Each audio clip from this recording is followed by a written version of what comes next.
Good evening, everybody. Welcome to the show. Hi, I'm David Sponheim, and this is our Sustainable Saturday show. It used to be the anti-war rally, but now it's Sustainable Saturday because we stopped war. Yeah. 8 years of doing a show every single weekend. Enough people watch me around the world, and we have essentially stopped war. The reason why Donald Trump is ordering troops out of Syria is because I've been pushing for that for years. And I know for a fact that Donald Trump watches my show. Hi, Donald. I see you're watching me. Cover the webcam. Otherwise, I can look back at you. But no, seriously. We have been pitching ideas about getting out of Syria for years, as well as Afghanistan. And now our ideas are becoming mainstream. Isn't that great? I've had more control and influence over American foreign policy than even the Russians. Isn't that amazing? And I didn't have to pay all those oligarchs like they bribed Donald Trump with money laundering, all that allegedly. He just simply likes my ideas. I think that's great. And that puts me in a good position, even though I'm a little bit upset that he takes the ideas. It's the highest form of flattery when people grab your ideas and take them, when you think about it. All right. Trump is laying on his bed in the White House watching David with he has fish fillets and Diet Cokes. Donald, I'm telling you, you got to get off the Diet Cokes. We need to get you on filtered water with some fruit juice in it. Yes, I think you are. All right, so today we're going to assess the damage of many days now of a shutdown. And so far, without any preparation by Donald to do anything, there's garbage backing up in our national parks. It's terrible. We've got TSA that are working for free when they should just give up their job and forget about it. And we should have the National Guard take over their job because they're already on pay. I think that Xi Jinping and Trump are not enemies per se. They're trying to work out their differences, but let's not characterize them as enemies. But Trump told lawmakers he prefers word strike to government shutdown. Okay. Trump says, I don't care that most federal employees working without pay are Democrats. He especially doesn't care.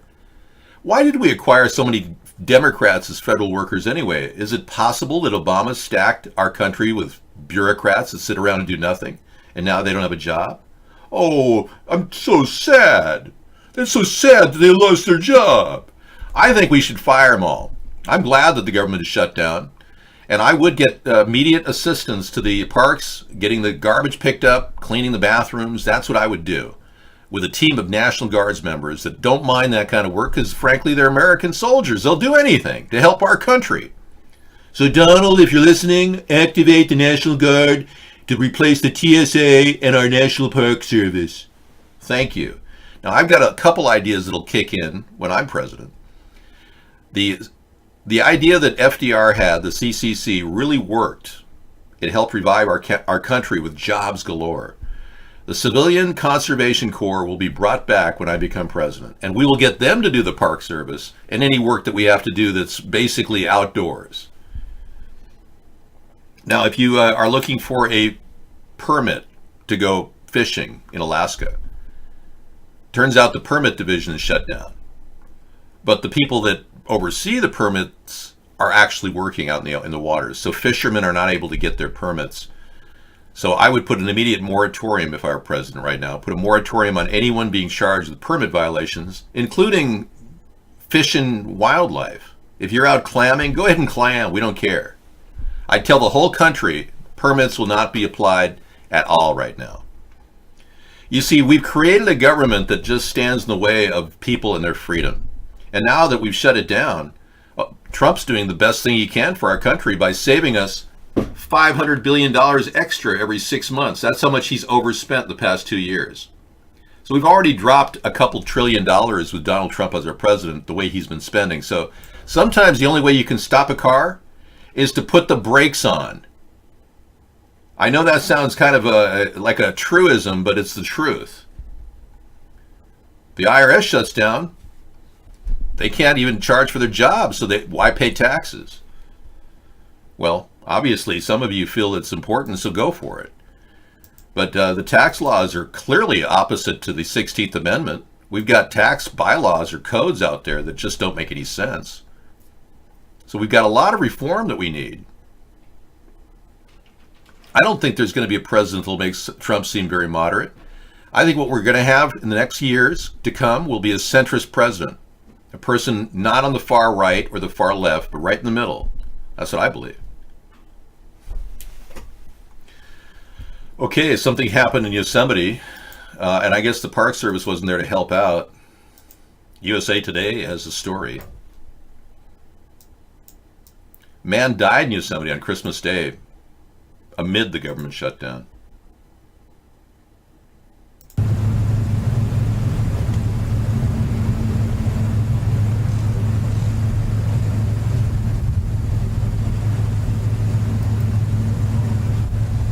I really don't need to look at people walking.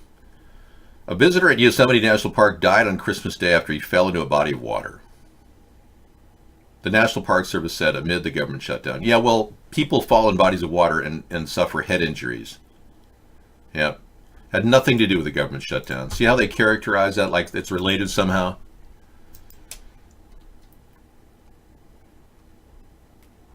I would never call him the MF word, no. That low-life Islamic Muslim woman called our president the MF word. Watch this. We're going to go in there, we're going to impeach the mother. Okay. Thank you. I'd like to see them put together a credible case and see how far it goes and see if the Senate will go along with it. I don't think that there are about missing 10 different senators that could easily flip, but I don't know. It's going to have some serious reasons to impeach a man who's already 2 years into the presidency. And Mueller is a joke. Mueller hasn't done anything. Yeah, there's another bit of news out there. Elizabeth Warren is campaigning already in Iowa, and everyone who starts campaigning in Iowa will never ever get to where they want to be. If they start campaigning right now, it's like a guarantee they're not going to get anywhere. Look at Howard Dean. He threw $40 million into Iowa. He won, and then he started screaming and howling like a hyena.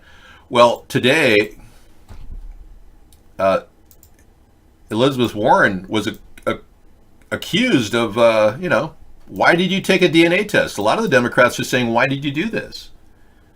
And it doesn't prove that she's Cherokee Indian. It only proves that she's 0.5% Native American, which is half of what most Indo-European white people have in their blood. She had no right to collect money. She had no right to actually become president this week. An Iowa voter confronted Warren just a short time ago over her controversial decision to use a DNA test to prove her claims that she has Native American ancestry. Well, here's Warren's response. I am not a person of color. I am not a citizen of a tribe.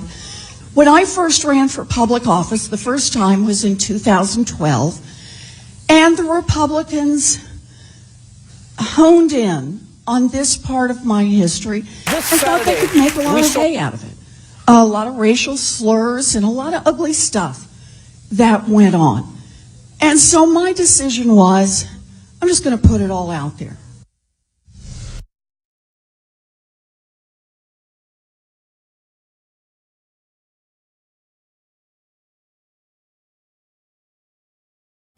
This is the time for Donald Trump to task Matthew Whitaker to charge her with a crime.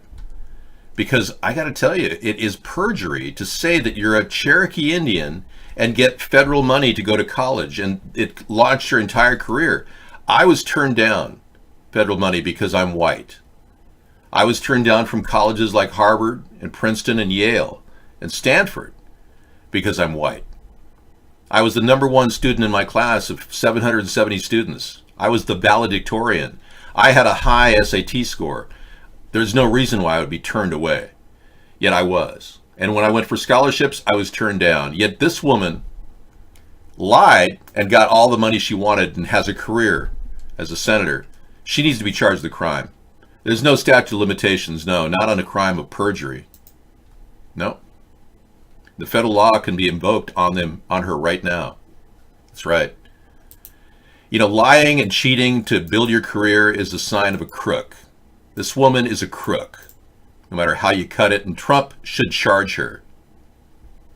I'm white, and I was turned down. I didn't lie. Now, I have more Algonquin heritage than she has Cherokee.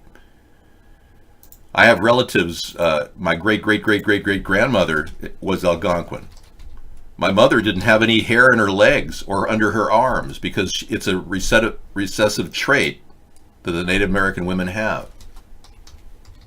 Yeah. I even look Native American compared to some people. I mean, here's a picture of an Algonquin. That's right. We don't even know his name. And the Native Americans did not want anyone to take pictures of them.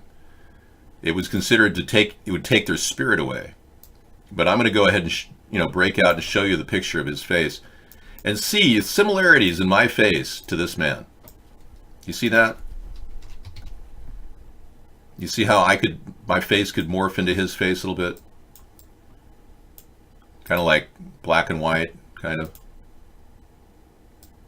Whoops. Yeah. Just put it right there. Lean to the camera.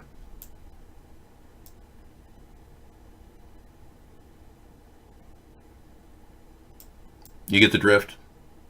You know? But I couldn't go to college because I didn't lie like she did. And you think that I don't belong as your president because I was denied higher education? Anyway, let's move on. Taylor Swift is in the news.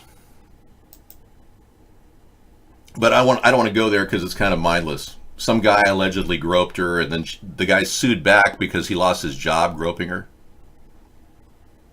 Let's take a look at this right here.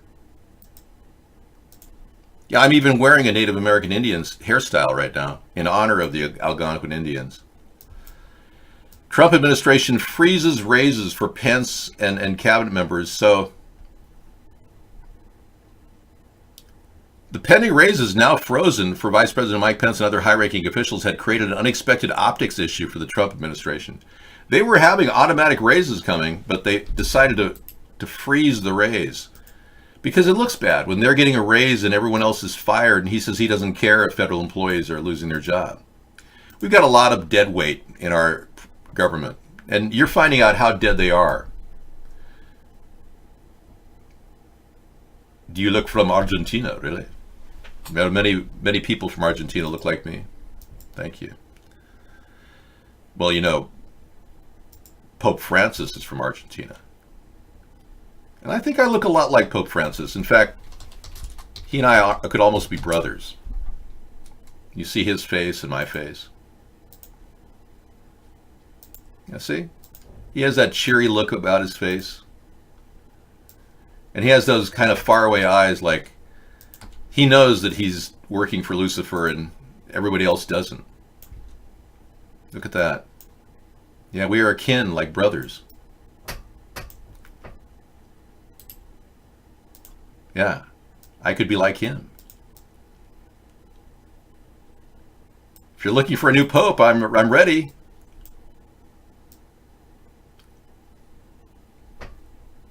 Let's get it on. All right, move on. .org is a place that George Soros uses to fund insurrections in our government. Are we going to sit back and allow George Soros to pay for rioters?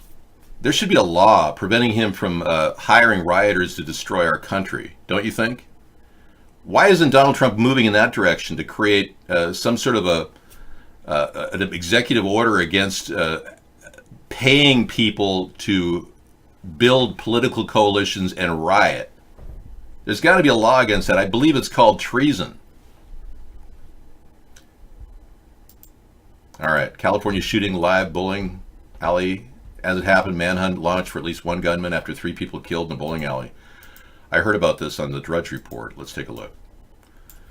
Witness describes the scene as complete chaos. Shots fired following a huge brawl in the city of Torrance Oh, that's my local stomping ground. That's where I used to live. Wow, look at that.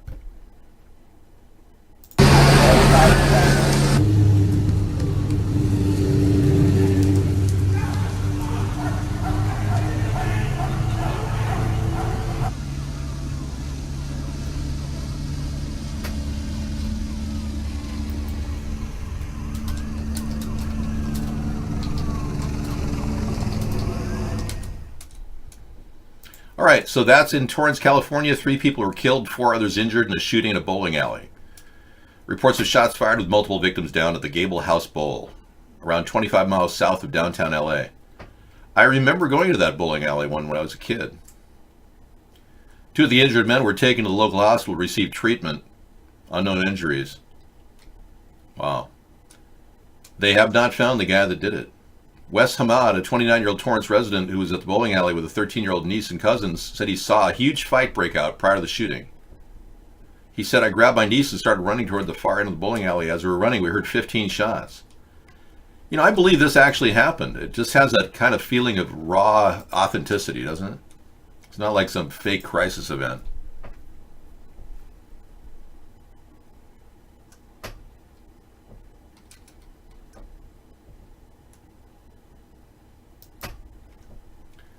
Okay, I think we're done with that one too. Not much headway, not much going on. Ocasio-Cortez has defended Representative Tlaib's profane impeachment comments. So Ocasio-Cortez, she said it's okay to call the president an MF.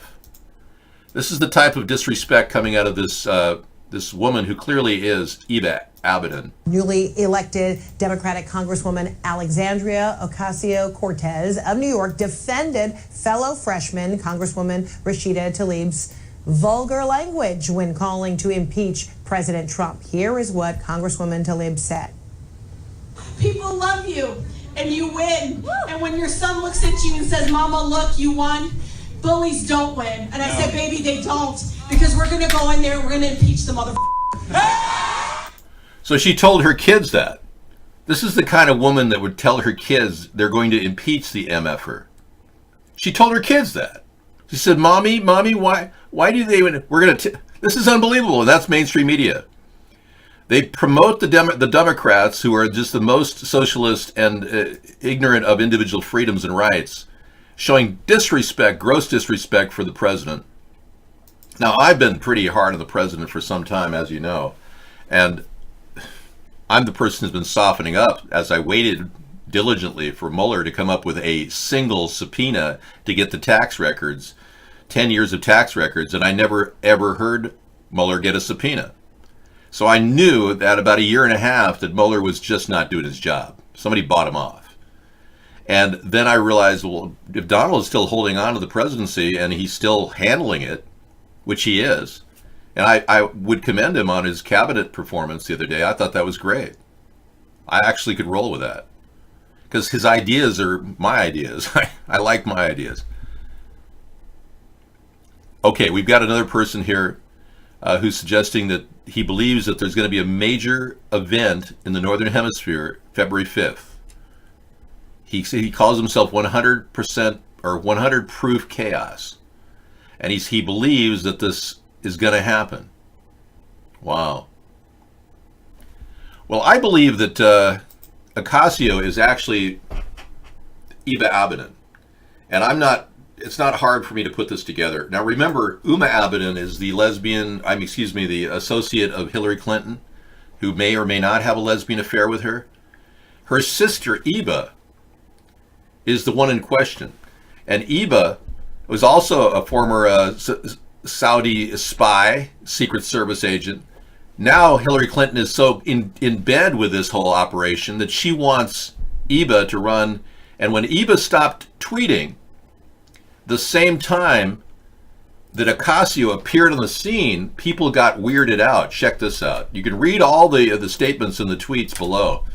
But Eva stopped tweeting right when Ocasio came on the scene. I'm not making this up. They're the same faces. There's a little tone difference because on the left, the picture's got a brighter light. Yeah, and the shooting in Torrance is probably a real shooting because it hasn't gotten any mainstream media attention whatsoever. I agree, Scissor Fight. It's going to be a crazy next 2 years, yeah, as we head toward the 2020 election. You know, I'm kind of reluctant about what I'm doing, even though you can see me do this with a vigor every day. Because for a couple reasons, the worse the economy gets and how it's spinning out of control with mismanagement, the less anyone would want to be the president of the United States, because it is such a disaster unfolding. But when I hear these Democrats try to grab power, especially in my state, it inspired me in 2008 to run for president against Barack Obama. And I ran virtually as a write-in candidate and ran 500 hours of broadcasting. And I did this video at the 500-hour point. Hi, good morning. As you can see, I'm still wearing the shirt I wore last night and yesterday at Blog TV. It's exhilarating to do Blog TV. We've been having an incredible time. This is in fact day 54. I thought yesterday was day 54, but we did a recount, and we determined that today is day 54 as we approach the election. And that was 2008. And I can assure you that same vigor that I had then was exactly what I have now. I still am motivated to do this because I can't stand the lies coming out of the Democratic and the Republican Party. Now, some people just don't learn that you can't just run your mouth off in the show, especially when I have great hair. Thank you. And my hair hasn't changed from the time it was then to the time it is now. So you're going to have to pipe down on that, buddy, or you'll be seeing mutes all night long. No, I won't be doing any town hall meetings. I am currently under the stress of having had over 1,000 death threats and not one return phone call from the FBI. It's not a comb over. This is my real hair. Thank you. So in doing this show, I realized that the only way I'm going to get any coverage whatsoever is to keep doing free internet shows. And that's been the motto from the beginning to where we are now. We haven't paid anyone for this service. But unfortunately, when we got so successful in 4 years on Blog TV, somebody bought Blog TV off for $5 million. And it turned out it was a federal informant who got some money from the government, it seems. It looks to me like that's the case. So they tried to stop us there with a $5 million buy-off. That didn't work. We migrated over to Vaughn right away that same night, and we started broadcasting over here. Mark realized what kind of a deal he got. I got 1 million people coming in there, and Mark was like, whoa, I got a lot of hits coming in.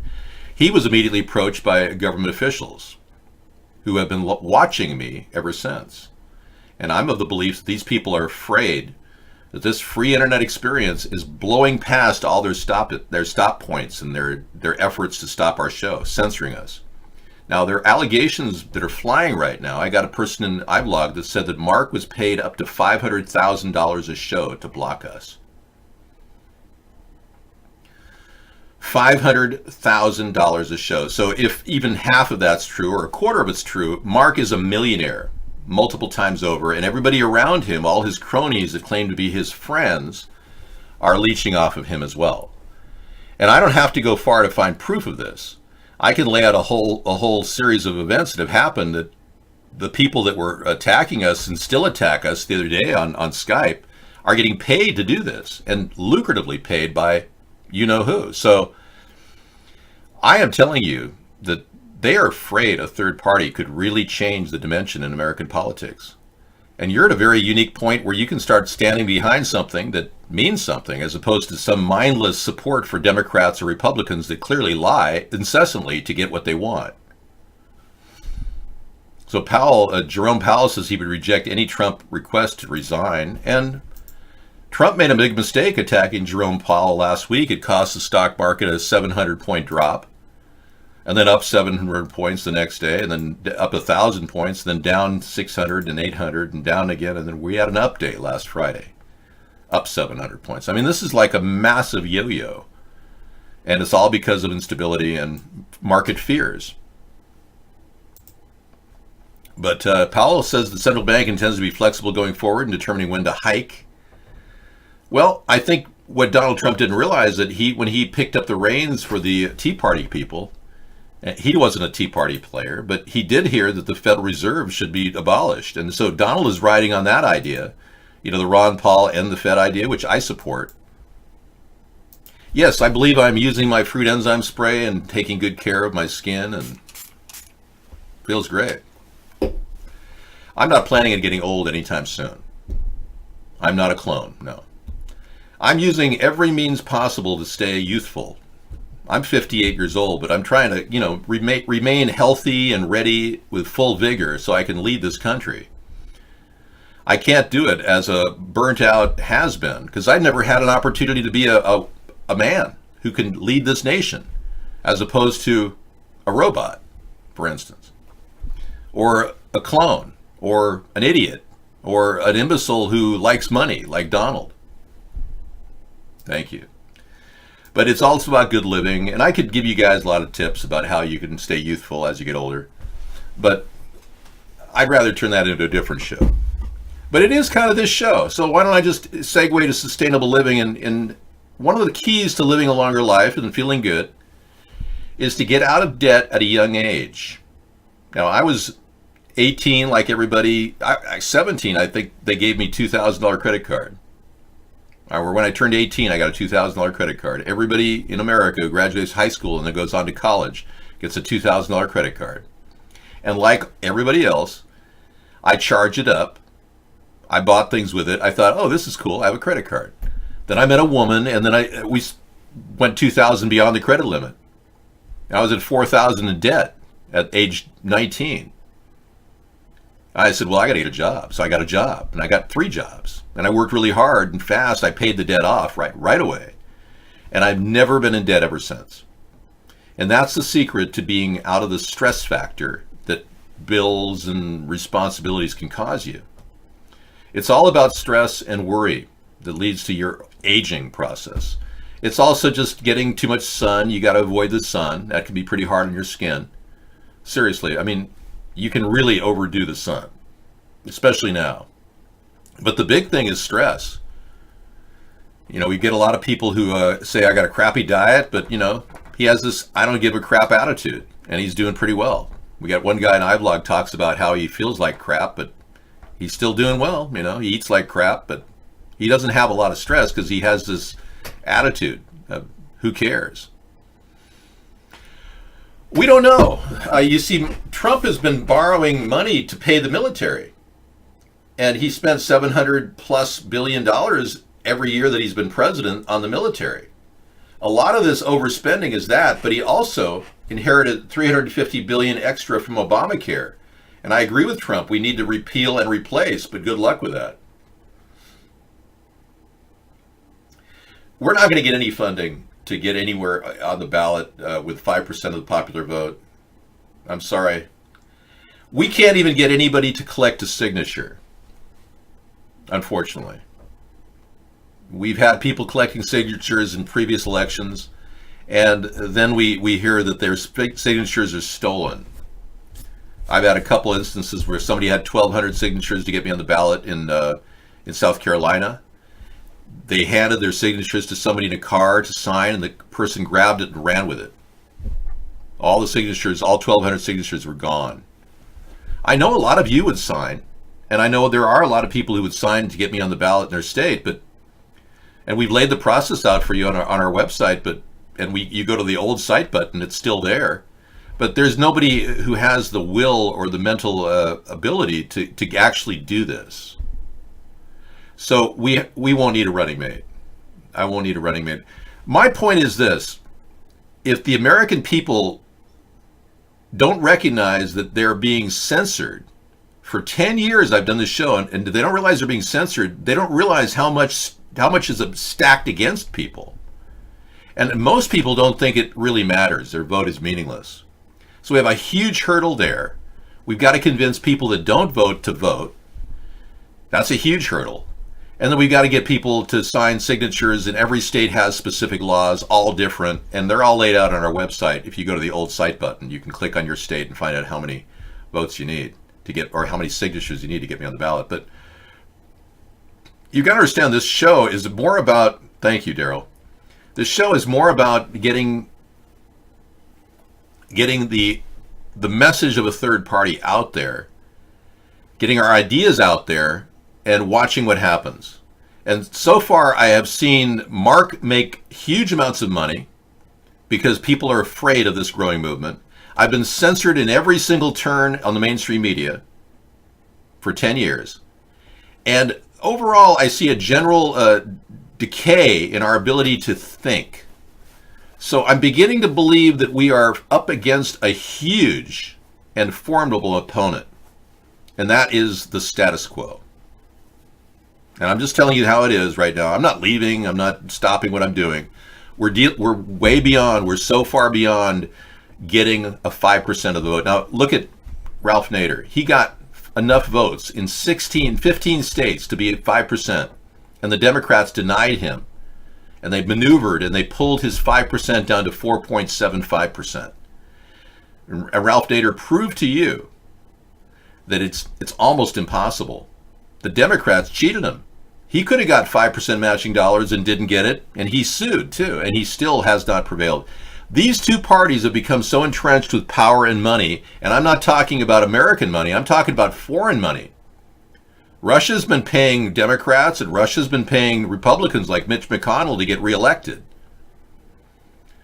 Ronald Reagan was picked as an actor for the New World Order theater of the presidency. He tried to be honest, and then they shot him. When Ronald Reagan realized that he was in too deep with the dark forces, a guy who just went to a party at George H.W. Bush's house, John Hinckley Jr., he was just at George H.W. Bush's house, the vice president, mind you. The next day, he shoots the president, and they never even mentioned that in the trial. John Hinckley Jr. is now out walking freely with his mom at a retirement community in Maryland. He's free. You tell me how you can shoot the president, nearly kill him, and walk free the rest of your life. Because John Hinckley Jr. was connected to a very powerful family that knew the Bushes. That's how. I don't care if I'm stepping on elite toes. That's the point. Do you seriously think this country is going to correct its completely corrupt profile if we don't actually do something to stop elitism? I mean, hello, really? So what did you do? You watched a guy, Donald Trump, who stole my ideas, win by lying and cheating and taking money from Russian oligarchs, winning illegally, according to the CIA and the FBI and the state and the U.S. Senate, winning with Russia's help. You saw that guy cheat his way to the top, and now he's your president. And you're wondering, gee, and then we had the worst possible choice with Hillary Clinton.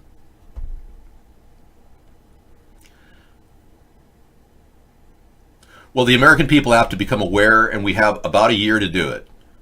Now, there are technologies that are being deployed on us that many people don't even know are happening, and that's scary for a lot of people. What happened in California is beyond belief. The fire that occurred, it's unbelievable. Yeah, 2019 is here, everybody. I showed you pictures of a man who got close to his friends about a half an hour after he departed from his friends, and he encountered just a horrible scene of fire and mayhem. I showed you that the other night. Let me see if I think it's over in this room still. Let's see. Yeah, what happened in Paradise, I don't believe 83 people died. I believe there are a lot more people that were dead because of that. Now, here's a fire encounter that'll freak you out. You ready for this? This is a raw video that was taken, live video that was taken right after the fire occurred. And you're going to see the impact of this on one man who had just talked to some people and had just seen them leave, and he went in a different direction. He came back and they were burned to a crisp. Now, that fire didn't happen in a kind of a short fire way. It was like hard laser fire. And his mother. Oh my God, I'm feet away from here. This is where I jumped over the fence right there. This guy didn't make it. There's a bunch of dead bodies here. We got trapped. Oh.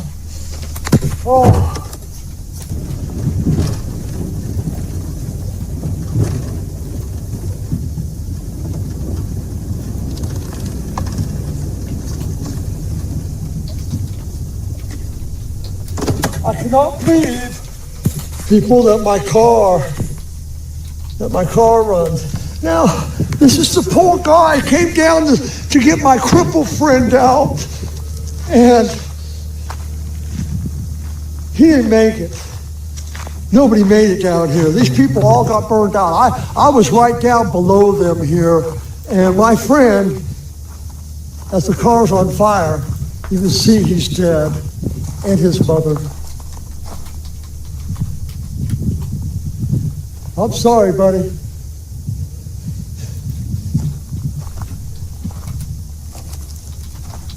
Yeah, these people all got burned out. There's dead bodies in here. They're all burned. Every fucking one of them. Wow. You see the problems in the front seats. Unbelievable. These people got burned out in the cars like I almost did. Dead. Everybody here is dead. All 4 cars. I went to their house right here in this white car to get them out. She had to put her makeup on. Okay, so she had to put her makeup on, and these people literally burned to death. And it happened so fast. This guy was living a nightmare, and he felt like he just survived the life or death situation. You could see it and feel it in the encounter. That was a live video of right after the fire. And I can tell you that this fire hit with such intensity that these houses never had a chance. Even your safes that you have that are supposed to be rated for 1,500 degrees for an hour, all those melted. Everybody lost everything. And now 23,000 people are displaced, but only 83 people died. And the official death count changed from 88 to 83. And I'm wondering how an official death count can go from 88 to 83. 5 people came back to life from death. I believe that there's thousands missing and dead, and the government's covering this up. And we encountered something very strange. It turns out that Misanthropy has noticed that the same map is being used by PG&E as potential fracking areas, where there's gas under those hills in Paradise. And throughout the entire Central California, PG&E is actually looking to harvest shale and gas and oil from a formerly very rich area. Now remember, oil wells were up and down California for years. Now they're going after this shale oil and all the extra oil that may be in the ground. They didn't want those houses there. So what did they do? Burned them to a crisp. That's one way to make territory available as opposed to eminent domain. Burn people to a crisp. Burn them all down. So Sarah's here with her beautiful hair. It's like you're almost a super goddess with your beautiful brunette hair. She's here to give me a break so I can do some other stuff, but come on in and let's talk. I'm still concerned that there's no arson investigation either. Now they're talking about possibly charging the PG&E with neglect, like somehow they started the fire because they didn't properly handle the electric lines. But and meanwhile, PG&E is filing for bankruptcy or something. PG&E is broke too. But remember, PG&E is underwritten by the Rothschilds, and they have ownership over PG&E. So the super rich people that are buying up water rights in California, possibly involved with weather modification, if you believe it, are also involved in making money off gas from people that were formerly living in this area. Are you getting the picture here? David is one good-looking man. Oh, you're so kind. Thank you. Very good-looking man. That's fine. Well, I appreciate you saying Handsome. that. I'm here to give you a show every night, and that's what we deliver on. Trump wants to invoke emergency powers to build a wall. Frankly, I think that's probably his best option if we can't get Nancy Pelosi and Charles Schumer to agree that $5 billion can be allocated to building a wall. I mean, it seems so illogical the Democrats refused to offer $5 billion when they were willing to give $10.8 billion to Honduras and Guatemala. Mexico. And Mexico. $5 billion to Mexico, $5 billion to Honduras, Guatemala. Yeah, it's ridiculous.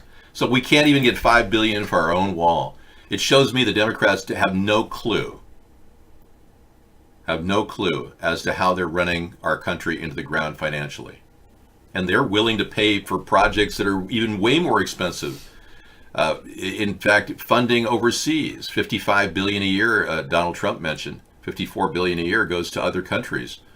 Yet we can't spend $5 billion on a border fence. It seems ridiculous.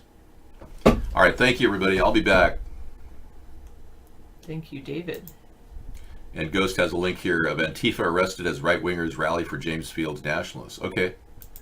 Take a look at that in a little while. Thanks, Ghost. You're right. That might be how it gets funded. Press D. Sponheim. What's your question for anyone in chat, Shadow? I'll ask the Google people as well, or the iVlog people, whatever.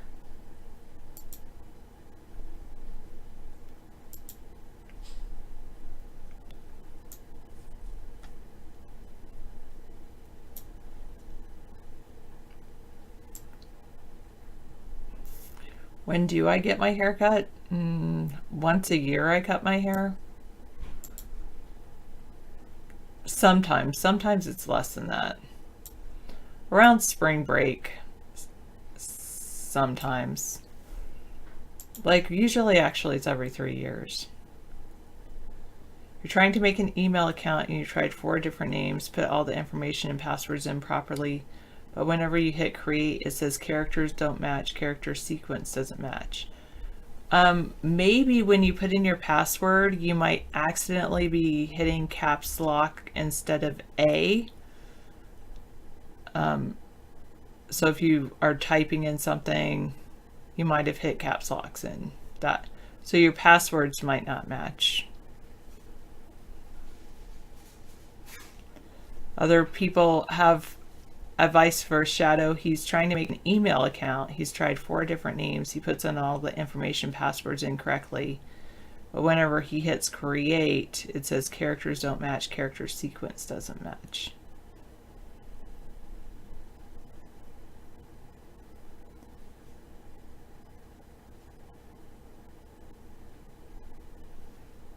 Could it be a difference between an I and an L? GMX free email for all.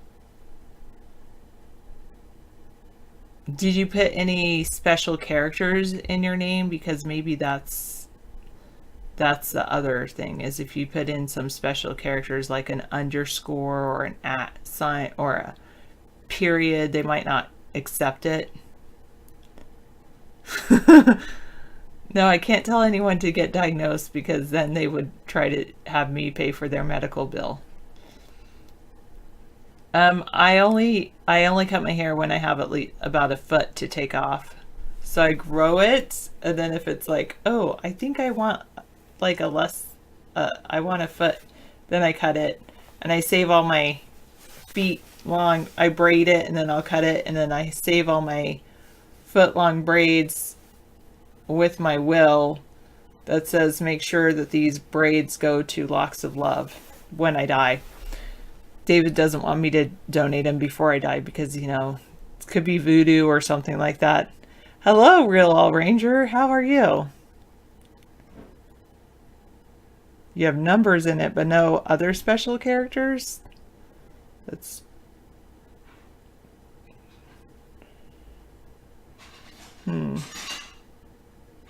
Could just be the GMX free email service.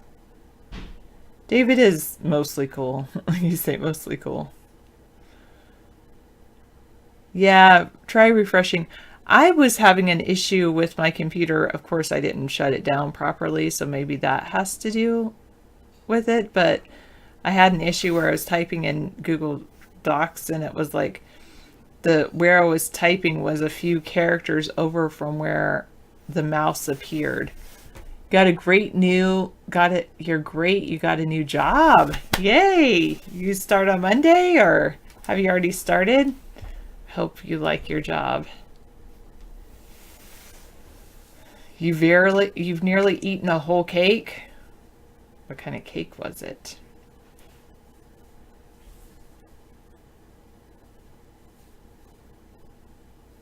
You're semi-high, like you're only halfway up a mountain instead of all the way up the mountain.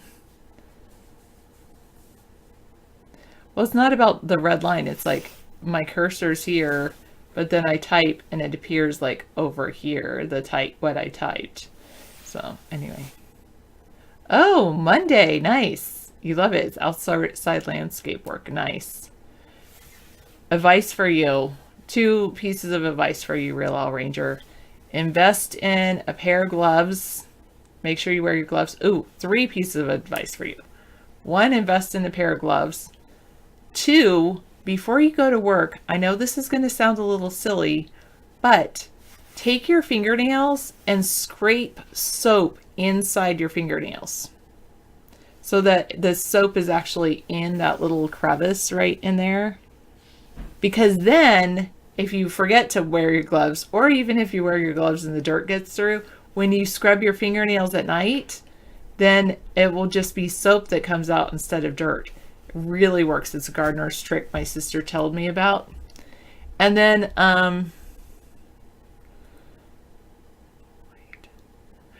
bring some tissues with you. I don't know, whenever I work outside, my nose always starts to run because sometimes I don't know if I'm allergic to things or if it's just being outdoors in the cold weather, but good thing of tissue. And one more piece of advice, make sure you bring water. Stay hydrated. You cut your fingernails before the interview? That's good. But still, take some soap. It's like ivory soap or whatever soap, get it wet and then like scratch it and then push it in. Sarah, are you paying attention to the game? We did watch a little bit of, oh gosh, I don't even know because I don't watch football, but I don't normally watch football, but I know it's on and it's the playoffs. Like, I know that much. And it's the team that has the horseshoe on it. I know I sound like one of those wackadoodles. Okay, good, try it. Make sure you get some water though. That's the important thing, staying hydrated when you're outside. And maybe an extra sweater because, well, in this weather, it doesn't matter where you are in the northern, as if you're in America. The Colts, that was it. We watched the Colts. There you go.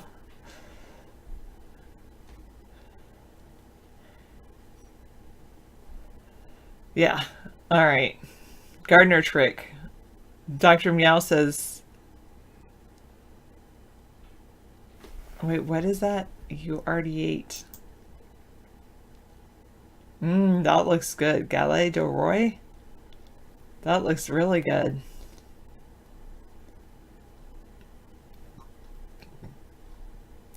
A French pastry.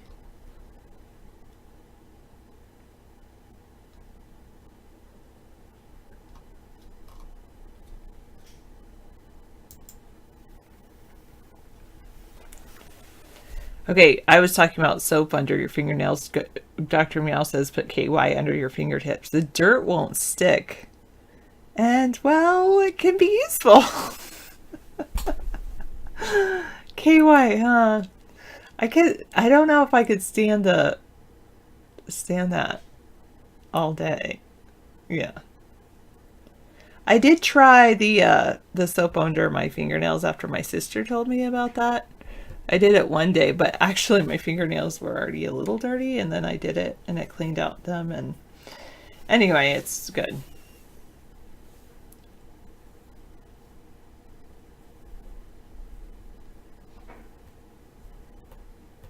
Well, if you have too much sugar, it can definitely affect your brain without spirit. That much is true. Yeah, I was going to say, I don't know if I could stand the gooiness. Hydroglow, normally I don't laugh out loud. I always type LOL and I'm not laughing.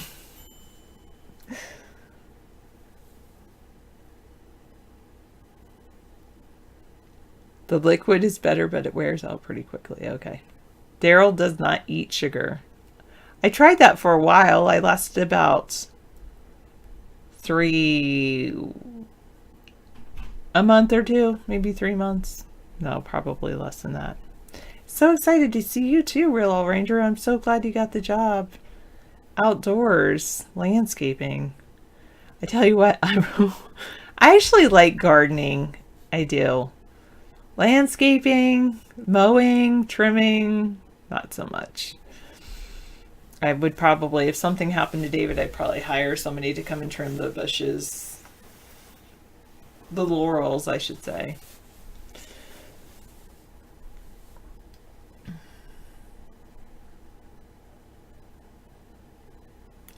No, I tried to not eat sugar for 2 to 3 months. You don't eat sugar except when it comes to cake. So you eat your sugar in the form of cake. Probably put on 4 stone eating a lemon drizzle cake.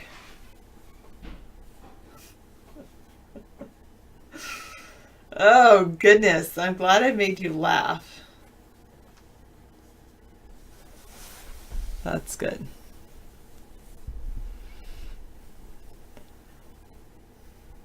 Nothing is going to ever happen to David Ace Spade. I'm just saying that I should rephrase that. I should say, I'm very glad that David does the landscaping around the house. Oh, good. You've been a foreman, so you know what's up. Good.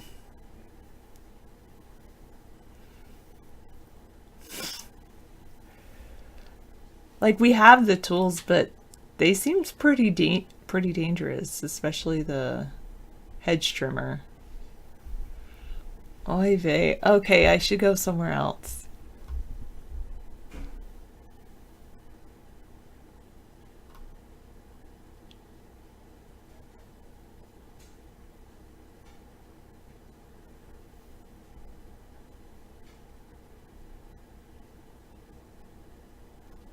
Trump is now calling it a strike versus a partial government shutdown.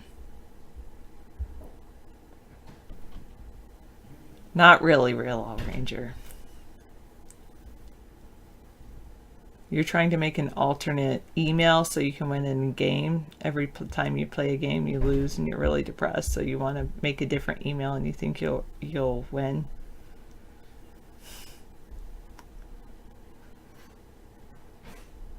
Oh, you made a cake. You should always make a cake for your enemies.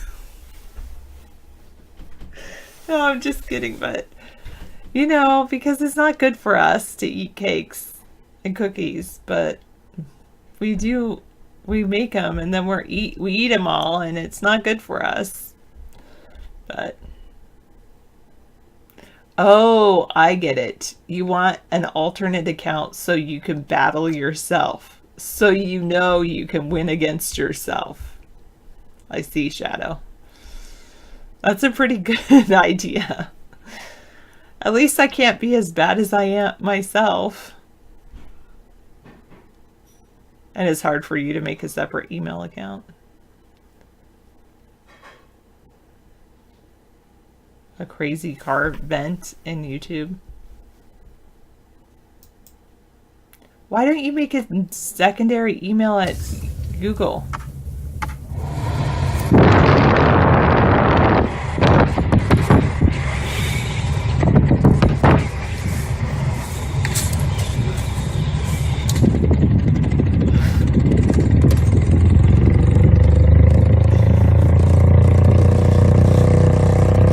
That's pretty hilarious.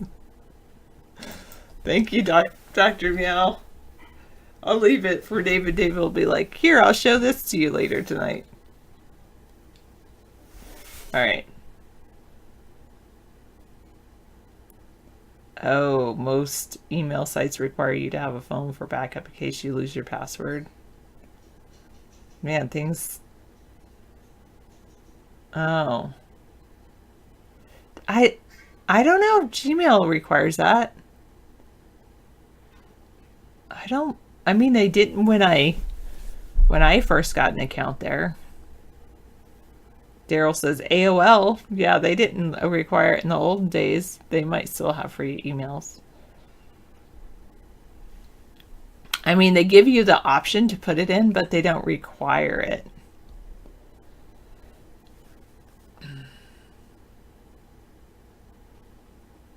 It's like Dr. Mail says, they propose it, but it's not mandatory.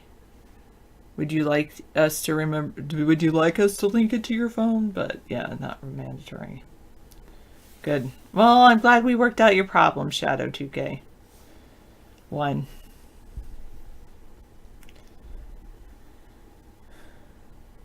Queen Beatrix of the Netherlands got an Islamic lecture.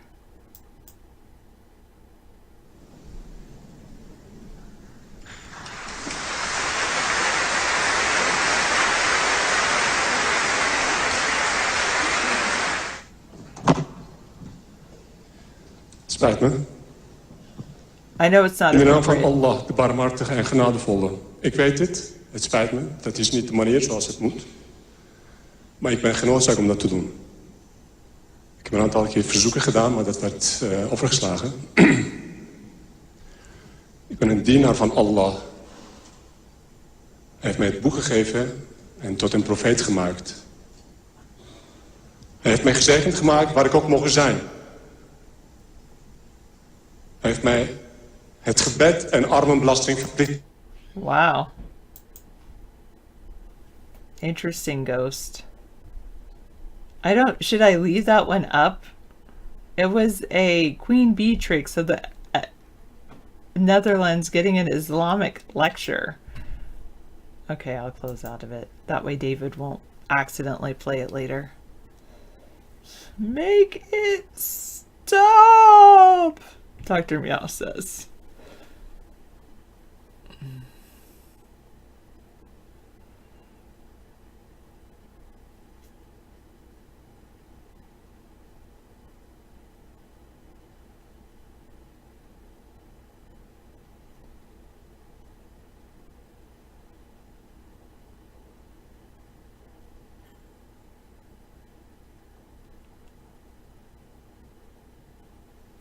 Ocean cleanup of plastic pollution in the Great Pacific Garbage Patch broke.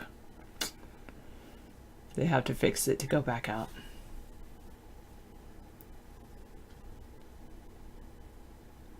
Did I read your theory of everything on what magic is?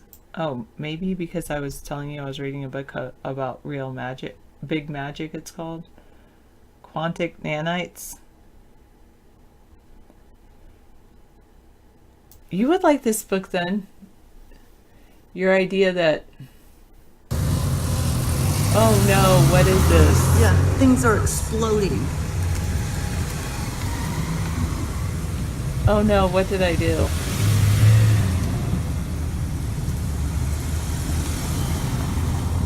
I hate that because then I don't know what... We're gonna fucking die burning up. Sorry, let me mute myself.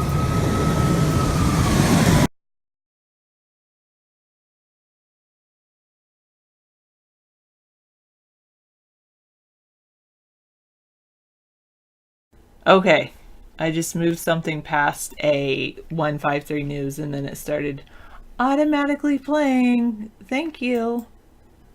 That person probably could have died. Neither, Real Magoo. I haven't seen her enough to say whether I like her or not. No, Daryl VJ, I should not try pot. What is David munching on? Well, we went out and had some pizza today, so he might be having another piece right now. They're not my only two choices. If they were my only two choices, I would choose myself. Thank you, Real Magoo. I'd be like, forget this. We don't have two choices. We now have three, and it's me. But we don't have three. We have David, so.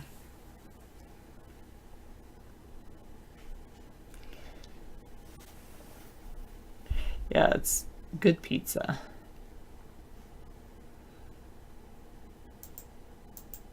I don't like people saying, if so-and-so were your only two choices, who would you like? I'm like, that's not... That's why we started America's Third Party. Your belief that magic existed since the birth of this planet and still exists. We just lost the knowledge to control the quantic nanites operating at a subparticle level to modify and rearrange our reality. Many people talk about wizards, witches, angels, demons that can control and command their surroundings. With the adequate software, you can already do that with a simulation and 3D engine, which in essence reorganizes pixels to create moving structures. With the software and infinite computer power, you could order particles to do anything: solidify, fluidity, gravity, anti-gravity, burst of energy, total freezing, anything. So let's this software that controlled the quantic nanites to be the gesture and voice controlled. Then you've got spells. Some spells requiring something to focus the nanites works for complex things. You have your wizard and there's your wizard wand. Potions, gene editing, mood altering. Everything's so simple when you consider not to try to follow all the nanites at work and let the collective AI do its work. Magic being magic trees? Well, gotta store unused nanites somewhere.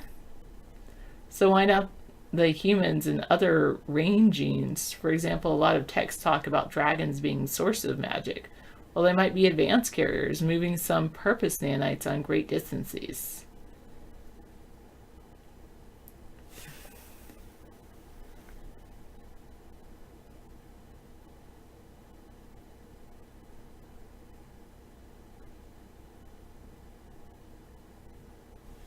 All right, nanites.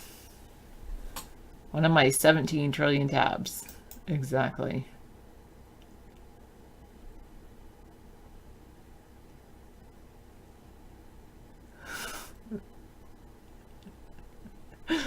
Baby shark doo doo. Oh, that's hilarious. But Yoko Ono at the border might scare him away.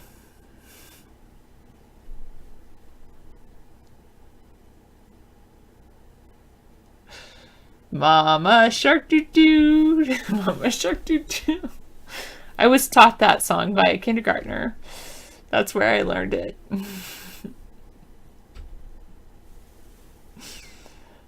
It's a great song, though. I have to agree.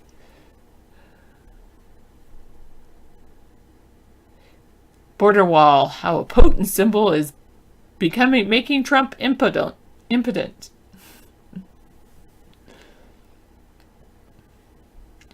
Well, I'm reading a book now called Big Magic. I don't know the author. Well, the author wrote Eat, Pray, Love. Can't remember her name, but anyway, I just started reading it, and it's all about unleashing creativity, and her ideas like magic exists and ideas exist outside of a person, and then they flow through people's brains, and they're like out there swirling around, and they're like wanting people to grab onto them and bring them to fruition. And if you turn them down, they'll kind of swirl around until you turn them down enough that they'll go on to somebody else to bring them to fruition.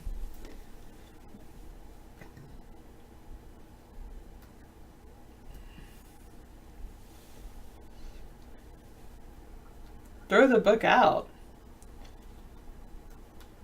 No. Some people do overthink things.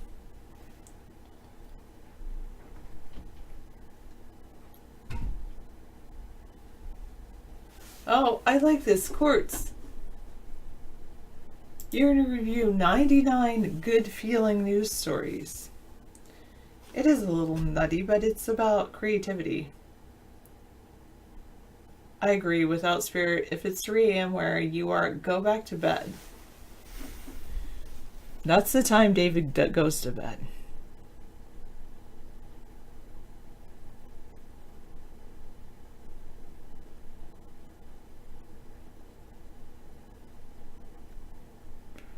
Wow, this is, they're making a human tower.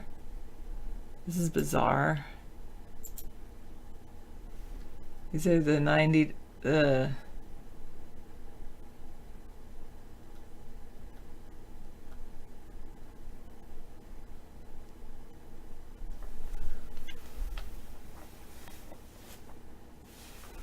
this is kind of cool. This is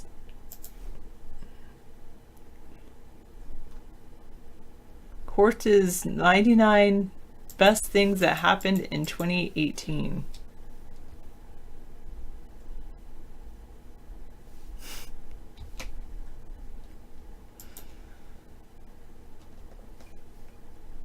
I would never touch a Ouija board either. Good night, without spirit. The Kofan people of Sinango in the Ecuadorian Amazon won a landmark legal battle to protect the headwaters of the Agua Rico River. They nullified 52 mining concessions and they freed up more than 32 hectares of primary rainforest. That's pretty cool.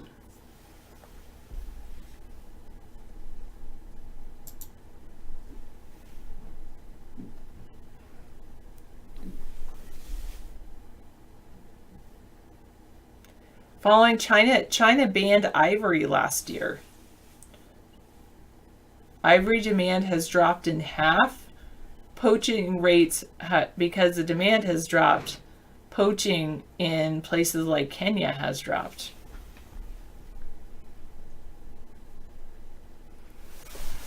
The population of wild tigers in Nepal has doubled in the last 9 years.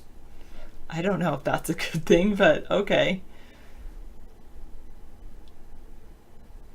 Hey, Busy, how are you? Yeah, I'm sorry you touched a Ouija board. Yeah, I'm not talking, the big magic thing I'm talking about is not like that. It's just about unleashing creativity, and it's like about, kind of like I say, if you have an idea, go do it. Deforestation in Indonesia dropped by 60%. There's a ban on clearing peatlands. Am I gonna not have peat moss then? Maybe.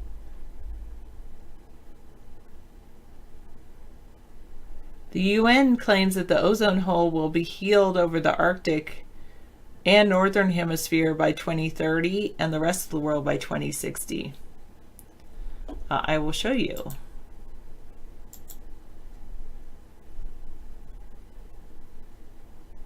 When I look at Periscope, this is how it looks.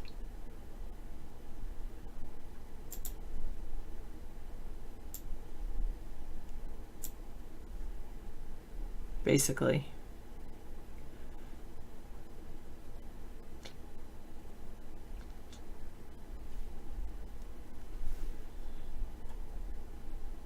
$10 billion, the largest ever for ocean conservation, was committed in Bali this year for the protection of 14 million square kilometers of the world's oceans.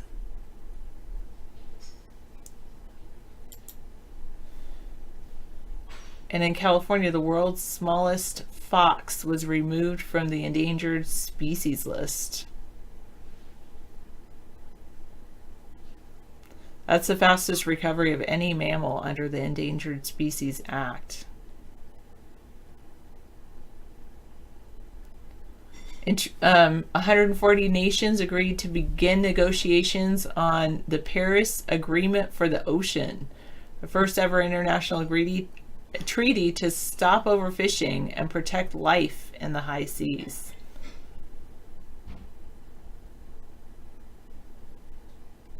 Oh, he doesn't like Ouija boards, Bengalitis. I'm doing pretty well, Busy. I'm glad to start the new year. I was getting dark and at the end of last year. Guess I was feeling a little down. But January 1st, New Year's Day, I went and spent the day with a couple of my good friends. Well, separately. So I went to lunch with a really good friend, and then I went to coffee with a really good friend, and then I went back to work January 2nd, and that was a good day. And then I had a few good days. Then I slept in this today, and then David, we went out to pizza. Find it funny, China can't whale fish up north now. And then some fisheries were opening in Alaska, but they can't quite start fishing because they don't have federal, they have to get some federal, not grant, but like inspections done. Oh yeah, I told people about that. Yeah, I used your story. I mean, yeah. You were the one that told me about how they need inspections done, and then the police are getting paid in the waters out there to attack boaters who are not permitted. Yeah, that don't have all the regulations done. Yeah. This is pretty cool. This is 99 of the best things that happened in 2018. It's all about, so far it's all about like saving wildlife. Oh, really? Yeah. Okay, good. I hope we can save the wildlife. I hear a lot about wildlife dying off. Even the bluefin tuna is now on the endangered species list. Someone just paid $3 million for one fish. A Japanese a restaurateur has purchased one bluefin tuna fish for $3 million. One of the largest ever captured, but they say the bluefin tuna is dying off. It takes years to get them that big. I mean, decades. Wow. And they're dying off, and they're being eaten, harvested too much. So, I mean, if you're buying tuna fish, you may want to stock up for the millennial. You know, you won't make it more than a few years. Yeah. Oh, they have $3 million for one tuna. Okay. Yeah. I could show you the clip, but whatever. Take my word for it. We played it last night. I see. There's a bunch of different sections. Okay, cool. War, crime, and violence continued their long-term decline. Oh, good. You know, you were the one that told me something very interesting. A sustainable issue. We're talking about sustainability here. And you said that because they implemented Roe v. Wade, since they implemented Roe v. Wade, there's been a drastic reduction in crime over the past 35, 40 years. They expected crime to be 45% higher, and it was lower because more people didn't have babies that, you know, didn't grow up in a terrible world. And I learned about it in Freakonomics, the book Freakonomics. We have it on our bookshelf. That's right. The Freakonomics book. Yeah. So, I mean, you have to admit that at least, you know, you may be pro-life all the way, but at least we've cut back on crime by 45%. Simply because unwanted children weren't raised and brought into bad families. Isn't that interesting? That's a serious sustainable issue. That's like big. Yeah. Thank you, Sarah. And thank you. If you want more pizza, it's in the refrigerator. Grab whatever you want, put it in the toaster oven. Or okay. If I do. If you want anything at all. There's also potatoes or whatever. Oh yeah. I have that dish out. Okay. Yeah, I ate some of that. I was like, wow, I couldn't pass up my scalloped potatoes from Thursday. It is a good way to eat potatoes. With sausages, yeah, that's really good. I'm not a big potato fan, but it is good. Your dish is good. Thank you. Tastes good. Thanks. Good tasting. I don't like scalloped potatoes without something tasty in it. So I put spicy sausages. Yeah, I think the fact that we even have a place to hang out is great. You know, one of my visions when AOL went down, for a lot of people, it was like, wow, the floor dropped out of our lives. And then Google pops up sharing data, Facebook sharing data, and now they're worried about companies that harvest data from you, mine data from you because they're a lax policy of sharing data. But I thought, wouldn't it be great to have a place on the internet to hang out and chat, where the chat isn't going 1,000 miles a minute with a gamer, you know, and everyone's going LOL, ROFL, blah, blah, blah. You know, people don't talk on those channels. It's rolling along at lightning speed. No one can get a conversation going. So it's a community, yeah. We even started a community on our website in 2010. And the community collapsed because we were getting attacked with trolls constantly.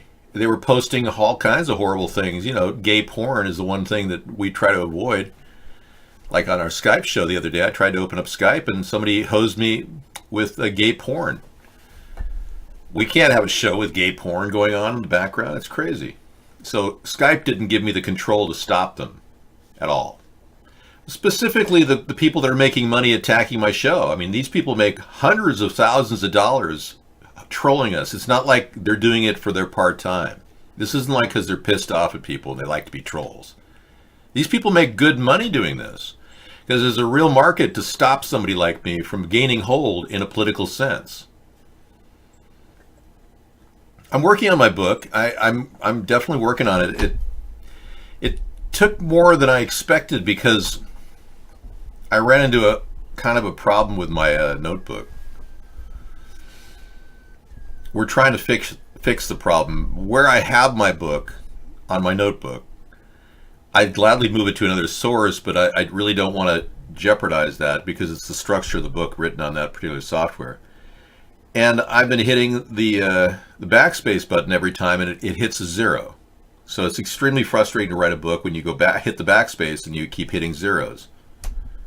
Some of these tablet boards are not that sensitive, and they should be much more capable of getting the, you know, so whatever. I shouldn't be complaining. I should just get back into it. But yeah, I'm working on it, and I'm going to get a schedule together to finish it. I'm halfway through the book.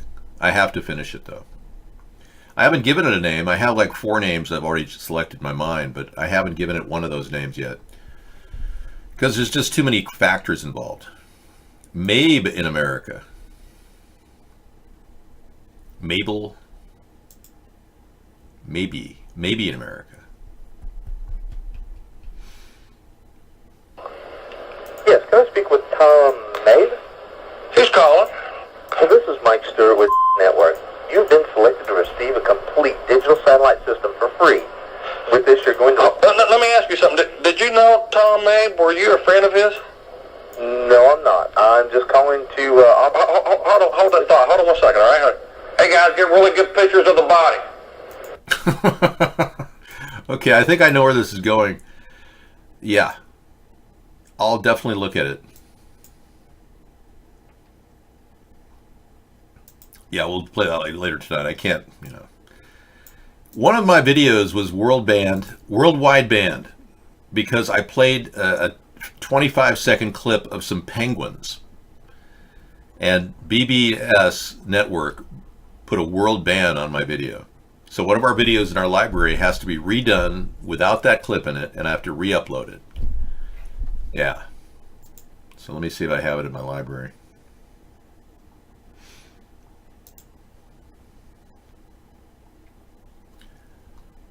Yeah, I was playing, and I can't play it in this video because obviously, you know, we'll be targeted for that if we do.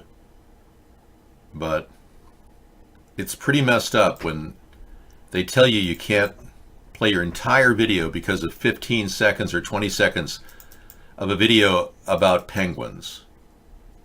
So I have to, let me see if it's in there.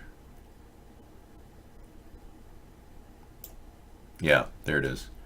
I've got it. Okay, I'll re-engineer it and upload it. But yeah, that happens a lot. Well, it's just these cute little penguins that are protecting themselves from a predator. It's instinctual. But it was BBS, and they have this ironclad control over YouTube because of the relationship between the British law enforcement and the U.S. law enforcement. And copyright laws are pretty locked in place. Tons of expired copyright stuff on the market nowadays. Yeah, but there are probably people acquiring the rights to that as we speak, and then are going to charge you with another copyright violation. But it happens. We got a Montana gun owner rally against the March for Our Lives, the Daily Show. I'll play that tonight too. That came in earlier. A lot of stuff is just, you know, sitting on my board. I have to clear it. All right, so let's get into the body of what Donald Trump is trying to do by asking, you know, to get an emergency order to create a fence. I think it's a perfectly legitimate request, and I don't think it's a problem. I think the Democrats have proven to act like they have entitlement because they won the midterms. And they act all big like the American people support them after they abandon our health care with Obamacare. And the terrible thing about Obamacare is the rates are too high. Trump's right. The deductible is $10,000. You can't even get near that kind of cost just to pay your deductible. So I was actually liking what Trump was talking about, how he was hoping that repeal and replace will happen, and this new ruling on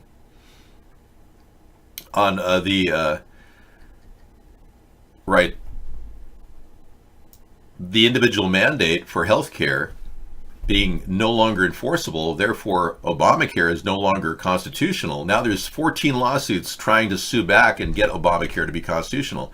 But the Democrats don't understand that they keep charging the American people extra money every time they do something.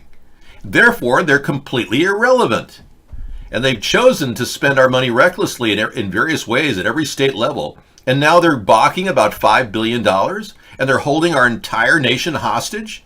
Pelosi and Schumer are wrong in this, and I support Donald Trump in his efforts to get the funding for this fence. Now, another disaster has been happening to Boyan Slat, the young man who created the idea of putting booms out in the ocean to collect garbage, plastic garbage. It's certainly a noble idea, but again, it's going to be facing nothing but an uphill battle to get these things worked out, these links, these kinks in this method. The path to innovation is not always smooth, a straight line. In some cases, it's a U-shaped position. In September, a 2,000-foot-long floating barrier shaped like a U was dispatched to the Great Pacific Garbage Patch between Hawaii and California, where roughly 1.8 trillion pieces of plastic have formed a floating field of debris roughly twice the size of Texas. Made of connected plastic pipes, the barrier was meant to catch up and clean up the plastic. He was 17 when he put this idea out there, and it's been a big boom for success. They got $2 million. We got $2 million, which is fantastic. And then it went into this huge thing, which doesn't quite work.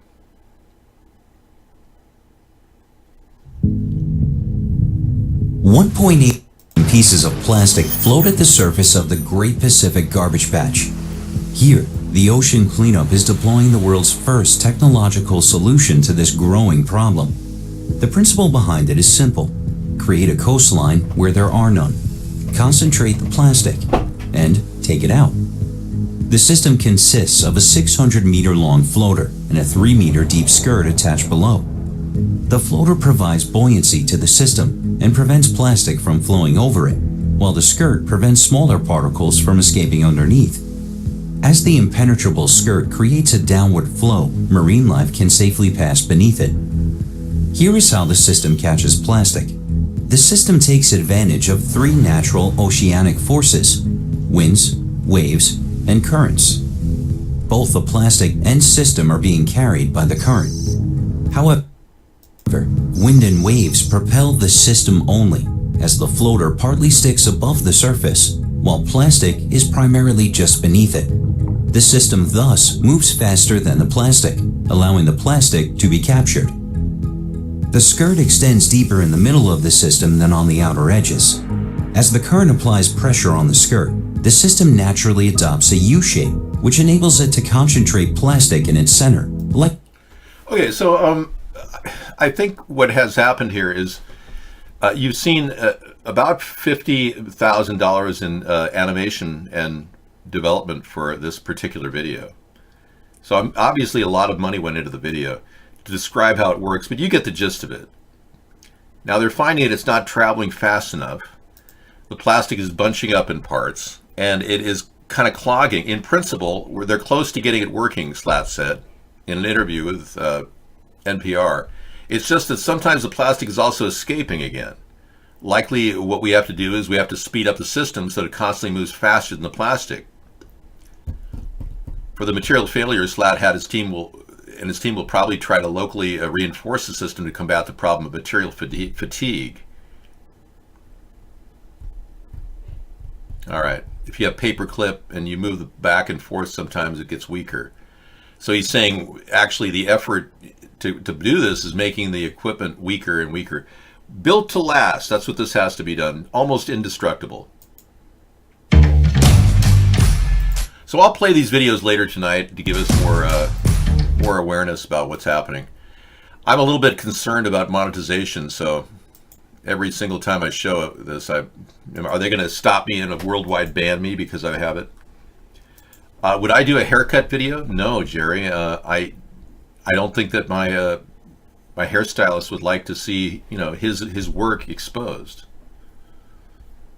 Yeah. If it is, it could be, you know, kind of a trade secret. Yeah, the ocean cleanup instrument was made of plastic, which makes sense if you're using recycled plastic, but I'll bet they didn't do that. It looked like HDPE plastic, which is not coming from recycled sources. Nope, it's not a toupee, it's my real hair. You pull on my hair and see me pulling my follicles. Otherwise, I'd be lifting a wig cap up otherwise. So, well, I didn't say who was my stylist. It could be me. If you have a $50 Oster clipper, you can cut your own hair. Or you can use a thing called a scissors. And I've been cutting my own hair since 1985, roughly. So you can imagine how many years that is. Nearly 35 years. And typically people get their hair cut every 6 weeks, I would say. Typically. So you pretty much get your hair cut about 9 times a year. I'm going to say 8. I'll side on the side of 8. Yeah. So 8 times a year times $25 for, say, that's $200 a year. Times 35 years, that's $7,000. So I saved $7,000 cutting my own hair all these years. That's what I'm talking about. Sustainable. I made enough of a savings on cutting my own hair since the 80s to buy a car for $7,500. Hi, good morning. Hi. As you can see, I'm still wearing the shirt I wore last night and yesterday at Blog TV. Build at the U.S. Auto Corporation that I want you, the people, to own. Check out this vehicle. Isn't that a beautiful? So I bought that car right there, this Honda Insight. Normally it was $25,000 new. I got it used in 7 years old. I got it for $7,500. That's equivalent to how much money I've saved on my hair. I'm just telling you. No. It's not a Beetle. It's a Honda Insight, and it gets a lot of looks even to this day, and it's 20 years old. It's the first hybrid that came out. And it's exactly like that picture. In fact, we liked it so much, we bought a second one for Sarah that has an automatic transmission, a CVT transmission. My early days living in a VW van down by the beach, those were fun years. My first official, well, I had a car before my VW van, but it was a family car. My first official van, and that was a big upgrade from the earlier Dave, living on the street. For 2 years, I lived in my van, like that van video I played you in the pre-show. Isn't that a cool VW? Yeah. So there I was out there, and that's very similar to the VW I had, except for the trailer part. Scissor pieced that together and found it online. But I've grown to like these hybrid cars because Sarah and I just have each other, so it's not like we have to run around in anything but a 2-seater. And man, we get great gas mileage. So this is the car that I got her.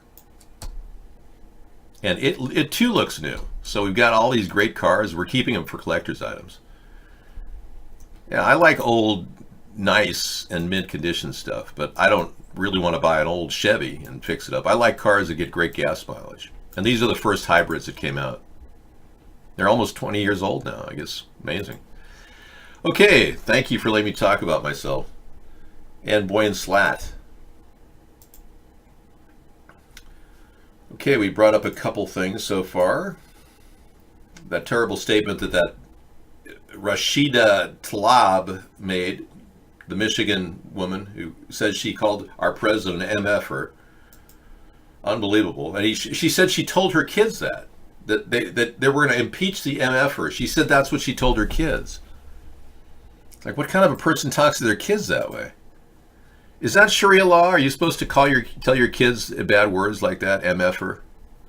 Is that what they're doing in Michigan? She is Muslim. What do you mean was? Yeah, she just called our president an MFer. I've never called him an MFer. It's very degrading.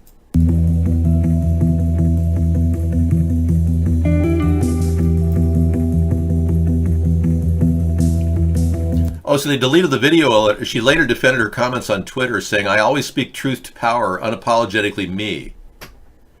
Tlaib's statement was divided her fellow Democrats. With what she said, which, but more to the point, I don't really like that kind of language, but more to the point, I disagree with what she said. It is too early to talk about that intelligently. In an exclusive interview with MSNBC, House Speaker Nancy Pelosi downplayed the comment.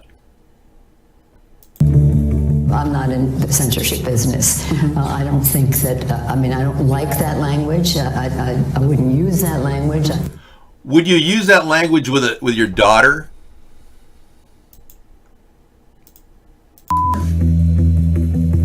Impeach the mother. And there, we're going to impeach the mother. There, we're going to impeach the mother. So she said she used that with her daughter or her kids. It's like, would you do that with your kids? Tell them you impeach the MFer? Unbelievable. Okay, Palm Springs, German motorcycle. Well, I don't like censorship either. That's why I don't like the Democrats saying you can't use any word you want. Aren't the Democrats pushing for censorship? I don't get it. They're the ones that are saying everything is politically incorrect. Oh, but it's okay for somebody in their little cadre who happens to be a raging Muslim that probably is treating her kids horribly because of these comments she's making? She can have a free reign and never have to answer the free speech of other people who say, yeah, that's disrespectful beyond belief. This World War II era German Zundap motorcycle was the sidecar, was made for the Wehrmacht and designed to carry 3 people. However, at least one World War II era photo has shown the motorcycle carrying 7 men jammed onto one bike. Yeah, in the early stages of World War II, German combat troops rode the motorcycle right up to the front line. This practice was costly in casualties, and the motorcycle was soon relegated to transport duties safely behind the front lines. Yeah, that was Steve McQueen's favorite bike. Do you know about Steve McQueen? Yeah. Yeah, so the Germans had a motorcycle that was pretty cool. Yeah, we got to admit. Exactly why that's going on in the show, I don't know. So I'm not sure why we're actually putting it out there. You have any idea? I do look a little bit like Steve McQueen. It's true. I'm not going to mince words here. Let's just get to the bottom things and tell you exactly what's happening. I am not Steve McQueen. The Democrats must want to get back to their roots and, have relations with their mother. That's just so weird. Why would she call him an MFer? Seems so strange. Some things are just not meant to be. I think it's the approach I'm taking.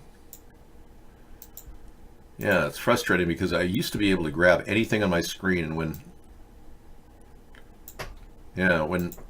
Windows 10 took over, the screens became territory unto themselves. There's a layer. Yeah, I can't grab it. All right, what's meant to be is meant to be. Let's move on. Thanks for sharing your love of motorcycles. Now let's get talking about politics. I'm sorry, Jerry. What are you saying? Steve McQueen. Yeah, you're not allowed to actually make statements like that, Jerry. Yeah, that's called sexual harassment. Many of you don't know who Steve McQueen is. I understand you're having a problem with his facial recognition and things. That's understandable. Well, I do have a photograph of him to help you out, Jerry. But unfortunately, the darkness of the subject is keeping me from getting this thing in here. For some reason, every time I grab it, it's coming up black. There we go, finally. That's Steve McQueen. So, you can see I look a little bit like the guy.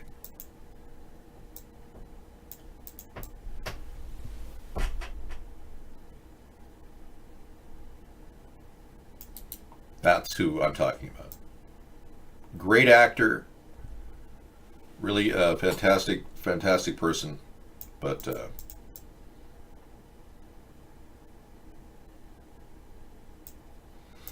I had a chance to meet his executive secretary. She was the first female to die of AIDS. I do. Fantastic woman. I had a chance to talk to her, a lesbian woman, and she was the very first woman to die of AIDS. We found out about a year later that she had AIDS. Yeah, short-haired, younger Donald Trump. There you go, Jerry. All right, moving on. I just think we have to, at least address the inequality of our country right now. The Republicans and the Democrats are in locked horn mode. They talk about 810,000 federal jobs, but most of us, we're never going to see $160,000 a year in salary. No, Steve McQueen died of lung cancer, but his executive secretary had AIDS. I had a chance to meet her. She was with him for 25 years. Well, I think many of them were bi in those days, for real. I met her in Hollywood. I knew some people. I used to hang out with a lot of Hollywood movie people. And in the early days, when I was just getting to know these people, I had no idea they were all coke addicts. I found that out later. I was kind of amazed. I would come over to their house and I would notice that many of them would walk away like 5 times during a time period. You're 50, unemployed, live at home? Excellent. Good job. Well, at least you're hanging, Have you adjusted to that lifestyle? I don't know. The thing is, true love is not what it's all cracked out to be when you think about it. You have a lot of maintenance you have to do on a relationship. Huey Long, one of the first progressive governors Louisiana has ever seen, was a great third-party guy. He could have run for president. Before he was assassinated, they were talking about him running for president, but he transformed that state. He did a great job. And I think he'll live in infamy in that state because of his actions. Some people think he was a criminal. I don't know. All I know is that Huey Long had a progressive view on a lot of things. Very down-to-earth guy. I didn't know Huey myself. 50 is the new 16 years old, yeah. Well, many people are going to have to take care of their parents, like I did. And I can tell you it's very rewarding to know that you take care of your parents because you love your parents and you want to make sure they have a good life. They don't get stuck in a nursing home. Whereas some people are in a fast track in life and just say, yeah, I pay $20,000, my brother pays $20,000, and my sister pays $20,000 every year for my mom to stay in a residence inn. I talked to a guy recently who was the biggest jerk I've ever seen. And he kept complaining about how he and his brother and sister have to pay $20,000 each for their mom to live in a residence home.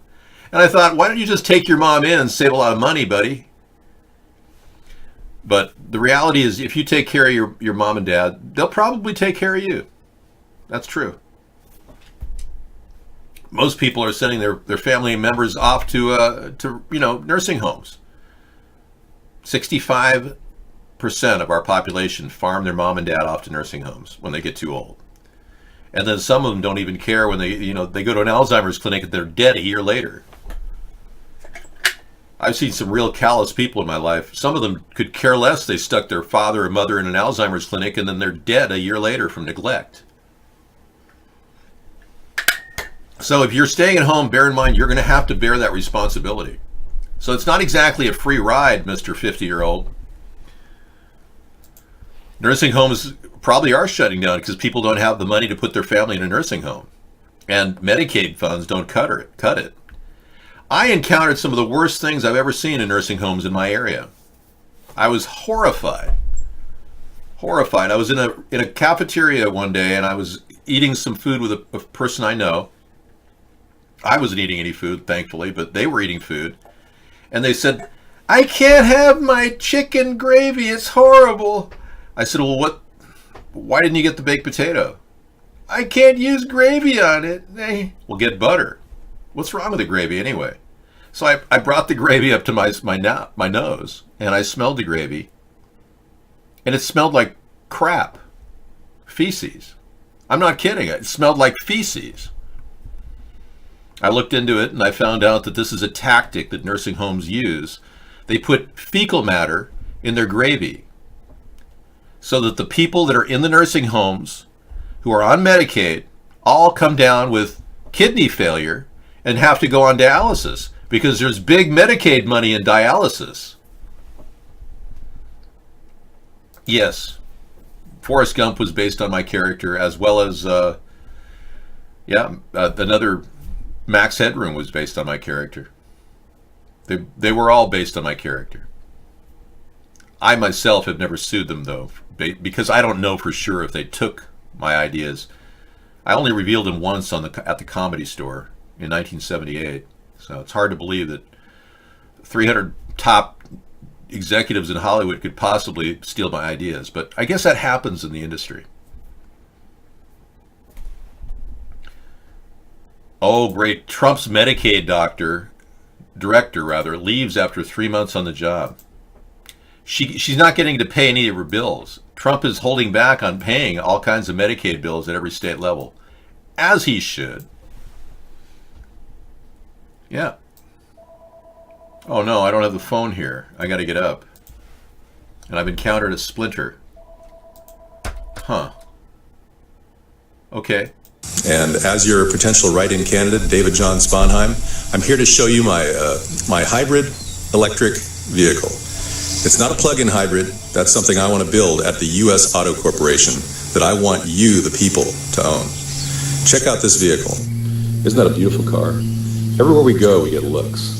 One of the reasons people look at us is we get about 60 miles per gallon, which is really nice. We've been across the country a few times campaigning, and this vehicle is truly a dream to drive. It's a little bit tough on the bumps because those tires are high pressure. Yeah, I just got some new tires on mine and Sarah cars. But really, it's a great car. Yeah, works fantastic. When we got her car, we got it for $4,500, and that's significantly less than a sticker price of $25,000. We got it for $4,500, and then we bought a battery for her and my car at about the 15-year mark. So I think they're both about 3 years old, our new battery packs, but they're running great. Her car uses less of the battery pack than mine because she has a CVT transmission, and it takes a lot less wear and tear on the battery. But she gets 45 miles per gallon. I get 55. Yeah, well, somebody called it a clown car. I had a friend, emphasis on the word had, who called it a clown car.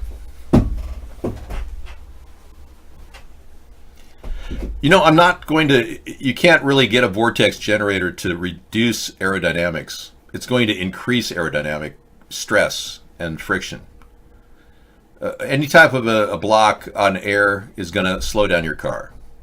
That car has one of the lowest coefficients of a wind drag of any vehicle on the highway. David, in any negotiations with North Korea, we cannot forget what they did at Pearl Harbor. What did North Korea do at Pearl Harbor exactly? Jerry? You may have mistaken them for Japan. Jerry, you're starting to sound like Rodney. The North Koreans didn't have a sneak attack at Pearl Harbor. You're confusing them with the Japanese. Although you may have a point here. No, they were not on our side in World War II. Jerry is rewriting history. the drag is pretty low, the wind drag. And I wax my car with nano wax, which actually is in the 5th dimension. I'd say it's in the 4th dimension, but I think we need to move on to the 5th dimension now.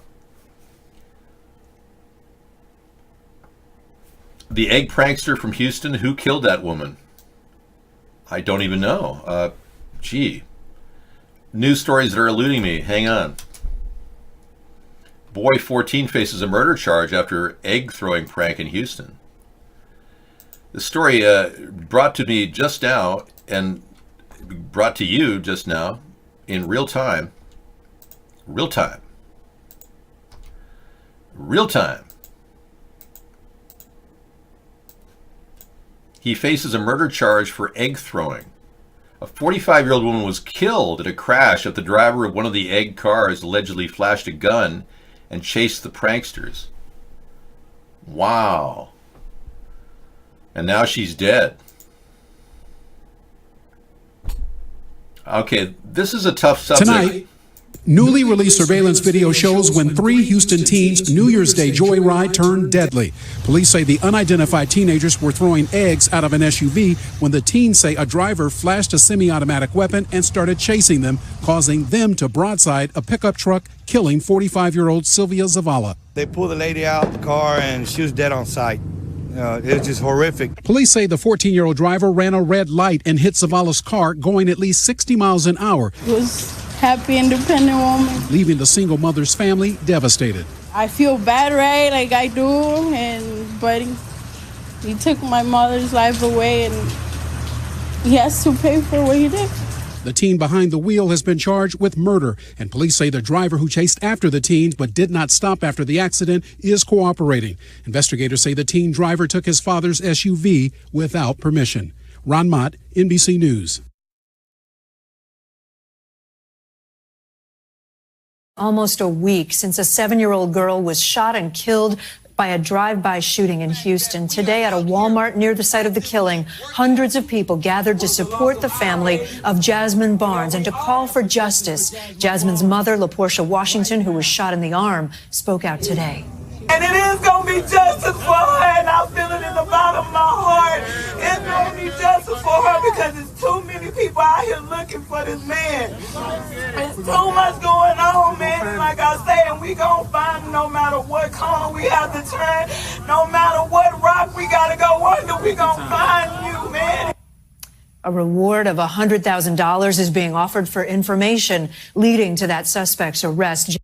Jasmine's mother also said she believes all the support will help bring justice.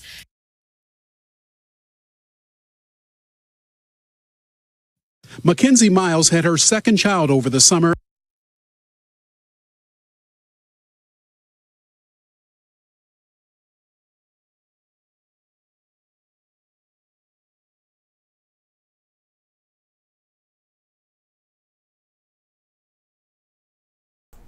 I don't think that was acting, that what she was doing was perfectly fine. I do that every show just to give people who can read lips an edge on what I'm saying. I don't think that was acting, what she was doing. That was real. That's sincere. She really was suffering. You know, when we were in the Vietnam War and we were killing countless South Vietnamese or North Vietnamese people, and many South Vietnamese people died in the war, the Vietnam War. The General McFarlane, our general at the time, made the most callous statement anyone could possibly make. Excuse me, did I say McFarlane? I meant Westmoreland. Sorry. There were 58,000 U.S. soldiers killed in the war in Vietnam, about 500,000 injured, and 4 million people dead as a result of our actions in Vietnam. So 4 million people is a serious lot of people. I mean, let's not kid ourselves. This was a horrible time. And we got out of that war only because of the peace movement in our country that was spawned in many ways by John Lennon and Yoko Ono. But I would never kill anybody. Anyway, moving on, of course, unless we were defending ourselves and I had to do that. I wouldn't want to do that, but defending ourselves comes with a cost. 58,000 people were not expendable, Jim. Boy, you're really batting zero tonight, Jim. We're going to mute you. Yep. I had to mute Jim Brewski. Yeah, anyway, now that you know that we lost 58,000 of our men in Vietnam, we have to wonder why people like Kissinger is still, front row center in our politics. He's a close friend with Donald Trump. They actually met. And Henry Kissinger is not exactly the kind of person that you would say is a nice guy. Many people think he should be charged with war crimes for what he did in Vietnam. People died, lots of people. 100,000 Cambodians died with an air raid that he orchestrated. So Henry Kissinger has never faced the music when it comes to our government accountability. A lot of people have gotten away with this. We've never even tried or dealt with the reality that we made mistakes in Vietnam. So for us to continue making mistakes around the world with Kissinger by Donald Trump's side really makes you wonder. I mean, is George H.W. Bush calling the shots from behind the grave now that he's no longer alive,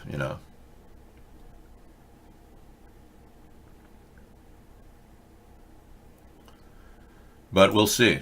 Time will tell.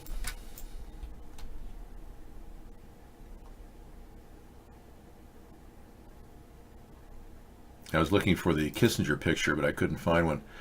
Let's go to the inside of the White House. That sounds like a nice place to be. Kind of. There we go. All right.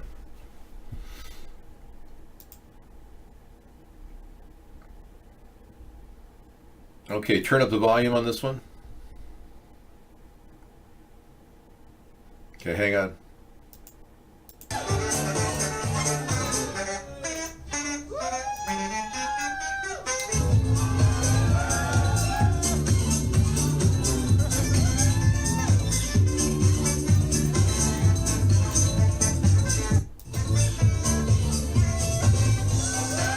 Oh, come on. That's not some, phenom, dude. That's just anybody playing a sax at a bar when everybody's drunk. I mean, hello? Where's the cowbell when you need it? I know. Every time I want a cowbell, I could never get it on cue. Sometimes things work great in here, but other times they don't. That's because we're in the Matrix. He sounded good to you? No, that was good. Don't get me wrong. I can't play sax that well. Bill Clinton can when he's not visiting Orgy Island. I never had sex with anybody on Orgy Island. Not even with Hillary? I never had sex with Hillary either. Webb Hubbell gave birth to my daughter, Chelsea. Really? Yeah, that's the sad truth, is Webb Hubbell is the father of Chelsea. Hillary wants to, adopt some women, so she adopted Uba and Eba Abedin. So now Eba Abedin is, able to run under a new name, Ocasio-Cortez. Isn't that great? Let me do some work here to give you guys a better image correction here, because we do have an identical face. It's not easy for people to know that somebody's, identical when their face is slightly different tint, but I'm more than willing to do some alterations here to get that to work for you. Yeah, I have to do some adjustments. It takes a while to.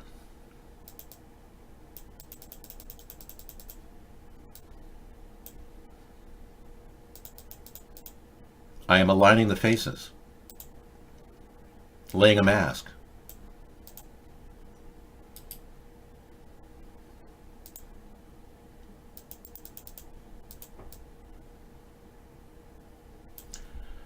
Okay, I think we have one slight 1 inch alteration. There we go. Okay, I think we have a match, folks. Yeah. So if you don't think this is the same woman, then you don't understand what Hillary's all about. I mean, Hillary's more than willing to install some new person, give them a name, and get them into the politics, since her daughter Chelsea is not going to be running. Now, I can't make the cavitation of her head to the other direction in this picture, but you can see we're definitely dealing with the same person. Thank you. Thanks, Dave, for showing me. I think you are unable to see clarity in your pictures. No, they both have dimples. You just can't believe you're being lied to. No, my hair is great, man. Hair's looking good. Yes, I'm so sorry. That cost you your entire existence here in the show. I cannot see differences in their face, no. You're looking for differences that aren't there. Well, let's just wait and see. You tell me why this woman, why Heba, stopped tweeting when the other person came on the scenes from nowhere.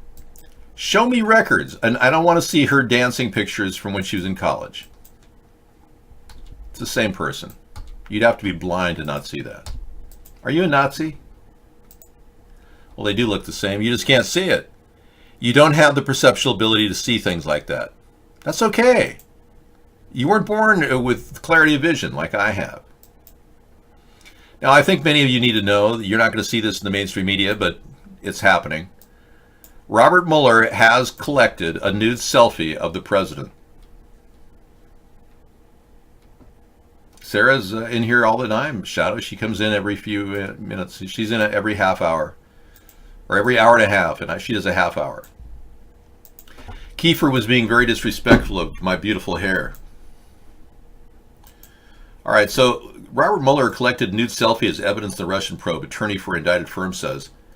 So why would an attorney for the indicted firm of Concord Management and Consulting, which was sued by Mueller, make this stuff up? They have nothing to gain by making it up.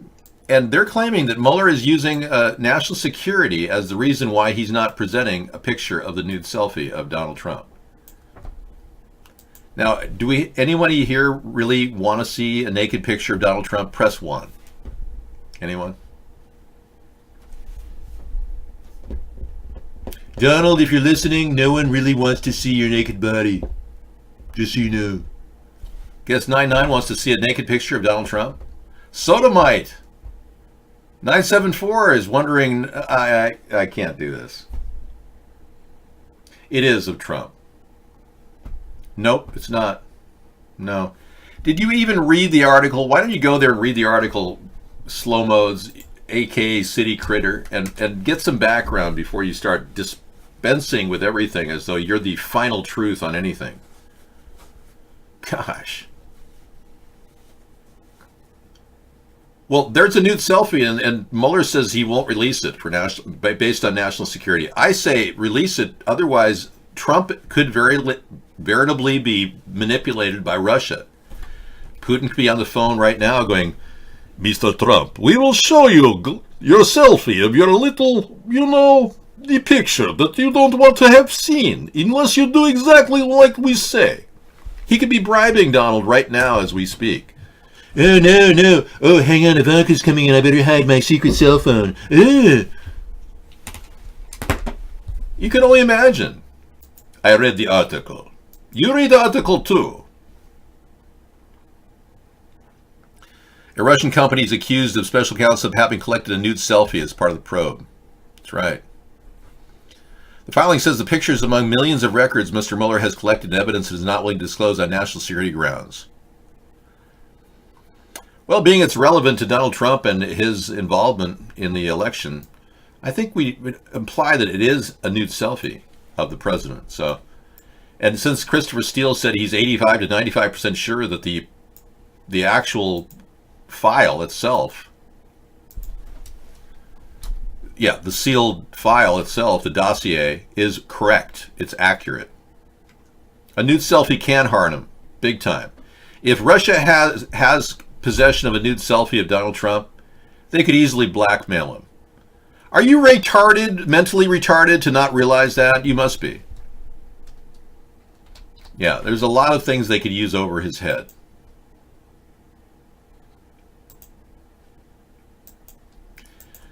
Do I own any fatigues? No, I'm not a fatigue person. I don't care really what Donald Trump's body part looks like. I could care less. It bothers me that Stormy Daniels said it looked like a mushroom. That was disturbing. And I just cannot believe that anybody would say such a thing about a man's pee-pee. But whatever. Yeah, I just think it's appropriate that we get it out in the open. Donald reveals it to the American people. We move on so that it is not held in abeyance so that they could be using it as blackmail against our president. Now, here's the story about the California utility facing charges for the possible wildfire. PG&E they're looking at charges of neglect in laying the lines properly that led to the terrible devastation we know as the Paradise Camp Fire. 18,000 acres scorched in a matter of hours. But the largest public utility provider could face murder or manslaughter charges if it were found responsible for causing the state's recent deadly wildfires. Yeah, I doubt anybody's going to serve any time for that. 16 million American Californians are getting a really good rate. They're coming up with new ways to raise the rates on everybody. So wouldn't this be great? Sue PG&E for violating the rights of the people in Paradise who are dead, who will never collect, and then just say, well, we're going to have to fight lawyer fees. Are going to cost everyone more money on their kilowatt hour. So they're just going to jack you up, as opposed to the other thing. Would you like to hear a story of when I was in my Hollywood years? Would you? Sure.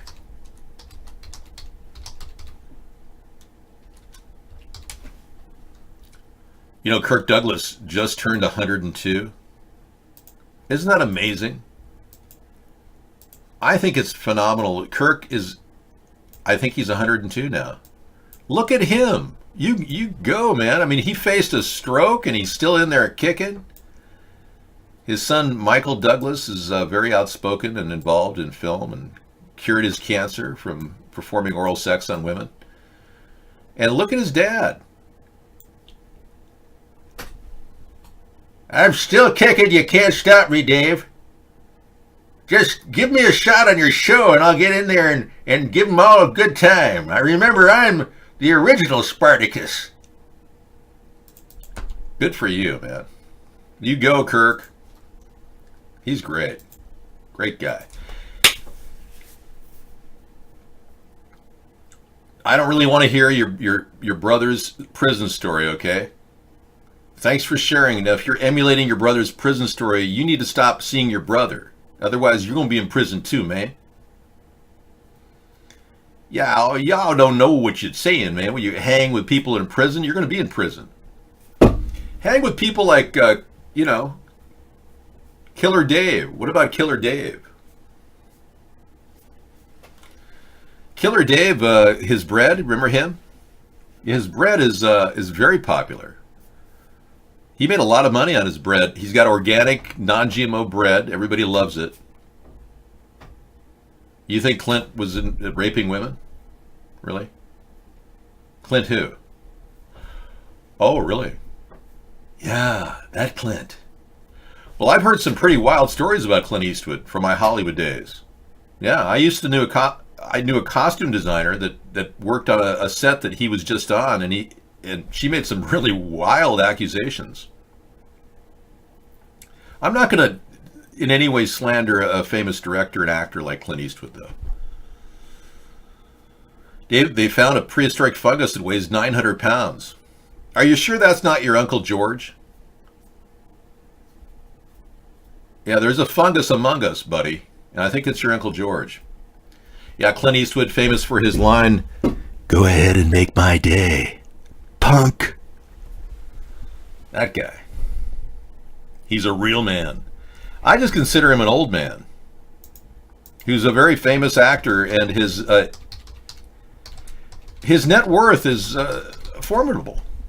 $375 million he's got, from wanting to beat people up as Dirty Harry to, scaring the living daylights out of the late Sandra Locke. He had a big divorce with Sandra Locke that was very ugly.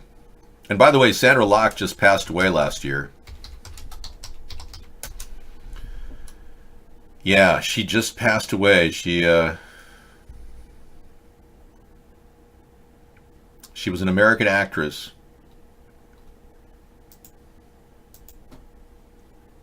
Very beautiful woman. She believed that he was abusing her. And the stories were kind of wild back then.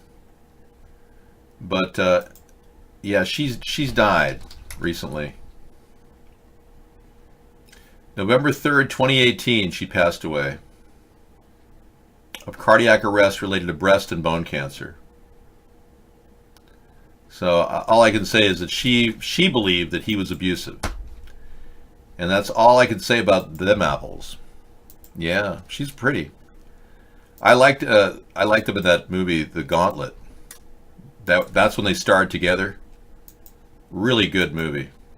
I don't remember that movie. I haven't watched a lot of Tom Selleck in my life. He lives down the street from me. I just have never bothered to watch his movies. Yeah, I live in a famous area. Lots of famous people live around me.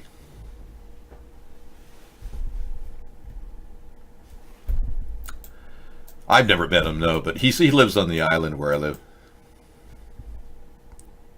All right, moving on. Have you noticed the news is getting kind of insane? I mean, I'm probably not the only one who thinks that. But Trump is now preparing for a years-long shutdown. I mean, did it ever occur to the American people that Trump might not be able to make qualified decisions? I mean, I agree the Democrats can certainly move toward impeachment, but I mean, are they going to sell it to the Republicans? You said in the meeting, this is him quoting you, I just want to check, that the shutdown could go on for months or even a year or longer. Did you say that? And I is did. that your I did. Is that your assessment of where we are? That. Absolutely, I said that. I don't think it will, but I am prepared, and I think I can speak for Republicans in the House and Republicans in the Senate. They feel very strongly about having a safe country, having a border that makes sense. Without borders, I've said it many times, we don't have a country. Have you considered using emergency powers to grant yourself authorities to build this wall without congressional approval? And second, Yes, on I have. Mexico, you have. Yes, I have, and I can do it if I want. So you don't need congressional approval to build the No, wall? we can use them, absolutely. We can call a national emergency because of the security of our country, absolutely. No, we can do it. I haven't done it. I may do it. But we can call a national emergency and build it very quickly, and it's another way of doing it. But if we can do it through a negotiated process, we're giving that a shot.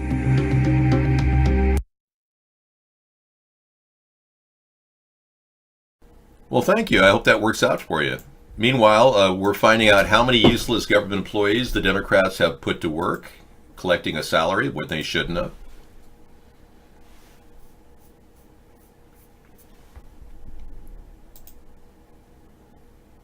All right, that's a bannable offense. If you come in and do that again, I'll burn you. You'll never come back in the show. Nobody's made New Year's resolutions to that effect, and you will be banned next time you try a stunt like that, Xenu. I read everybody's chat. If Trump keeps it up for too long, McConnell will move to get a 2/3 vote in the Senate so Trump's signature isn't needed. Yeah, but he won't get the 2/3 vote in the Senate. They don't have that much power. But good luck. Mitch McConnell has been known to do whatever suits Mitch McConnell. The only reason why Mitch McConnell is operating right now is because of Donald Trump. Otherwise, Mitch McConnell probably wouldn't be able to explain to people how he gets Russian money to get reelected, or why he pushed for Brett Kavanaugh to become our Supreme Court justice when clearly he just likes to drink. Oh yeah, well the Democrats will cooperate because they want to keep spending your tax dollars and wasting it. I support Trump on this one. Hold the line. There's no reason in the world why Pelosi and Schumer won't authorize $5.6 billion in funding, other than they're turning it into a political nightmare. It's not really Trump's fault. They're doing another slander show. Well, if they're doing another slander show, we're going to keep recording it, and it's all going into a file. Yeah, we're going to definitely prosecute. After years of Trump's dire warnings, a crisis has hit border but generates little urgency. Okay, and the border crisis is happening.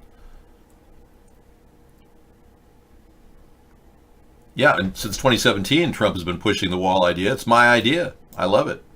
1,000-mile fence needs to be built. I want to build a $1 billion container fence, a lot cheaper than Trump's wall, but hey, whatever. Record number of migrant families are streaming into the United States, overwhelming border agents and leaving holding cells dangerously overcrowded with children. You see, we are at an apex of a national emergency because the problem was not fixed the past 2 years with a fence. The Democrats have been hemming and hawing and playing this stall game.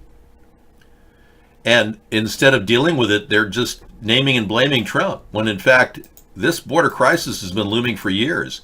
The population increase south of the border is 31% annually. America would have zero population growth if we didn't have illegals coming into our country. That alone is a reason to have the fence.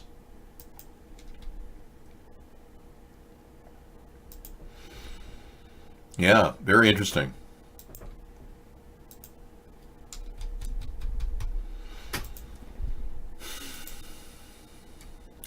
Ann Coulter believes that this is a Waterloo moment for Donald Trump.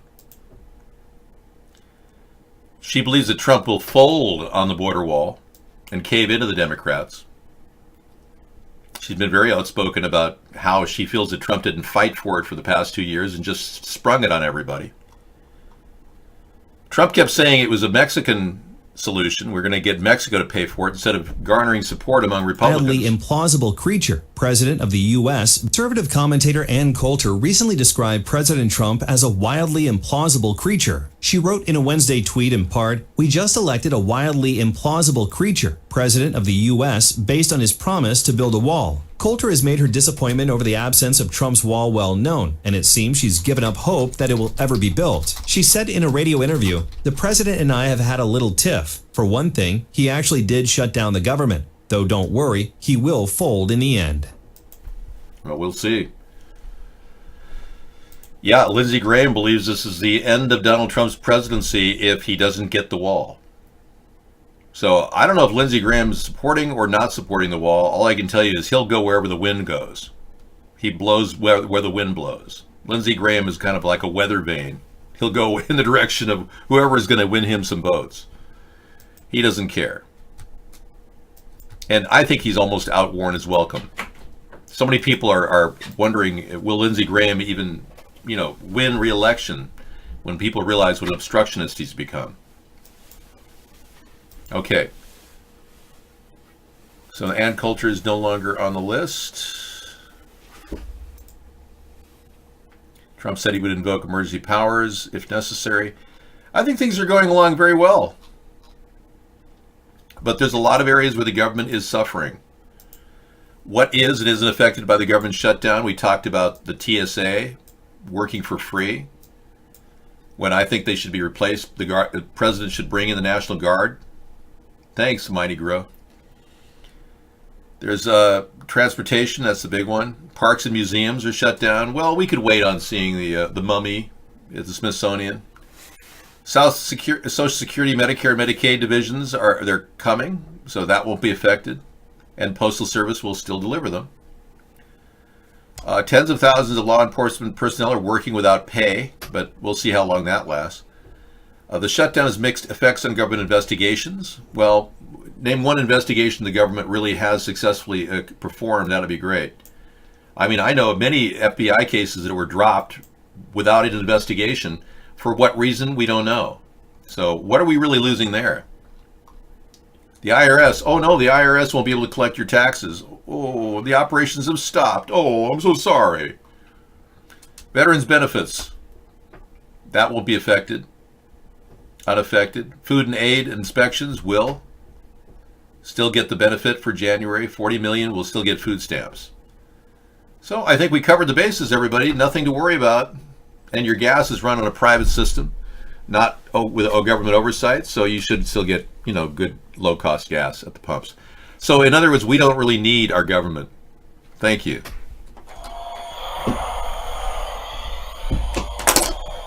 We need to start losing some money because look, Trump overspent by $500 billion in the past 6 months. That's the way it's been. He's overspent $2 trillion. Even Donald Trump's going to have to pull the plug on his spending. This is a win-win for us too, as Americans. We should get National Guard to go out and pick up garbage, and we should get people to replace the TSA at the airports. That must be done. Okay.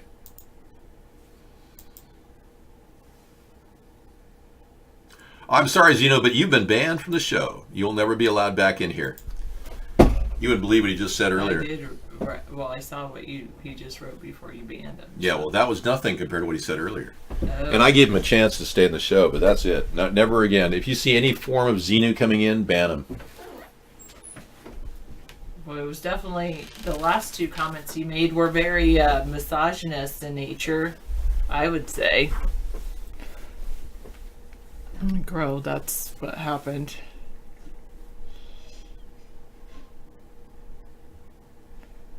Thank you, 705, for whatever you were alerting David to. You traveled the USA by car? So have I.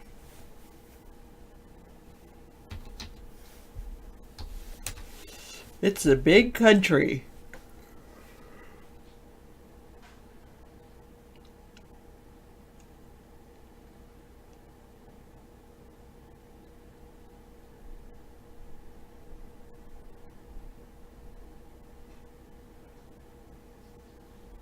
There's a new bill that wants to require 10 years worth of presidential tax returns. Well, it's been proposed. I don't think it'll pass.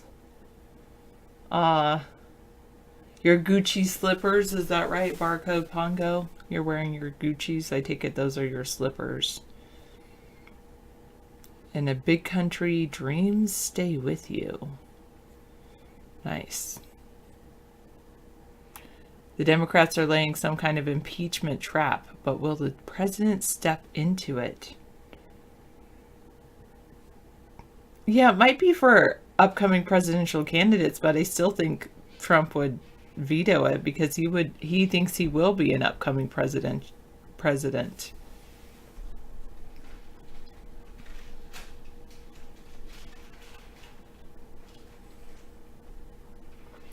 There's a record flood at the border. But it hasn't, it's generating little urgency.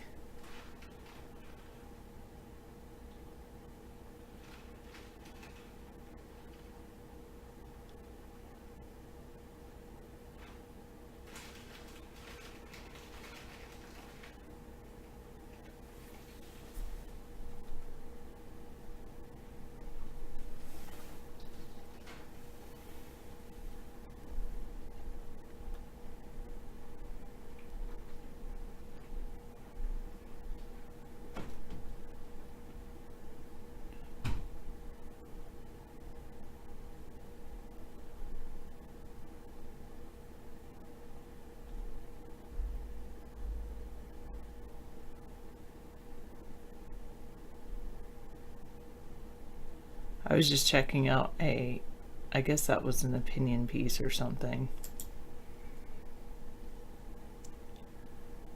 Dave disappeared and Amber.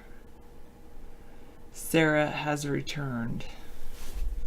I should let Amber sit in my lap and play solitaire. Okay. I don't know about that. So you received disability. Have you always received disability since you're 18?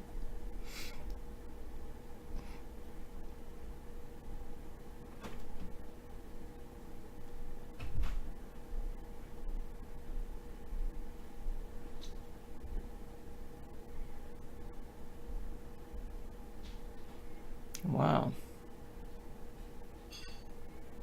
A wounded tiger finds humans to ask for help after being injured.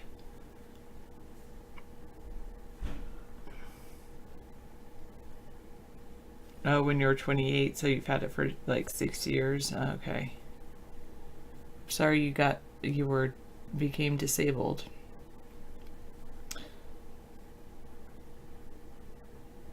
So a tiger known as Tikhon appeared at a remote Russian border close to China and refused to leave despite several warning shots and being fired by guards, or several warning shots were fired by the guards.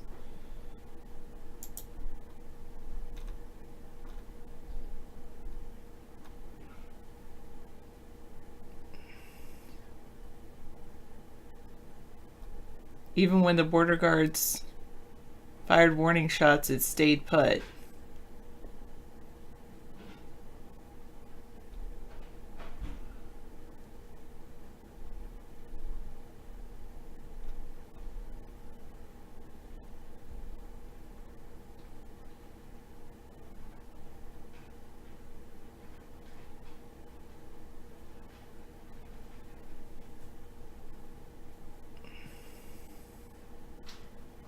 He fed himself by killing and eating 2 guard dogs belonging to the Frontier Guards.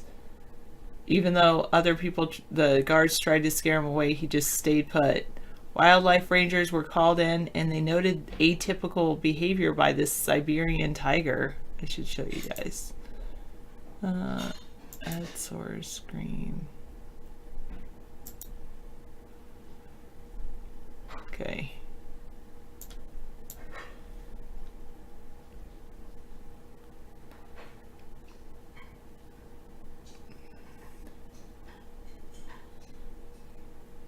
The behavior of the tiger showed that after a lifetime in the wild, it was an animal that came to them for help.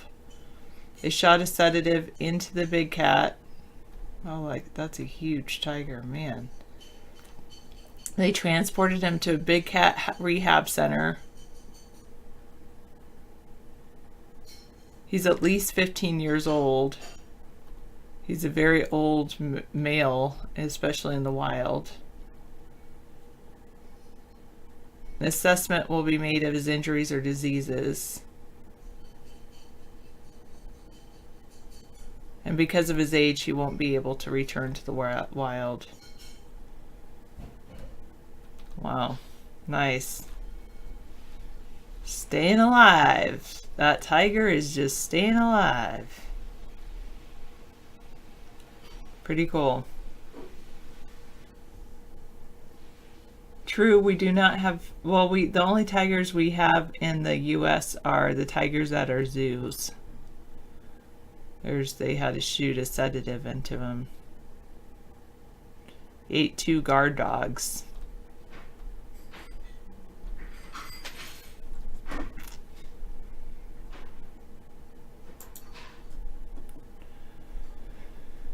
Oh, well, that's true. We also have the Detroit Tigers. Good point. 993.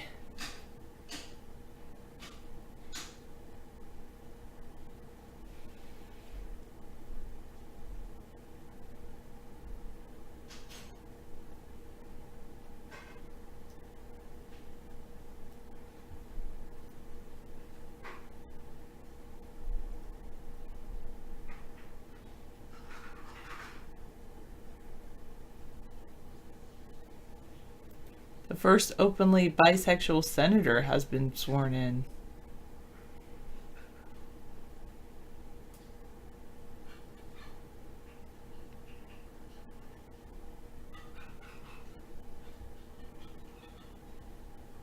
A record number of Americans want to leave the U.S. You probably heard some kind of metal. David was probably cleaning something or something.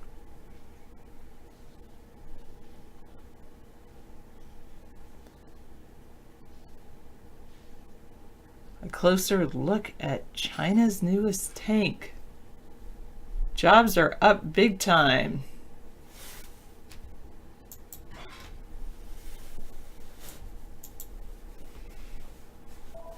Employers went on a surprising hiring spree.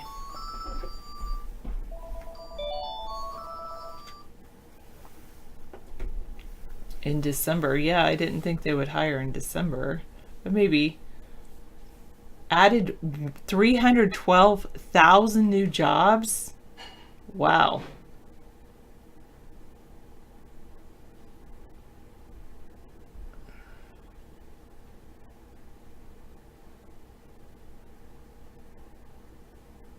The nation's unemployment rate rose, though, to 3.9%, or I guess people receiving unemployment benefits, maybe.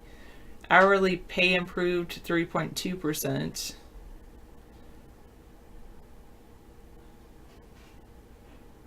The Fed will be flexible in judging whether to raise interest rates further. The Dow Jones shot up 747 points Friday.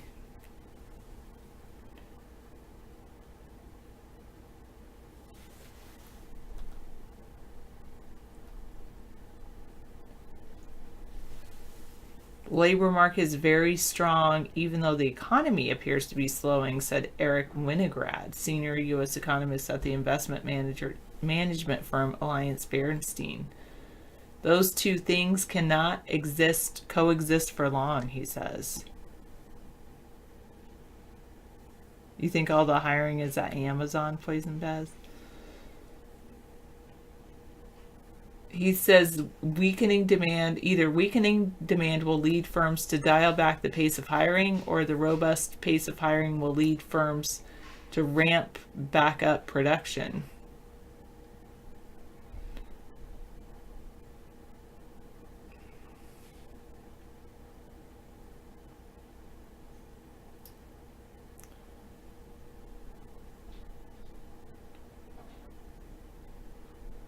China, they say, the world's second largest economy, is mired in a slowdown. Its consumers are losing their appeal for real estate or iPhones, Ford vehicles, and jewelry. They're not buying those kinds of things. Insane Rooster lives in Illinois. He says it's the most corrupt state there is, and people are leaving Illinois because of the governor there.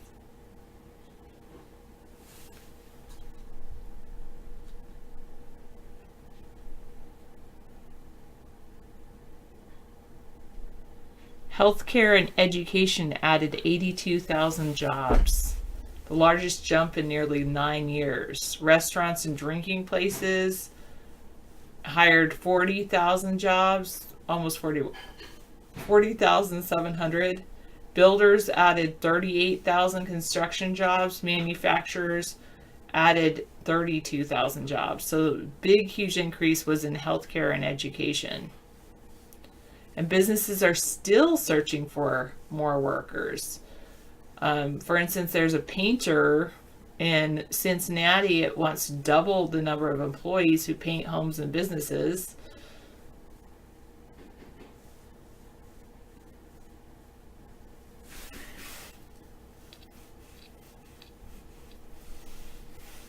And let's see. But of course, they say the jobs report for January could be weak if the shutdown continues. January job growth could be negative, in the negative.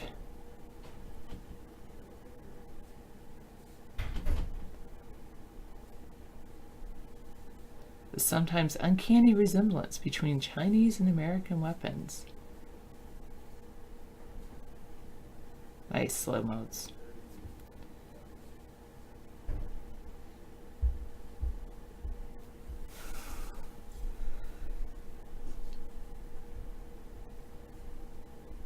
Martha Gimbel, director of economic research at the job site Indeed, said people should not get to the used to numbers like the ones we saw in December.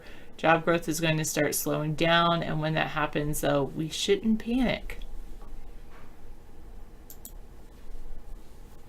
Good to know.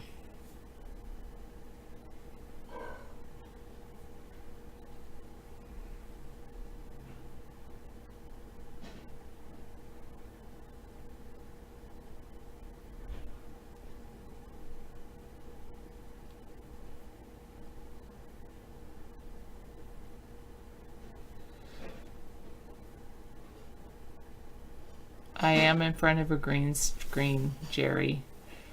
I know. My place is not the Oval Office yet. Maybe one day, Jerry. Welcome to our show. Jerry Adams.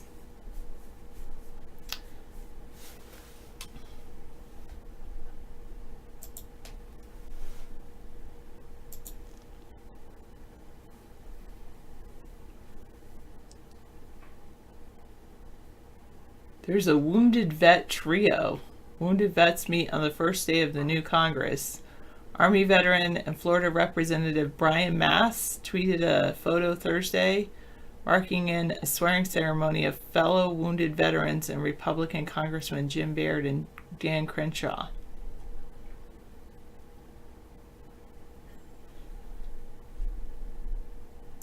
The caption says, 5 arms, 5 eyes, 5 arms, 4 legs. All American.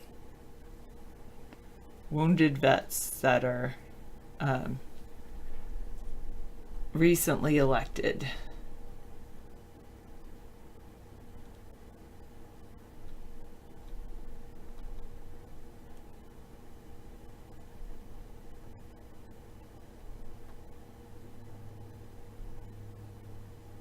Wow.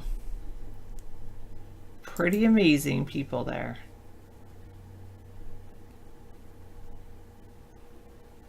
I never get drunk in the Oval Office. I don't drink at all, ever. So I think that won't be a problem. Rooster thinks we should build a shipping channel from the Gulf to the Pacific Ocean. Half on America, half on Mexico. Both pay for it. They both make money from it. Coast Guard patrols it, and both sides will make lots of money giving foreign shipping access to it. Plus, the drug cartels in Mexico side has a doorway to ship their drugs all over the world. Ha ha.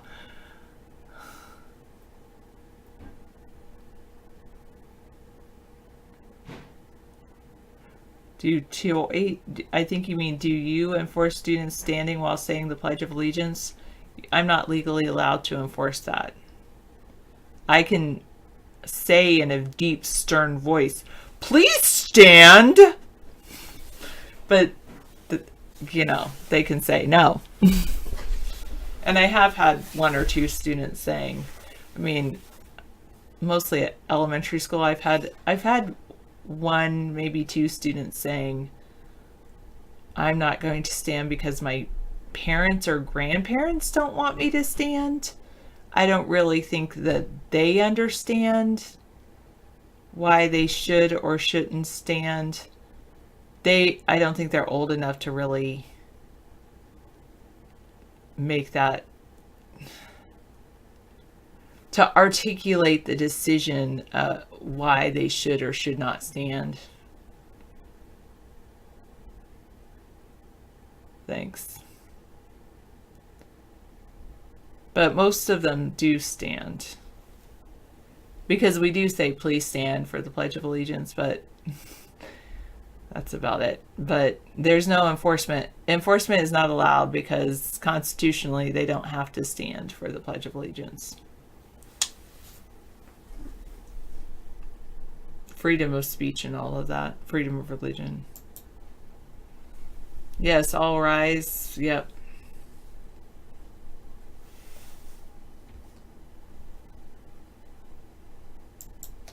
But students aren't penalized if they don't stand. People just look at them funny. No, I don't know.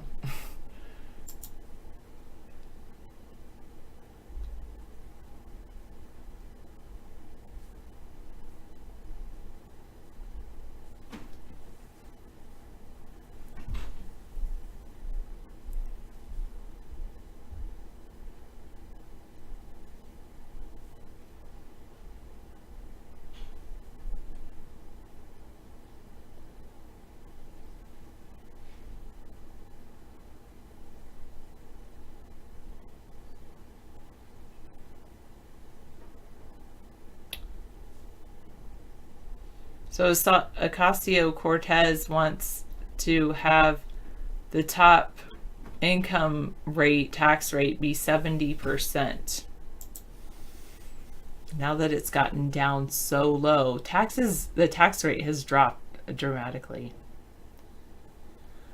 Not in my classroom directly, but I have seen that in other classrooms, and basically there's a couple of different choices for students with that issue. That did come up last year on X, and one of those was we have bathrooms, not many, but we have a couple bathrooms that are just like single stall, or they're boys' bathrooms, but the main door locks. So that's one option for those kids. And then there's also like the health room has a bathroom with the main door, and it's just a single bathroom. So that's the only issue really as far as transgender students goes, is the bathroom issue. Otherwise, they're treated the same as everybody else.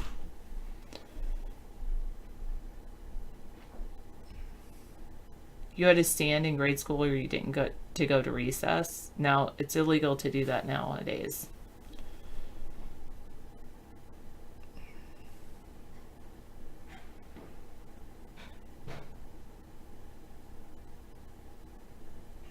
Wow, Chinese agents knock on doors and demand users delete their tweets. Wow.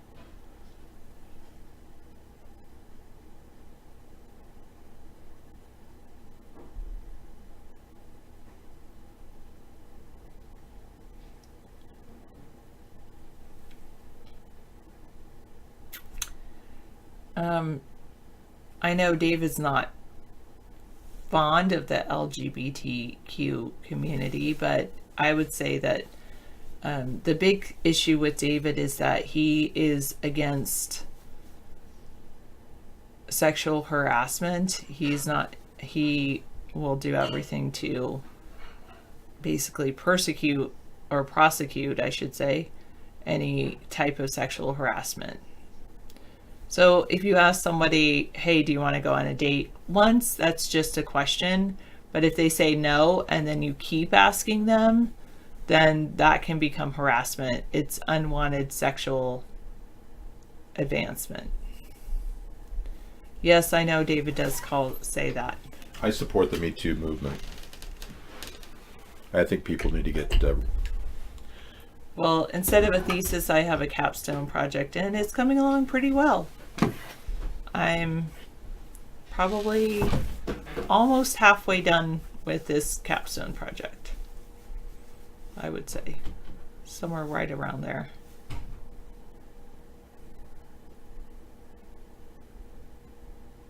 Yeah, I know Amber's not showing up. She's staying in the other room.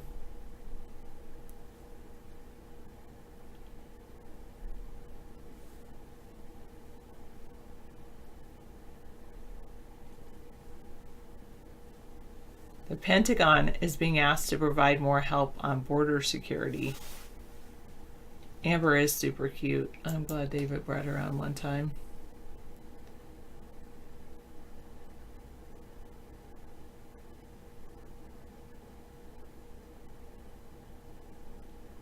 Wild monkeys with herpes virus that's fatal to humans are mating like crazy in Florida. Wow.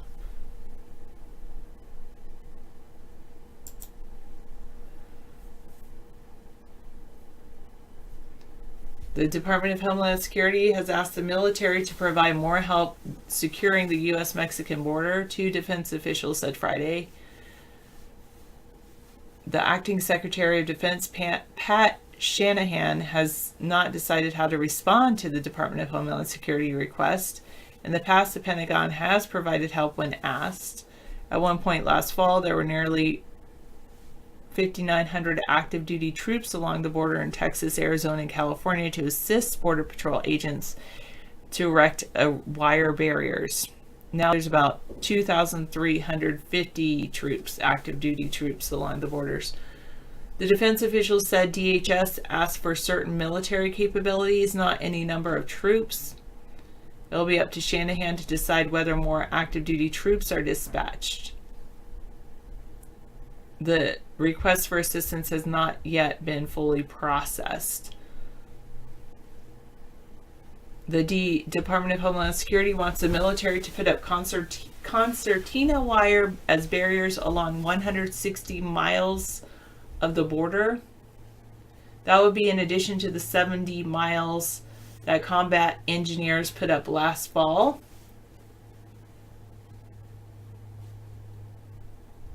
If the new work is taken on by the military, it might require an extension of the current deployment beyond its scheduled end of January 31st. The officials said the Department of Homeland Security did not ask specifically for an extension, but that extension has not been ruled out.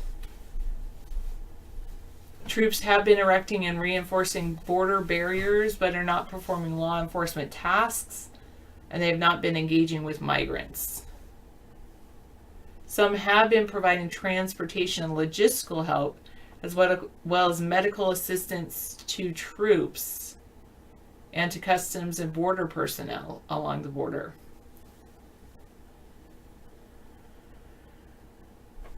Many Democrats in Congress have criticized the troop deployments to the border as a waste of money and a misuse of military resources. There are about 2,200 National Guard troops deployed along the border. It's possible that some of those or additional deployments of National Guard personnel could be used to perform some of the work requested by the DHS. Hello, my beautiful cat Fluffy. Well, today it was like we paid $40 to go out to eat. Yeah, it's easy to do that nowadays with the cost of everything. It's pretty crazy. You know, just to get an entree is $18 plus tax. You know. Everywhere you go, I mean, the best way to do it is to cook your own food, you know, when you can. If you can. When you can. Excuse me.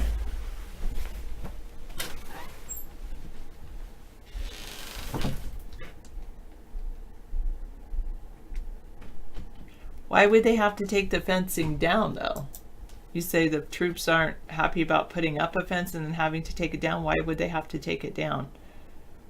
David doesn't usually go to Wendy's or Denny's or Wendy's.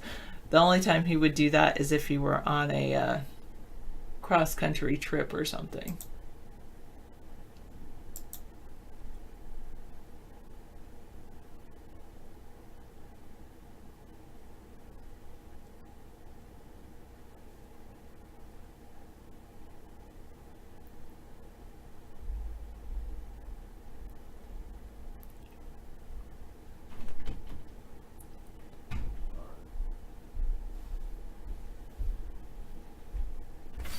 Yeah, I guess we're doing pretty well. We're having a fairly mild winter, which is great. Well, Sarah, I'm ready to take over for you. Okay. Thank you so much for all your support and help in this matter, and we're up and running. I bought her something, yeah. And those troops aren't happy about putting up a fence and having to take it down. Why would they take it down? That's what I asked. Yeah, why the fence is a permanent structure. Why would we want to not have a fence at the border? What's wrong with you Democrats? Are you not afraid of an onslaught of crazed illegals coming into the country? I mean, sure, Trump overcharacterized them as drug addicts and rapists, etc., but aren't you a little worried that your family's going to be overrun and your services are going to be taken away? I mean, come on, people. Yeah, David's not forcing me out. We don't both need to be here. Yeah, we spend time together off camera a little bit and on camera a little bit. We don't have a lot of time together during the week because she works and I do the show, you know. So plus she does need her private time to finish her capstone. So thank you, Sarah. That's true. Yeah.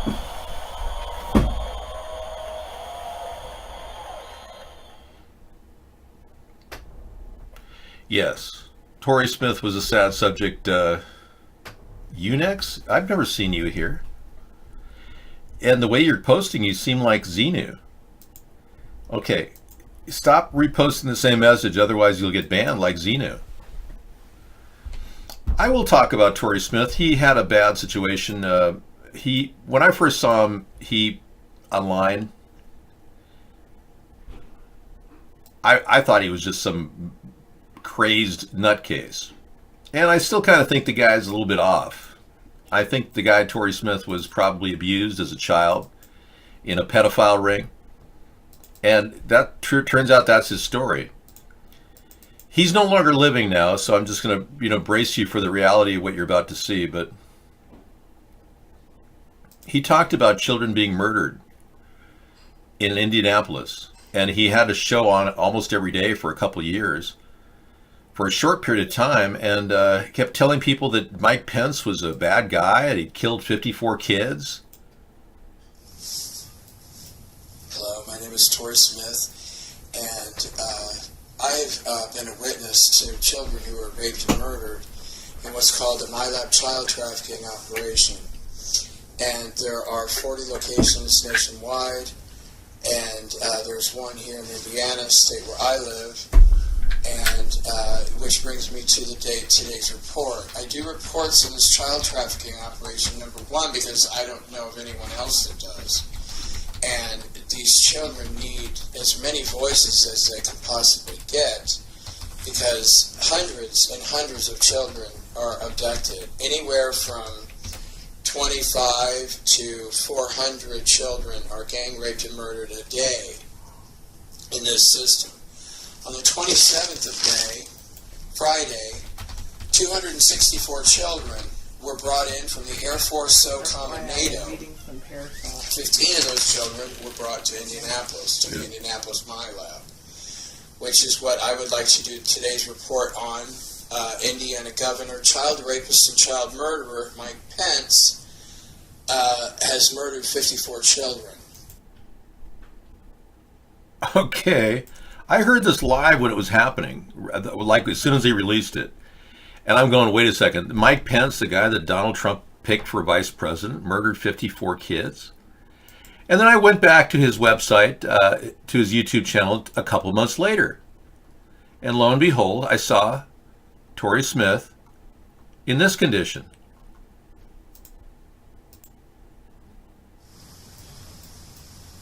Hi, my name is Tory, and I want to thank you for the support and prayers and awareness that you brought to what's going on in our country about child trafficking. I think this is going to be my last video for a while. I can barely see. I can only stand up for a few minutes and then I have to lay back down. Well, he passed away. He died. Tory Smith passed away just a couple months after he made this first video declaring what was happening. So you do know that they have weapons that can install cancer in you, or they even have polonium that can kill you within a week. We don't know what caused his death. I don't know. I don't have his autopsy result. But I can tell you that I believe that he had been involved with the MyLab child trafficking network in America, which is being hidden and kept from any one of us from looking at. Our government officials have been involved in some pretty sick stuff. And the people that control them get them involved in this. Take pictures of them. There's allegations that Jeffrey Epstein, the guy who runs Orgy Island, actually has a dossier himself on various people because he works for the Mossad. That's why he's so protected. That's why Judge Acosta, who's now our labor secretary, was appointed. He only gave him 1 year, Jeffrey Epstein, for trafficking up to 50 girls, children, 14 years old. I'm trying to get that message here. Hang on. Someone was messaging me. There we go. Gotcha. Okay, thanks.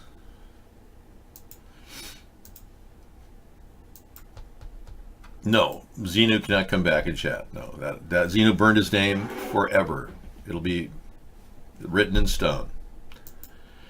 Jerry, thanks for asking me. The Mossad are the people that work the secret intelligence services in Israel. And they were involved in a lot of big name events like Victory at Entebbe. Some people believe they may have been involved in 9/11. That's been said many times. I've said that.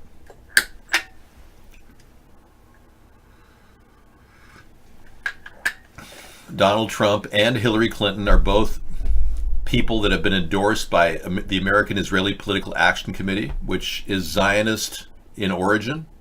Whether they're Zionist in the future, we don't know. I'm hoping Israel doesn't support a new world order. I'm hoping Israel stands up against a new world order, and I'm hoping good Jewish people realize that the wrong of a new world order. But when they acquired Israel, they wanted more. And the people that were so powerful in getting Israel after the war, World War II, they have now been empowered and feel entitled to take total control of the world. This same phenomenon has happened many times before with people like Hitler, Napoleon, Caesar, Attila the Hun. There are many people who try to take over the world, and these people think that they can do it now. And I argue that that's not going to happen. Yeah, Victory at Entebbe was Victory at Entebbe was probably one of the most amazing military actions anyone's ever done. You were warned, buddy. You just don't understand. When you're warned, you are permanently removed from the show. I'll keep banning you too, and if you keep it up. Oh yeah, well believe me, the fact is, a lot of the events that have happened throughout the world before we were born, and all of us were born at a time when something else happened before us. We all have that in common. This is a rabbit hole lesson we'll be learning from Joe Coldflyer. But when you're born, you realize that you're picking up on a lot of the mistakes of your parents. Like today, a lot of young people blame the boomers. I hear this a lot. It's the boomers' fault. They did this to our beautiful planet. It's the boomer. No, it's all our fault. When I use plastic bags now, I actually think about how many plastic bags I'm using. I try not to collect too many plastic bags at the market or throw them out because they're literally going into landfills that are going nowhere. But in the ocean, killing, all the living creatures of the world. So everything we do is having an end effect, a cause and reaction. Everything we do is going to be either neutral, carbon neutral, or not. Now, most of the things we do in life are not carbon neutral, like driving your car. But there's a day in the future where we'll be able to use our energy fully. I mean, right now we only use 85% of the gas that goes into our... Actually, 15% of the gas that goes into our engine is used. 85% is evacuated through the muffler. Our cars are producing their body weight in pollution every year. So all that gas that you put in the tank, that's heavy. It's going out the back end of your muffler, and that's going to end up causing a great deal of problems. So we have to be more efficient with gas. It's one of the best fuels out there in terms of combustibility. We get 200 miles per gallon someday. It's possible. And have cars that are, durable, that last without having to be recycled and thrown in dumpsters and constantly thrown in, the cycle of garbage that the consumption has created out of the consumeristic society that we have, the conspicuous consumer society that we have, has led to this. So we have to all start thinking about that. And if we don't, it'll be thought of for us. So it's going to come down to, we may not even get food the way we normally do because of this allocation issue and pollution. No, your horse is not carbon neutral. Your horse flatulates. And the more flatulence coming out of your horse, the less carbon neutral your horse is. I'm not trying to make everything perfect, guys. You don't have to eat pure organic food or eat perfectly non-genetically modified food. You don't have to do that. You can cheat along the way and not worry too much. But if you consistently eat bad food, in 30 years, you'll notice a difference in your body. Nothing can be perfect, exactly. So we're never going to get rid of plastic waste on this earth. Okay, it's not going to happen. But if we move in the direction of getting rid of it more than putting it out, we're on the right track. But right now, we're totally putting out too much plastic waste that we're not getting rid of. And I admire the work of Boyne and Slat. Even though he got $2 million, he put together something. It's in the process of being improved. They know they have to go faster. They're going to have to use some energy source. I would recommend building something off solar energy, because putting gas out there to push a boom in one direction is not exactly carbon neutral. I envision something that would actually be in the ocean that would pick up plastic waste and get rid of it. Put it into a liquid form right away. Almost melt it. I mean, there's got to be a way of concentrating sun so we can melt plastic. And then in the process, we can acquire a lot more down below. And the more we concentrate it, the less bulk we have to deal with, the more likely we can transport it in canisters. Makes sense. If we have floating canisters of plastic waste, big, huge, then we'd find them. They'd be RFID chipped. We could just pick them up in the ocean. But more importantly, this thing could run for years without having to be maintained. There's going to have to be some way to make plastic condense down to something small, because right now plastic is bulky. So I'm envisioning something that could have solar collectors on each point that could actually melt the plastic into containers with liquid plastic. And then later the plastic can be converted back into gas. There is technology to do that now. Plastic is just oil. It can be converted back into fuel. Yes, well, if we leave the plastic where it is causing global problems, because it's blocking sunlight to the phytoplankton, which is necessary to create oxygen, which you need to breathe, Jerry. Do you know what oxygen is? The thing that your body needs to function? Well, yeah, if you block it with plastic waste, it's not going to be able to give you oxygen. So, and that's another argument against what they're doing in the skies above us. They're dumping chemicals thinking they're going to help clear the atmosphere. How is it possible to dump chemicals on top of the atmosphere and claim you're cleaning up the atmosphere? It's absurd.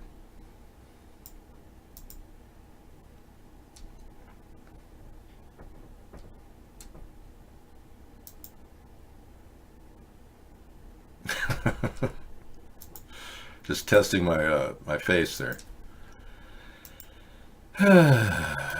It's like saying we're going to somehow create peace by establishing war. Well, the way to peace is to kill every one of our enemies. Well, technically that's true. Technically, if you do vanquish your enemies, you will achieve peace. But what about their children and their children's children that want to come back and kill you? Hey, these three guys, they're now calling it the group of 76, the 76 Club, because they all three died at age 76. Yeah, terrible, sad truth about what happened to all these guys here. Celebrities. Mean Gene Okerlund passed away. The guy on the far left, he was the WWE newscaster. Giving you blow-by-blow experience from the WWE. And then Bob Einstein, a.k.a. Super Dave Osborne. There he was toward later in his life. And then, yeah.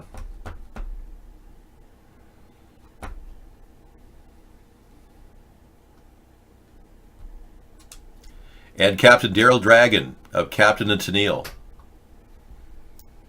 Ahoy, Captain. I don't care who's gay and who's not. That's my point. You know, you guys live in a world of judging people on their sexual preferences. It's ridiculous. No, Ringo is still alive, Jerry. Unless you know something I don't in the past 15 minutes, I believe Ringo Starr is still kicking. Yeah, his official page is out there. They're even talking about a mini reunion. Ron Wood joining Paul McCartney and John. This just came in. We're talking about possibly getting together, doing another edition of the Beatles. Paul McCartney was wrapping up his touring calendar of the year at London's O2 Arena on Sunday evening when he introduced a couple of unexpected guests, an old bandmate and an old rival. We've got a little surprise for you. A crowd of 20,000 people. It's a surprise for us, actually. That only happened today. An extra drum kit was rolled outside. Fellow former Beatle Ringo Starr and Rolling Stone Ron Wood joined McCartney and his band for a rollicking get back. Look at that. Hey, this will be kind of fun later tonight. I'll add this to our link. Yeah, that was just last month. Just a couple weeks ago, actually. Wonderful. Okay. So I do a link checking too. I'm not solely relying on other people giving me links, but thank you. Rabbit hole lesson from Scissor Fight. Well, hello. Good morning. It's been a while since I've had any ability to make any decent material until I woke up this morning and saw another fellow YouTuber who found this little gem, diamond in the rough. I'll show that in just a second, but what you're looking at, of course, is the one capture that I found of this gentleman wearing the square and compass behind Hillary Clinton's speech. For those in the question of why she will never so much as see a parking violation, this is the reason of the secret. And as I show you further down the rabbit hole with me, let me show you what I found. Here is our beloved President Donald J. Trump, and he went in front, for the first time ever, mind you, in front of the press meeting, national press meeting at the White House, where he was introduced by Sarah Huckabee Sanders. And the interesting thing is all these individuals behind him happen to be bald. I don't know what that says or means, if it means or says anything. Well, it says that Donald Trump has hair, and they don't. It's kind of a big image thing for him, yeah. I want all the people around me to be bald so that I look like I have hair. If that's okay with you. Do I have clearance to do that? Overseer and warlords? Thank you. Vladimir, am I allowed to say this?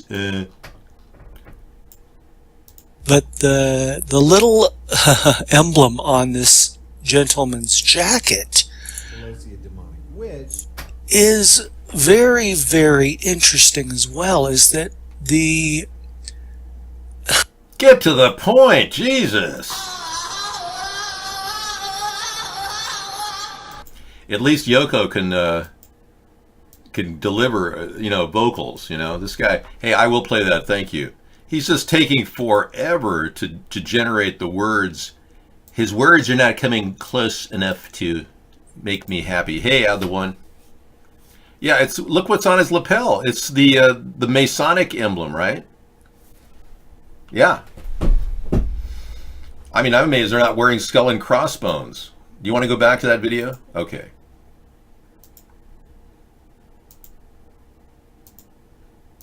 Well, hello, good morning. It's been a while. And the secret, because it's a hidden in plain sight reality. And who are in control jacket is very, very interesting as well, is that the entities who are in control of this realm do not and will not ever keep it secret, because it's a hidden in plain sight reality. And this and this is in your face. This is who we are. When you want an idea in your own mind, whatever label you want to give them, reptilians, Illuminati, Luciferians, Satanists, Masons, whatever. I mean, I can't say that all Masons are Luciferians, but at the top of the hill, the 33rd degree Masons are Luciferians. They worship dark forces.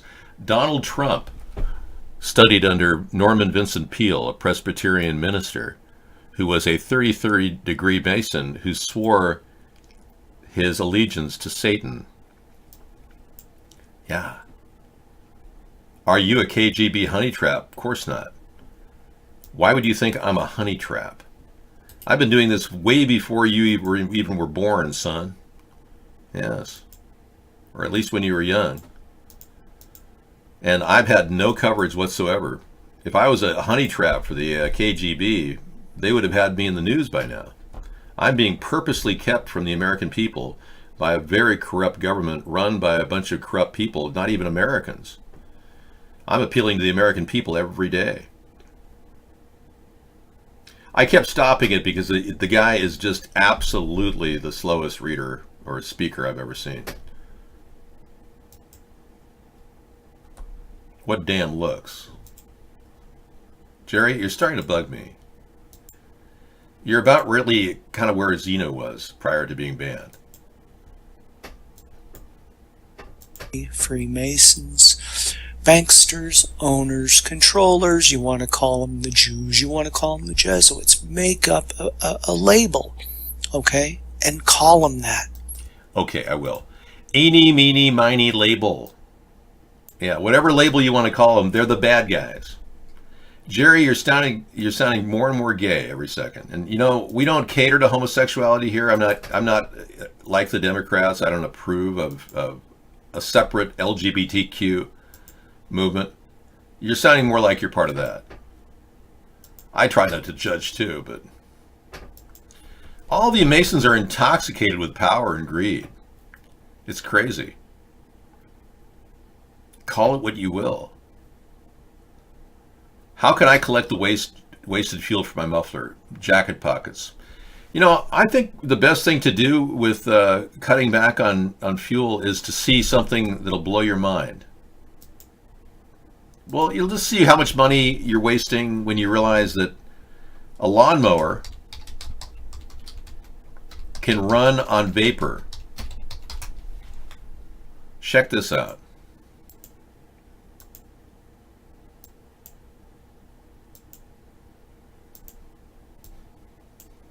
Hey, what's up, people?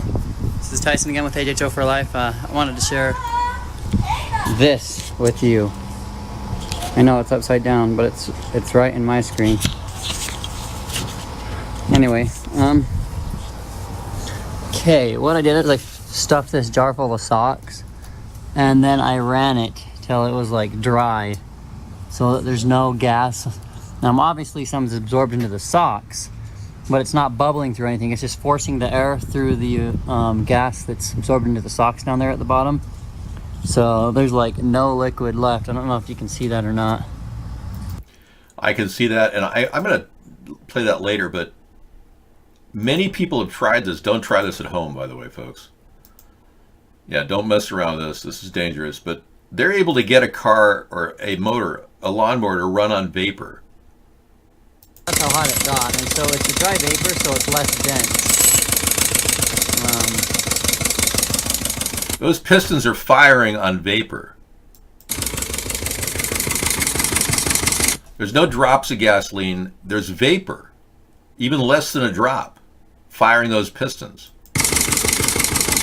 All right, let's just kill it. Anyway, I will play this later on, but there's numerous examples of this online where cars can run on vapor. It turns out that a lot of designs have been developed over the years. I'm not kidding. A lot of people have developed designs that have been amazingly efficient with fuel.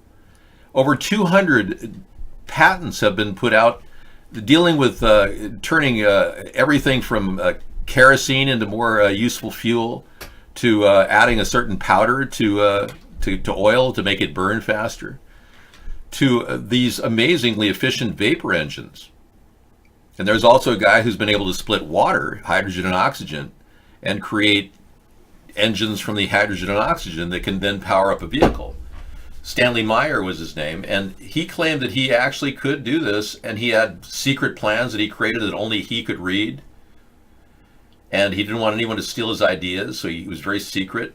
And then he held back against the Middle East, who were willing to offer him $1 billion just to give up his patent on a water engine. He refused, and then he died. He ended up getting up from a lunch he was having with his brother and someone else, and he got up, he grabbed his neck, and he said he was poisoned. He ran outside, then died of an embolism. Now, that's what he said. If you look at the words of a man who died, he said he was poisoned. So, but the official autopsy said embolism.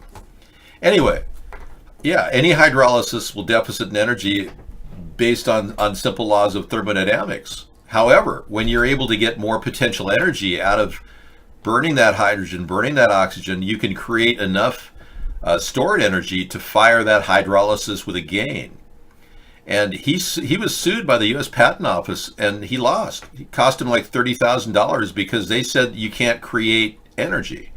Well, what he was doing is creating potential, using the potential energy of the atoms of hydrogen and oxygen to their fullest. They didn't understand that. Anyway, the bottom line is any great idea like this will get shut down by the oil companies. They'll buy the patent and then cease operations. So one of the great ideas that I'm suggesting is we get legislation passed in Congress that will actually make it so that no one can sit on a patent. You have to license a patent. If you get a patent, it has to be licensed at a fair rate so other people can make that item using your patent. It's a simple plan, and it's designed to prevent people from buying up patents and sitting on them. Some of the best batteries ever made were made by a group called Yavinskis out of Detroit, a couple, a physicist and his wife. They developed a battery called the nickel metal hydride battery, which to this day is the most durable battery ever made. I've got a bunch of them in my cars. I've got backups. They are amazing. They never wear out as long as they're recharged appropriately. So they created these batteries that are invincible, whereas right now we've got lithium batteries in our house that are going bad in your phone. That's all going to go bad. Lithium hydride, these don't even compete against the nickel metal hydride. Lithiums are lighter, but nickel metal hydride lasts almost forever.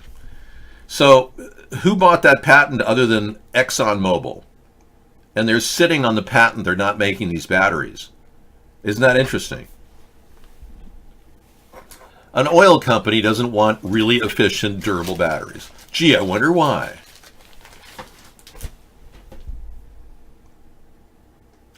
Jerry, you seem to be very similar to a guy named Patrick.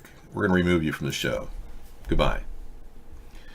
We understand humans are just the beginning of understanding. 80 years before we had no TV, 15 years before we had no smartphones. What is the next 500 years? Well, that's assuming you believe that humans are dictating the future of mankind. How do you know that there's not a force outside of our species that is directing us, Mozart? We got a lot of people who are just coming in the room under various names, evil to dance. We just have to keep thinning the crowd from these people. They keep diverting attention. They are getting paid to troll me, yeah. They get good money. They make lots of money to troll me. You got a video? When people say, well, what kind of aliens are there? How many aliens are there? People said that there's 100 different kinds of aliens, 200, I have 9 million different aliens. What the actual statistic is that what we actually see is there are very tall, very thin looking aliens. People say, God, they look like a praying mantis. Yes. Those are the ones in control. Within that praying mantis group, there's actually a hierarchy that you can see. There are some who now we come to crazy stuff, who actually wear some sort of cape or gown or robe or something or other that I laughed at when I first heard it. Now I hear it all the time and I realized, now I understand. Well, I don't really believe in aliens in my life because I've never met one. Now, I met a guy who said he was a Martian, and I found it hard to believe, but as I recall, he was very similar to he was just like a mannequin. That's the best way I could describe him. If I were to take a mannequin out of a store and put a flesh on him, that's what he looked like. So, and then something strange about him too is I saw him later in the day. I was at a grocery store that had a bar in it, a very weird grocery store they had in Santa Monica at the time. And I looked over at him and I saw him there. And I looked away and I looked back and he was gone. And there were no exits nearby. It's like he vaporized in the middle of the store. Very strange. So I don't believe in aliens, no. But I do believe that there's a 100% likelihood of other life forms outside of our planet. I just don't believe they're shaped like reptilians or have big wide eyes. I think that's a lot of BS. Well, the fact that we have 5.4 billion cell phones on Earth, maybe even close to 6 billion by now, because that's an old statistic. I believe that somebody's going to have a camera and be able to take a picture of one of these things. And there's not one credible picture of an alien. Like if I Google the word alien,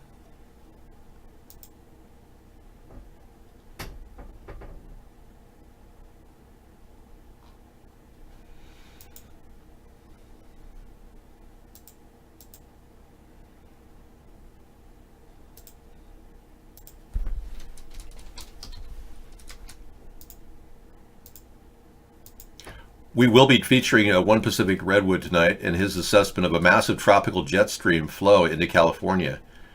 Possible rain falling in California tonight. I don't know. Maybe they'll give you a few drops like Scissorfight was saying. We'll add that to tonight's show as well. He analyzes weather patterns and how they're affected by heavy metals in the atmosphere. Yeah, let me Google alien and see if there's any kind of an image. Okay, so these are the images of aliens. Okay. Now, all this is artistic renditions of mankind's view of an alien. That looks almost real, but not really. No credible this one was debunked. This is Stephen Greer's alien. It turned out to be a shrunken human, as it appeared in Ripley's Believe It or Not in 1956. It's ridiculous. Not one single thing that looks like a real alien. Yeah, I don't see a credible picture here of an alien. So you can spend hours and days and looking for it. Yeah. So how can I believe in aliens? David, is California getting nuclear radiation? Yes, it is. They are getting sprayed with gamma rays at a high frequency, much higher than the Northwest in Washington, Oregon. The higher you go, the less radiation you get. The government doesn't seem to care about the environment. They haven't done any radiation testing, but individuals have. And up and down the coastline, the environmental footprint of gamma rays from Fukushima is evident. One person went up and down the coast of California and found high levels of radiation.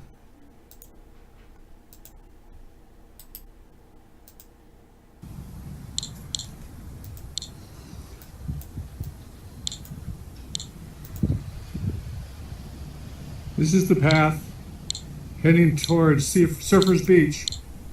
We're up on a bluff area, parkland.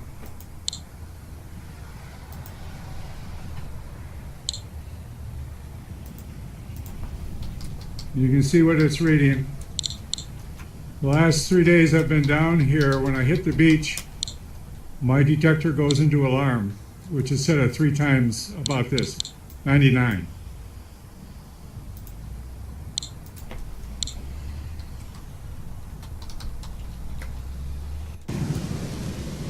Here I am on the bluff, looking at the ocean, overlooking the ocean.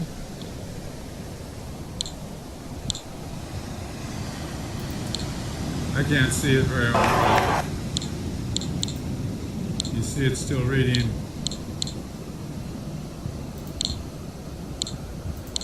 Maybe a little higher, but that's hard to quantify.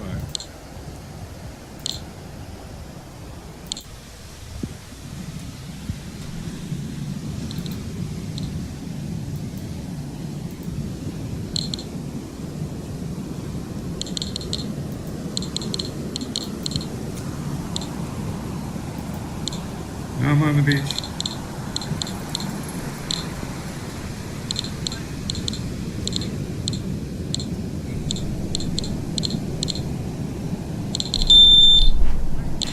Here I am over background. The alarm's going off. Here I am on the beach. Damn. There you go. That's sort of the levels we're dealing with here. Holy crap! And I'm standing. Now that's pretty high. I took a similar meter on my area in my community, and I checked my outside my house, and I went up to an area there's a lot of air blowing, like Deception Pass. I got levels of about 15. My CPM levels were 15 to 136 in California. So, and this was taken a couple of years ago, so I'm not sure the current rates, but the government should be checking on this, and they're not, because they don't care. The two parties, the Democrats, Republicans, they don't care about us. They don't give a crap about human survival. They just want to get reelected, and they're just seeking money from corporate donors. I can't explain that any clearer than I have in this show. And when you tell me you're going to continue to vote Democrat, it makes me sick. They're not going to get enough to finance their excessive spending. Because our government isn't functioning, and the shutdown is we're finding out how much our government is not that needed. You realize that all these people are just sucking off the system, and you, the taxpayer, are paying the bill. So don't kid yourself. Nancy Pelosi and Charles Schumer are in it for the money. They don't care about people. And their cronies want money too. Their donors, the corporate donors, they want a kickback. But Donald, he just wants to protect our country, like my idea to put a fence along the border. That's ridiculous to hold $5 billion in abeyance over our functionality as a nation. It shows you how greedy the Democrats are. We can't get taxes under control because the Democrats can't stop spending. Will there be an armistice? I don't know what an armistice is. AMSR? All right.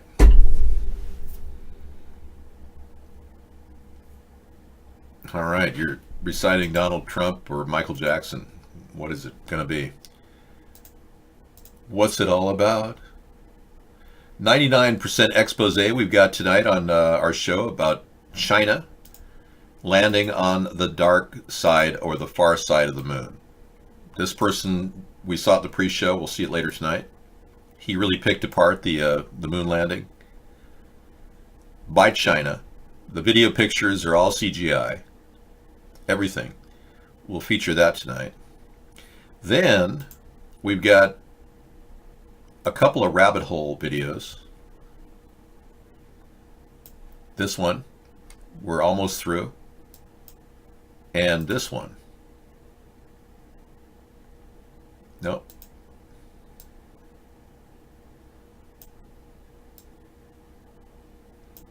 Okay, I got that covered. Great.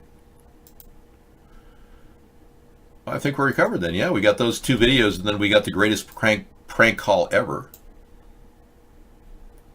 It's supposedly a really good prank call.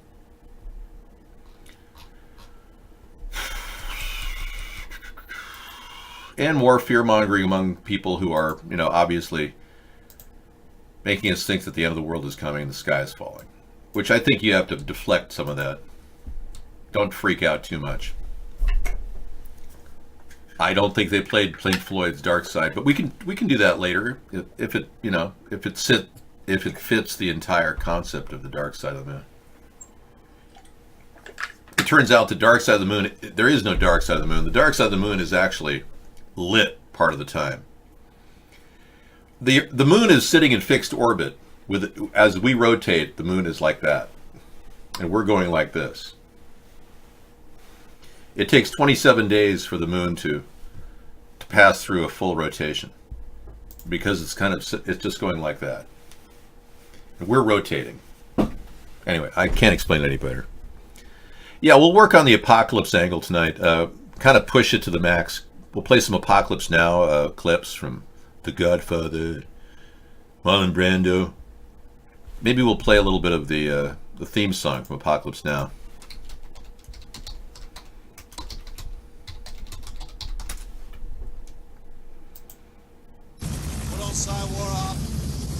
Ride of the Valkyries, yeah. No, I don't believe that the Chinese are going to be even on the moon. I don't think they even went to the moon. I believe that moon landing was fake. I seriously don't believe half the things anyone tells me about their rockets, too. I don't believe Vladimir Putin has a rocket that goes 27 times the speed of sound. I don't believe that. And even if they did have that, surely they know about our antimatter weapon. A master class in who's allowed to be angry. A woman is not allowed to wear this face. She's called hysterical. A black man is not allowed to wear this face. He's called dangerous. But this is what privilege looks like, folks. Look at that. I agree. It's a very powerful meme. Very powerful. Definitely powerful. What's going on in video? Yeah, I don't know. What is going on in the video? What's going on video? Oh, that video? Yeah, sure. You want me to play that on cue now? What if I don't want to do that? What if I just want to sit and cuddle with Sarah, you know, hang out in the other room? Did it ever occur to you that it might be more fun for me to do that than to be here with you right now?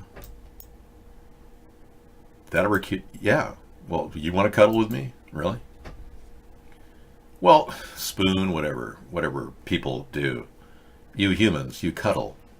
I've seen it. I've seen what you do, you humans. You touch each other. But it's the stench of proximity that's so disturbing, Mr. Anderson. Mr. Anderson. What village do you live in? Are you from Nigeria or something?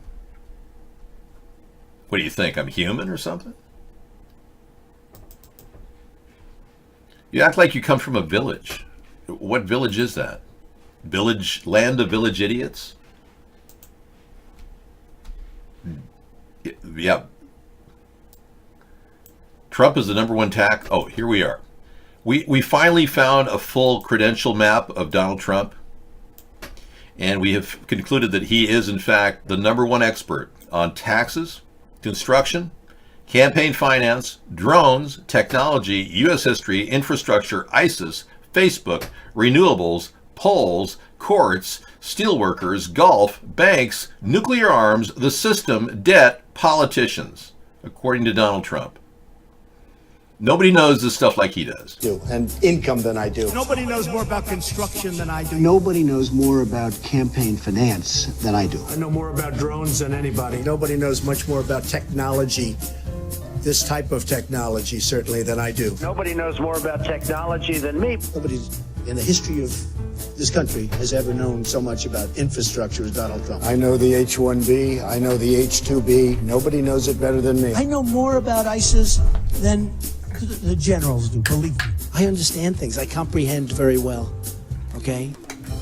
Better than, I think, almost anybody. And by the way, who knew the other side of the picture better than me? I knew it. Nobody knows more about environmental impact statements than me. I understand the power of Facebook, maybe better than almost anybody. I know more about renewables than any human being on Earth. Nobody knows more about polls than me. I know more about courts than any human being on Earth. I know more about steelworkers than anybody that's ever run for office. I know more about golf than Obama knows. Nobody knows more about banks than I do. Nobody knows more about trade than me. Well, obviously, he doesn't know about nuclear weapons. I know more about nuclear weapons than he'll ever know. I understand the tax laws better than almost anyone. Who knows more about lawsuits than I do? I'm the king. I know more about offense and defense than they will ever understand. Nobody even understands it but me. It's called devaluation. I understand money better than anybody. I understand the system better than anybody. Nobody knows more about debt than I do. Nobody knows the game better than me. I know more about contributions than anybody. Who knows more about the word apprentice than Donald Trump? I understand politicians better than anybody. Nobody knows politicians better than me. Who knows the other side better than me? Who knows the other side better than me? I think I know more about the other side than almost anybody. And I understand the other side. Perhaps I understand it better than anybody else. I was the fair-haired boy. Nobody knows more about it than me. I know more than these politicians. These guys don't know anything. I know a lot. I know more than I'm ever going to tell you. The truth is, I'm actually a modest person. Very modest. True. All right. All right, thank you. I just can't handle much more of that. That's very funny, though. You notice how you barely laugh anymore? It's just been nonstop. And then talk about liars. This woman opened up and talked about how she's not a native, yet she won't explain to anybody how she got all this money to go to college by claiming she's Cherokee Indian. A citizen of a tribe. When I first ran for public office, the first time was in 2012, and the Republicans honed in on this part of my history and thought they could make a lot of hay out of it. A lot of racial slurs and a lot of ugly stuff that went on. Yeah, like you claim to be a Native American. I never talked about Pocahontas. Trump used that. I never used the word Pocahontas. I have Algonquin heritage. I would never denigrate a Native American person. But Donald called her Pocahontas.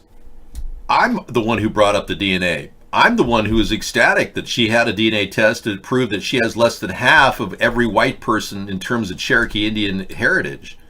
Half of what a standard white person has in terms of their background and connection to Native American ancestry. This woman can't even claim that she even is remotely Native American, yet she's not being pursued now for perjuring the affirmative action laws requiring us to post our race, which should be illegal. She's not willing to stand up against affirmative action because she profited $500,000 she got off of. This woman took $500,000 out of the government coffer to go to college and make money. And she was even called a minority professor at Harvard, which gave her extra status. It's one of the reasons why they hired her. Clearly, I'm probably more Native American than she is. All right. She is a clone of the Clintons. And frankly, everybody in the Democratic Party is a clone of the Clintons. The Clintons still run the Democratic Party. Okay, we're gonna get something to play right now during the Kavanaugh video. Okay. Brett Kavanaugh is on record having an opinion, and it is solid. We do know that for sure he likes beer. We drank beer. She had one beer at the party and had beers with, and having some beers with friends, or just to meet up and have some beers. Drinking beer, which I gladly do. I like beer. Have for that. I like beer. I don't know if you do. Okay. Do you like beer, Senator, or not?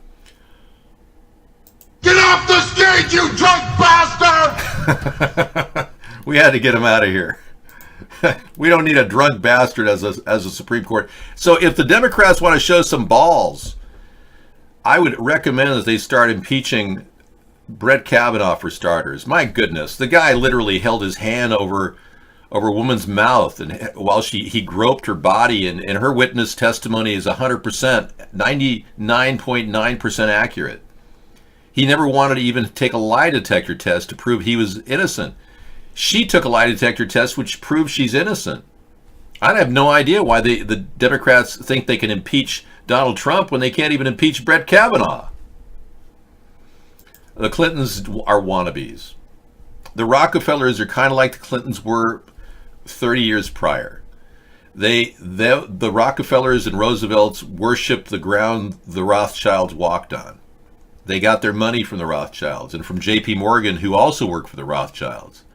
The Clintons are more nouveau riche plutocrats, made a lot of money on politics and lies. But I can tell you that the Clintons have a closer relationship to the Rothschilds than perhaps the Rockefellers and the Roosevelts. There's a possibility that Bill Clinton may be the illegitimate child of one of the Rothschilds. That still remains to be seen. There's a lot of talk that maybe he's the bastard son of Jacob Rothschilds. We don't know. I can't verify that. All I know is that Bill Clinton would never have sex with anybody. Not even his own wife. Okay, ATP, North Korean diplomat may have defected in Italy. Maybe things are not as good in North Korea as Kim Jong-un says. Maybe he's eating all the Swiss cheese and everyone is wondering, we want Swiss cheese too, great leader. I don't know where Roger is. I lost track of him a long time ago.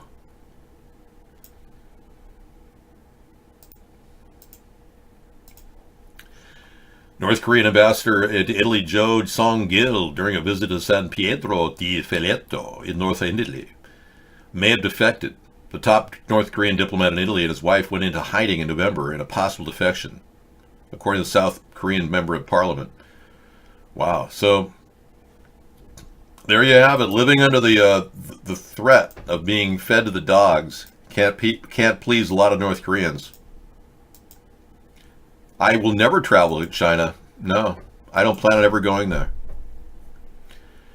I'm eating more Swiss cheese in defiance of Kim Jong-un because he loves Swiss cheese. So the more Swiss cheese I eat, the more I think I'm getting back somehow. We don't have people in our show, in our family here. That was a fluke.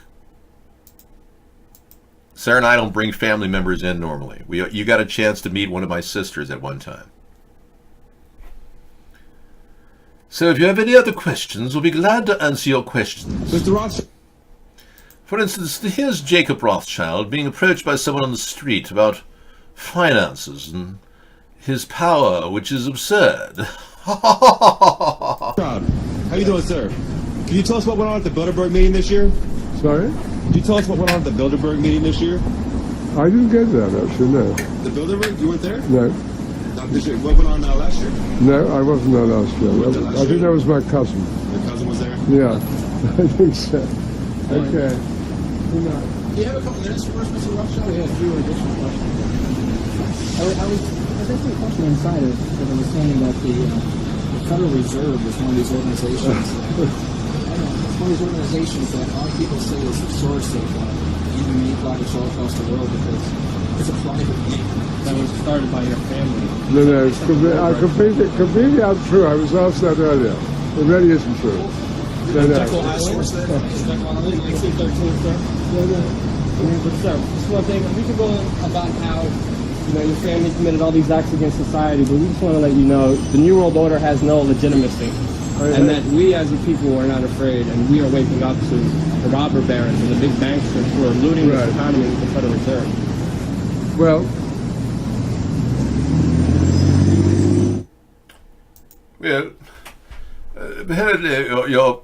you believe that you're free, and you call yourself "We Are Changed," but you don't really have any power, do you? No, you don't. No. What if I was Rothschild?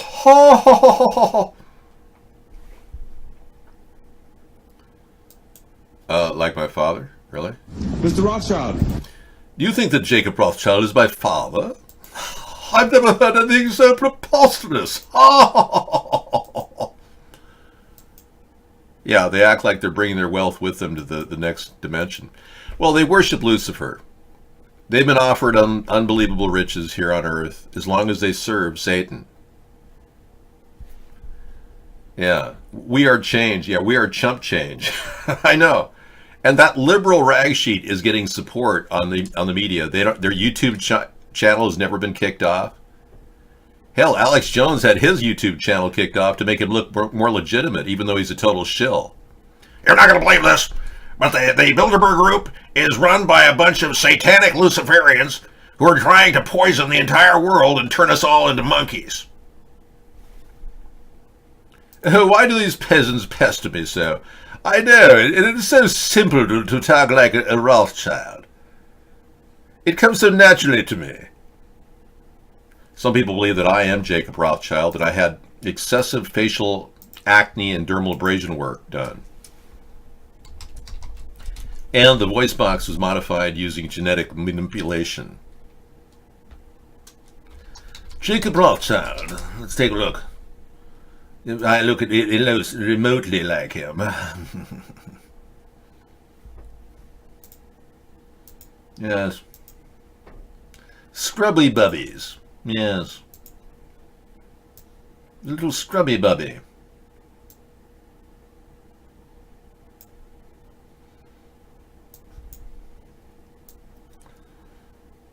Let's see if we have a similarity in any way.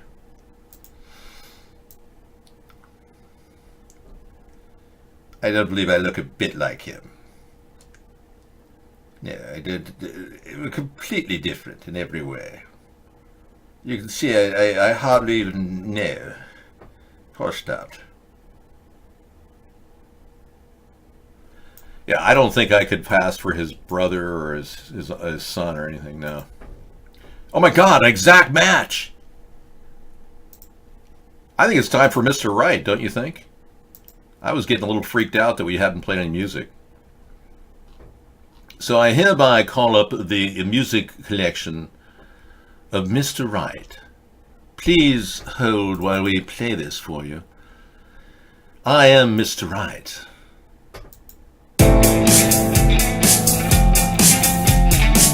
You're Mr. Right, my Mr. Right, too good to be true. You spin my world around, 'cause you're the peace I finally found.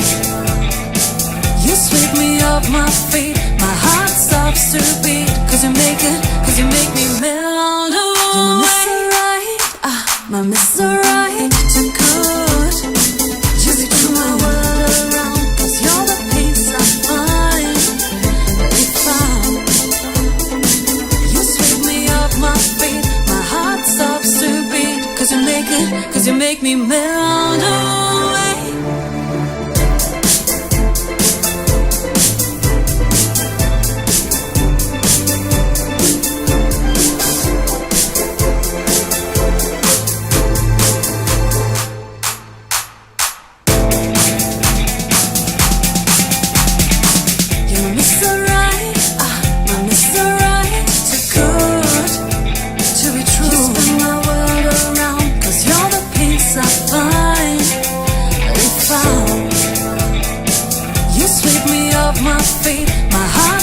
To beat, 'cause you make me melt away. You're Mr. Right, my Mr. Right, too good to be true.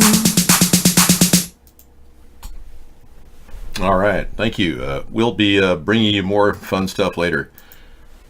It's always great to do that, you know. At least it gets my energy up. This song is so loud. God, I know. It was cut too loud. You know, a lot of you people are just too sensitive to the audio. If you'd like, I could lower the volume a little bit. Would that make you feel better? What's this? AI is very real. According to Elon Musk, our chance of survival against it is 15%. You have a volume knob? Yeah, well, I'm sorry it was that difficult for you to take the song that, you know, all I had to hear was it was too loud. I'll re-engineer everything so it'll meet your necessary requirements.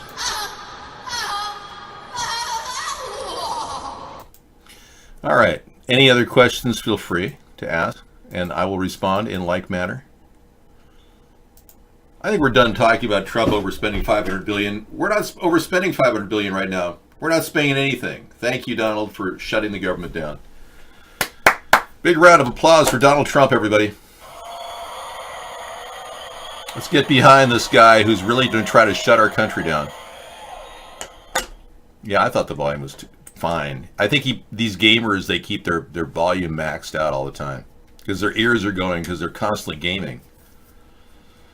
Well, thanks for telling me. I appreciate it. I'll adjust the volume next time. This is the first time you said it. And, you know, it's been like 16 different times you could have said that. And now you said it. So thank you. It's okay. I'll adjust the volume for you next time. More snowflake bitching and complaining in our show. Here we go again. You know, I had a guy over at iBlog complain about my song, Here We Go Again, saying it was too loud. You tell me.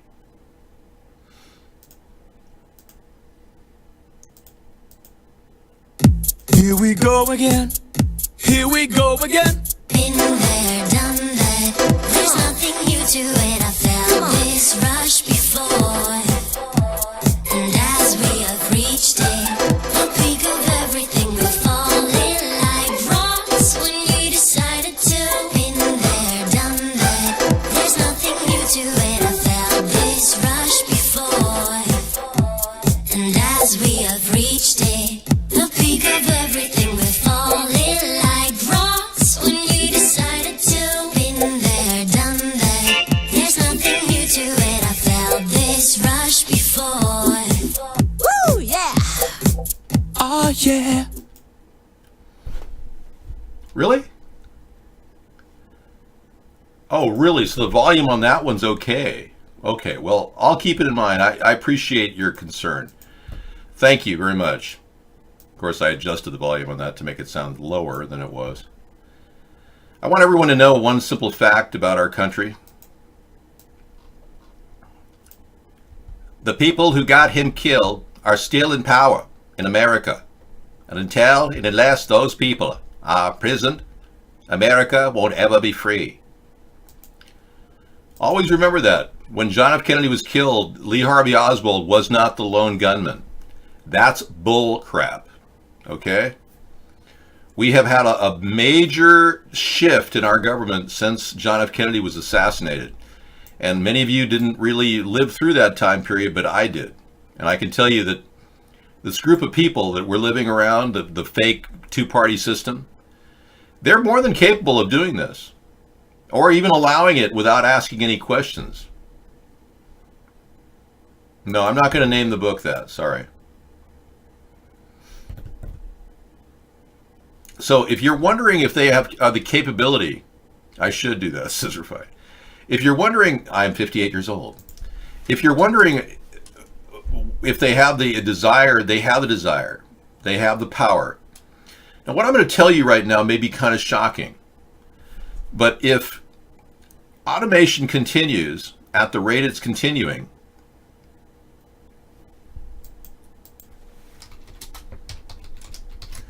at the rate it's continuing, the automation will replace most of our jobs.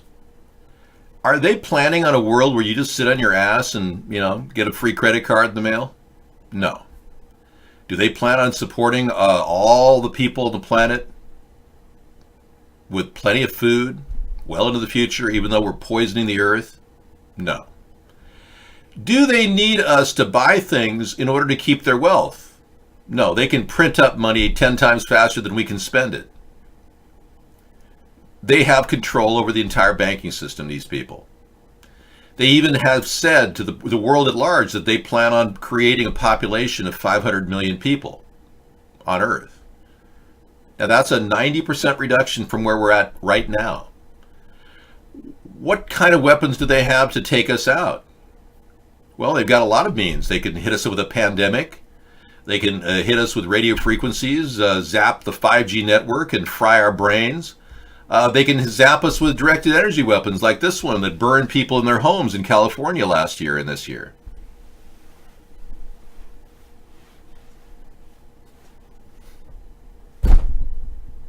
Reboot. Beep. Hi, I'm David Sponheim. I'm freaking people out thinking I'm a robot. Ha! Isn't that funny? But no, seriously. If you are with the means, the modus operandi, capable of doing that, and you are the ones that have all the money, and you think, well, we've got all the money, all the power, what are we going to do? All these people are eating. They're useless eaters and crappers. They don't need us, right? They don't need our vote, unless they just want to stack the government with who they want, so they control us with the media. They basically are slowly killing us off by allowing things to continue to exist, like cancer. There is evidence that there are cures for cancer everywhere, but they refuse to allow those cures. Look at marijuana, for instance. Marijuana should have been legalized 50 years ago. We're still facing legalization issues in many states. This is a no-brainer. They would have made our world so much better if they wanted us to live here. They want to screw you over, drain you of every dollar you've got if you do get sick, and leave your family with nothing. Those are the people you're voting for, or the people that run the people you're voting for. That's the scenario that is really happening in the world today, right now. They'll control us until they kill us. So we, the people, have no political representation and haven't since John F. Kennedy died. John F. Kennedy was also an elitist. His dad was a corrupt gang member, pretty much, rum runner. And as even his dad said, you can't go up against these people, and if you do, he told Bobby that if you do, you and your brother are both going to die. Joe warned Bobby and Jack that what they were doing was very dangerous. But they had a particular need to be the good people, because there was something in their makeup, the Kennedys, Bobby and John F. Kennedy, that actually it's like a drive to do the right thing. And I think that they held their responsibility very close to their heart, and they really felt that that was what they needed to do. And they risked their lives to show you that we need to stop certain illegal and secret organizations from taking us over. Now, John F. Kennedy did try to stop the Federal Reserve when he printed up $5, and he was planning on printing $10 backed by silver, but he never got to $10. But he backed government currency, that the government doesn't need to have the Federal Reserve issue currency. The government can issue currency and back it with silver. And this is what Ron Paul has been talking about for many years. The government could issue its own currency aside from the Federal Reserve, and we can still do that. And we can make that currency backed by silver, which would really throw the Federal Reserve off, because they borrow 9 times more than they have in a bank account to print up money. They're playing a scam on us that you wouldn't believe with their private banking system called the Federal Reserve. It's not part of our government. And I think a lot of people, even Donald Trump, clued in on the idea that the Fed, there's problems with the Fed. I think even he would secretly like to see the Fed disappear, because he's got other banker friends that probably would like to say goodbye to any kind of a government entity that wants to be a government entity. It's not really a government entity. It's a quasi-governmental agency. So it doesn't have the authority of the government, but it is still a private consortium of bankers that make and break our nation's government by printing money. And I think John F. Kennedy tried to stop them. That could be why he was killed. Real Magoo, that's not true. The Rothschilds have a total, not on paper, based on the wealth of the Rothschilds and Nathan Rothschild's original wealth configuration in the 1500s, amortized over all these years. They're not in the richest.com. They don't want to be. They don't want to be in the Forbes 500 billionaires. The Rothschilds have, they estimate between 200 and 500 trillion dollars. So they rule the world. And there are people that are close to them in power, like the Astors, the Warburgs, the Bergstroms. I mean, the list goes on of people with lots and lots and lots of, I mean, way more than billionaires. They could have as much as $200 to $500 trillion based on their amortized wealth. The whole family separated, but together, combined, is huge. And even Vladimir Putin, they estimate, has $200 billion. That's why he does the things he does, because he's really rich because of the things he does for these people. He's owned, ostensibly. I didn't show that, but I will not talk about stuff like that on our show, Misanthropy. You're denigrating our show by talking about that stuff. I'm just telling you. We're not here to talk about mud wrestlers or whatever.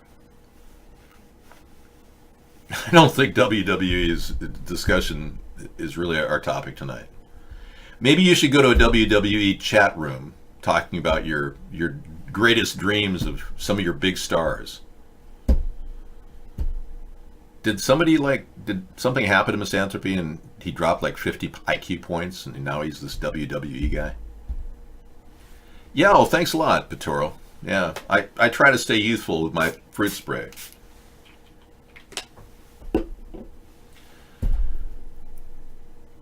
The earth is not flat. Your dad will scream at you because he's trying to scream some sense into you. There is no way the earth is flat. I know you're happy. I'm happy you're happy.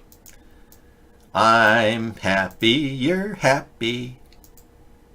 There used to be a book in the 70s called I'm Okay, You're Okay. I want to write a sequel saying we're all screwed. We're all screwed. Welcome to my book. You don't like fruit spray, Man Mountain Mike? Really? Man Mountain, everybody, from the dead. The legendary Man Mountain is here from WWE fame.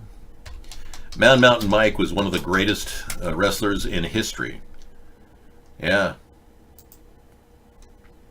Let me show you Man Mountain Mike in live WWE retail.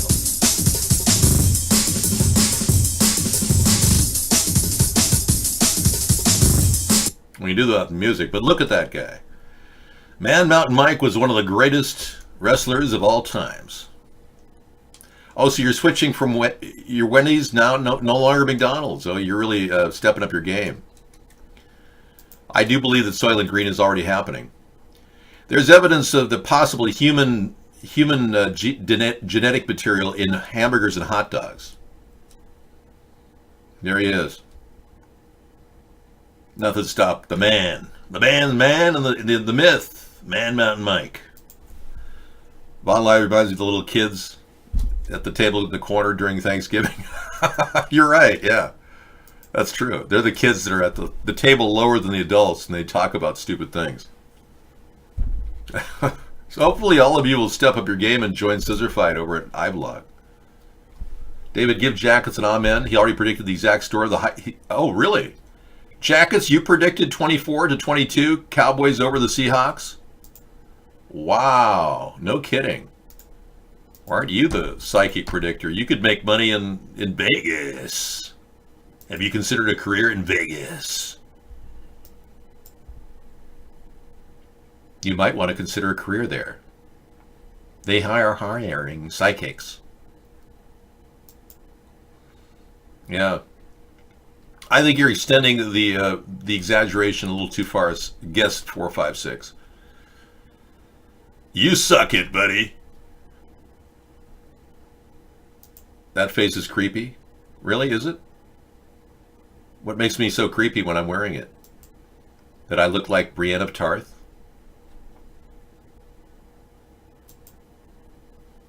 I'm going to have to meet her someday. We'll sit at the dinner table eye to eye and say, wow, you are really stunningly good looking. You know how people like people that look like themselves? They say that's a real reason why people, are attracted to each other. Sarah and I have a similar nose. She's better looking than me, though. All I can say is I'm growing to respect Donald Trump more and more the longer he fights for the border wall that I came up with, the fence. I really appreciate it. Thank you, Donald. We all need it. You're doing the right thing for America. I don't know. I don't think I have tiger blood. I have, because that's been registered trademarked of Charlie Sheen. I'm not allowed to say that under penalty of law. I hope he does use my container idea. It's the best idea. I've even openly said, Donald, if you're listening, I want you to use the container idea under $1 billion.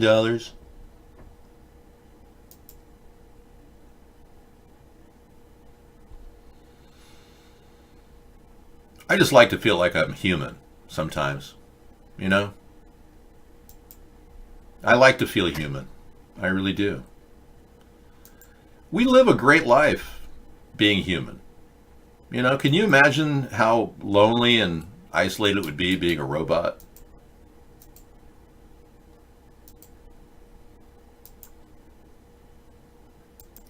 We have a way to put the fence underground. We have x-rays that can sense any unusual disturbance below the surface of the earth.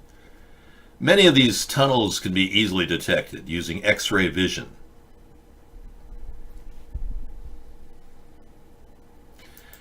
Donald could reopen the other 6 affected agencies of government and negotiate the 2 for border security. Absolutely. I support that idea. I'm glad that Donald's taking the heat for my ideas. I really think that his greed and lust for the presidency was so strong, and his support from Russia was beyond approach. You obviously have to understand that Russia handpicked Donald Trump to represent their interests. And he was put into the country as a great alternative. And a lot of you Republicans really believe that he represents you, but he doesn't. He's using my ideas, which really do help you, to get noticed. And he's going to run into a brick wall implementing my ideas because he doesn't understand the full scope of my ideas. And I must tell you, whether it was his camp that stole my ideas or him, we have evidence that Donald Trump was speaking to Eric about me. I have a communication that has been sent to me between Eric and Donald regarding me. So I'm pretty sure they've been talking about me. But regardless, I think that the fact that he's representing good ideas is carrying him forward. It really is. I'm resentful of the fact that he took the ideas, but it's kind of an honor, and in a way it helps all of us. So I don't see it's a bad thing that he's shutting the government down and fighting for a wall, because we really do need a wall. No question about it. Well, I think if he makes a huge concession on DACA, which is another immigration problem, it's confusing the issue. Why would we be building a wall when we have to give people, dream actors, the ability to continue living freely in America without any questions and a free education?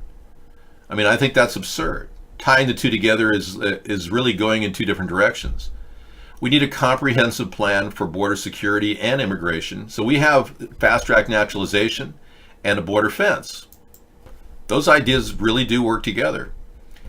Fast-track naturalization gives people a chance to go to their home country and become a U.S. citizen at our embassy. And I want a robust embassy enlargement across the world. We will be dumping more money into our embassies, but we'll be taking money that people paid to pay fees to become U.S. citizens as payment for the operation itself. So we'll expand out the opportunity for people to become U.S. citizens. Fast-track naturalization was my wording. I used it initially in 2008. And then right after I used it, Barack Obama started using the words in his 2010 State of the Union address. So I know even Obama was listening to me back then. You have to understand, I'm the most censored person in world history. No one has fought harder than I have to break through the censorship. No one. Yet it continues. And if that isn't proof enough of how powerful these ultra elite people are and how they can control the dialogue and the message and the politics, I'm not walled in at all. I've got a secret weapon that I'm using right now while we sit here and look at the show. I'm not trapped or walled in at all. Let me explain something that is happening.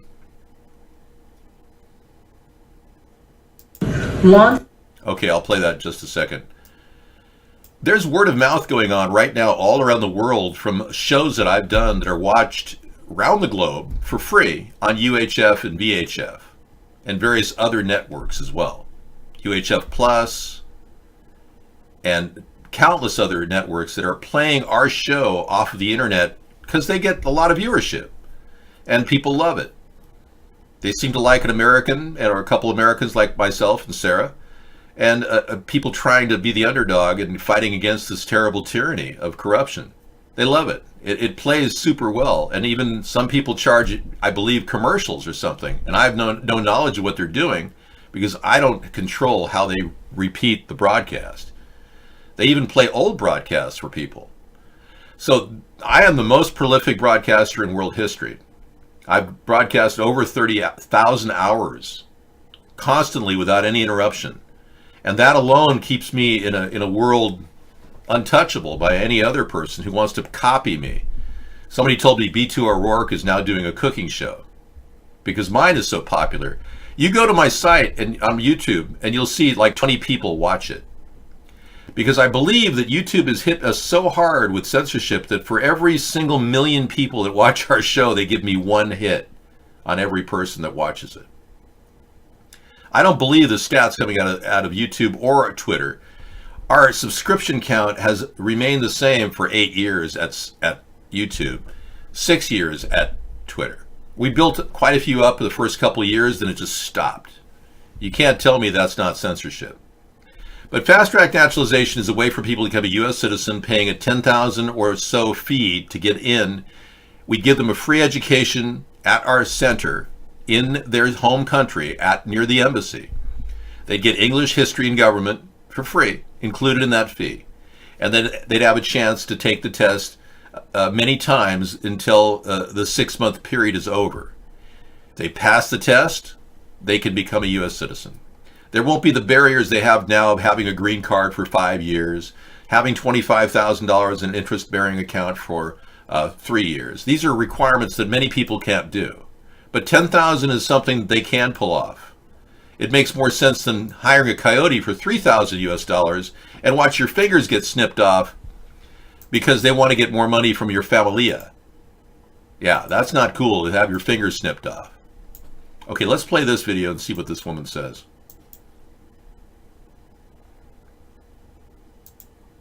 But now ICE is the only law enforcement agency that cannot use our databases to find the bad guys. They cannot come in and talk to people in our jail unless they reach a certain threshold. They can't do all kinds of things that other law enforcement agencies can do. And it's really put us in a very bad position. It's a disgrace. And we're suing on that, and we're working hard, and I think it'll all come together. Because people want it to come together.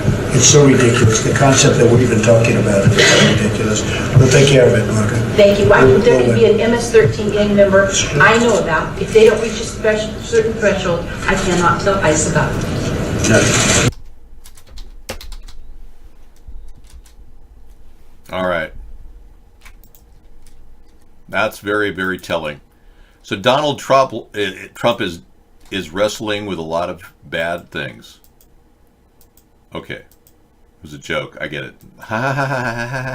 You're joking about people getting chipped. Really, that's like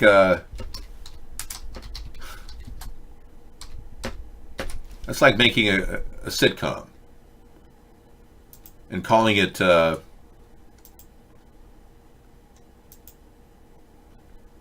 Mayberry RFID.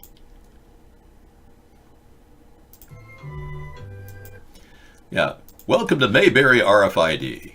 We'll just change the letters a little bit. Add an I. Surely we could do that, right?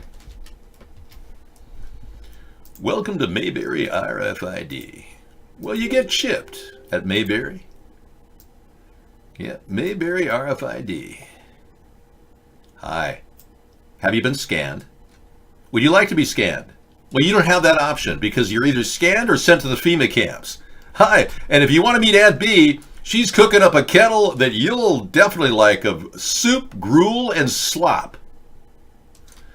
No, I don't make jokes about that stuff, man. Not me. That's not in my DNA. I won't get chipped. I know where you're going with that. Why are there people who don't want a wall when there are people trying to rush the border in groups of hundreds and even thousands? That you're asking me, Ghost. People in the Republican Party are wondering what's wrong with... Do we have an Elizabeth Warren beer video? Okay, I didn't realize there was one. Hang on. Well, the fact is, if we tell people to go back to their country to get U.S. citizenship, it keeps them from coming to the border. Because they're told that they have to go home to become a U.S. citizen with fast-track naturalization. If we say that you can come to our country and we'll kind of integrate you in and become a U.S. citizen if you're a political refugee and qualify for or you're entitled to this refugee status, we're telling people to come on in. Even now with Donald Trump giving food stamps to illegal aliens under the current SNAP program, that's a huge mistake.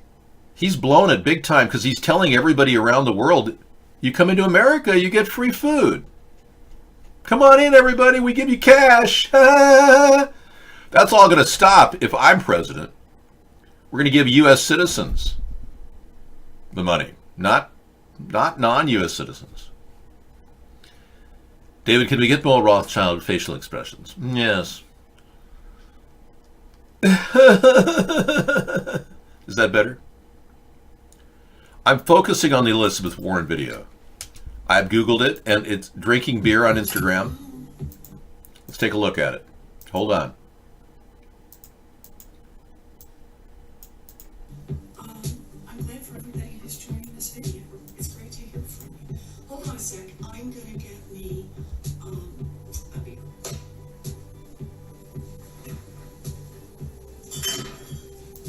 This sucks. I'll play it later tonight. Yeah, I don't want to put a person who's known perjurer on the screen. I'll play it later for our viewership later. I don't want to be monetized by somebody who's an alcoholic who's pretending to not be a drinker. I don't drink, okay? I'm like Trump that way. Trump and I'd get along fine. What do you like to drink? Next one is Senator, what do you like? Judge, have you? Eddie we drank beer and still do. So whatever. I think you've probably had beers, Senator, and so. So you're saying there's never been a case where you drank so much that you didn't remember what happened the night before or part of what happened? You're asking about blackout. I don't know. Have you? So this is a man who doesn't know if he's had a blackout. Do you realize how screwed up that is? This guy has never had, he can't remember if he's had a blackout. That means he's had so many blackouts he can't remember he had a blackout. All right, I guess I've reached the end of the road here with this this Sustainable Saturday show. There's only so much I can do with people to enlighten them, but I see a lot of you are resistant to change or even thinking about change. Well, if you black out, you're not going to remember it, right?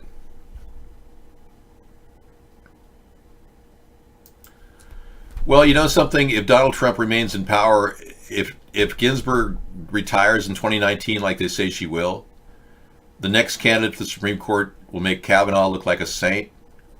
I really find that hard to believe. I can't think of a person who may have raped some woman and likes to drink and has a history of entrapping women. That's totally messed up. We already had two fake jokes of Supreme Court Justice nominees with Sonia Sotomayor, who's a member of La Raza and Aslan, and Elena Kagan, who never served as a judge in her history. That's got to be the worst choice Obama could have made. And you know the reason why he made that choice is because Elena Kagan was the one woman that kept any question about his birth certificate, those 18 lawsuits, from ever getting to the Supreme Court. Yeah.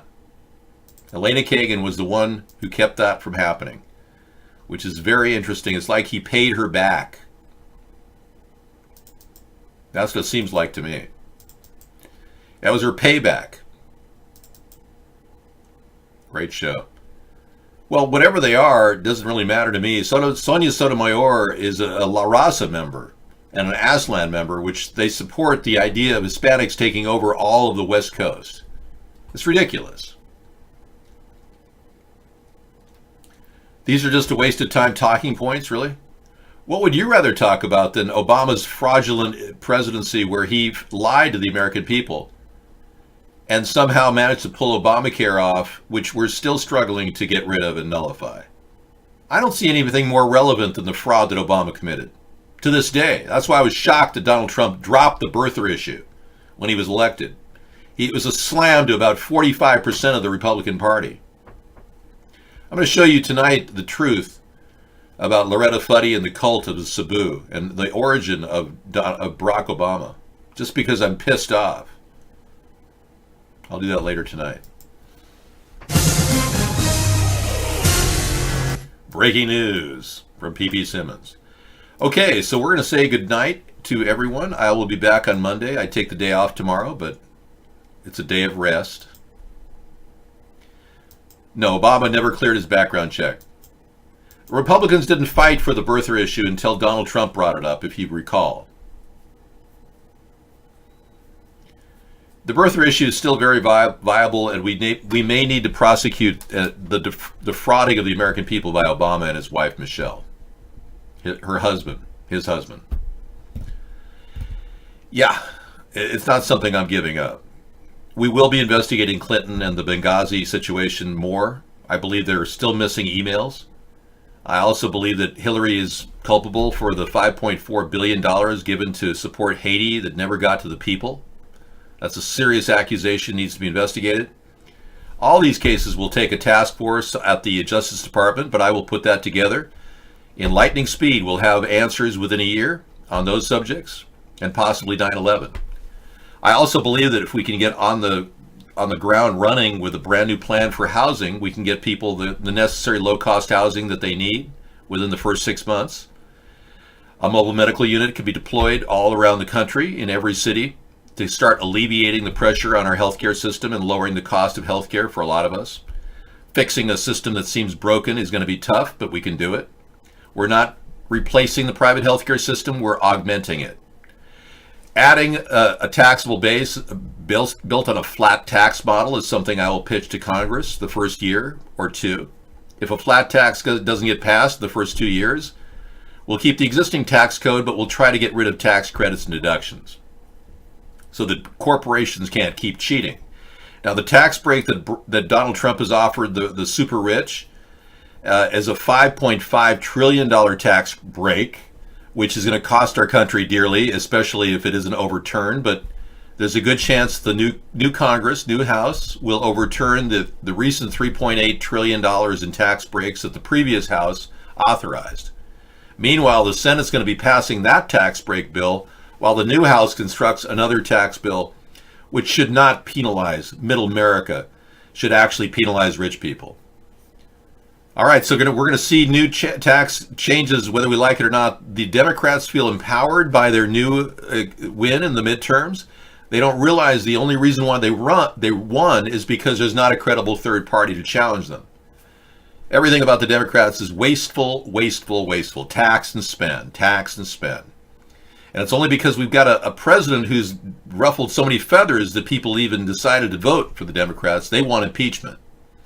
So I think we all have to look at the possibility that impeachment will pass the House in the next year, that the Senate will have to face these charges. But if anything real pops up, the whole picture changes. If Donald Trump has a sex nudie selfie out there and it is shown around the world, everything changes. All right, that's it for tonight.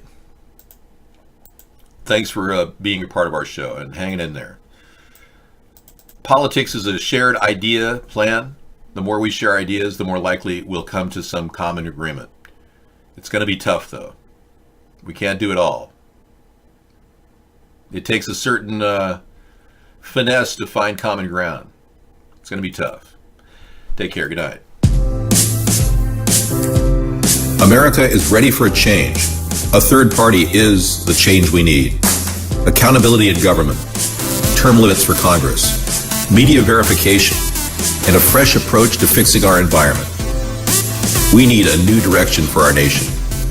Join us in the middle of the political spectrum for our nightly commentary and discussion at America's Third Party.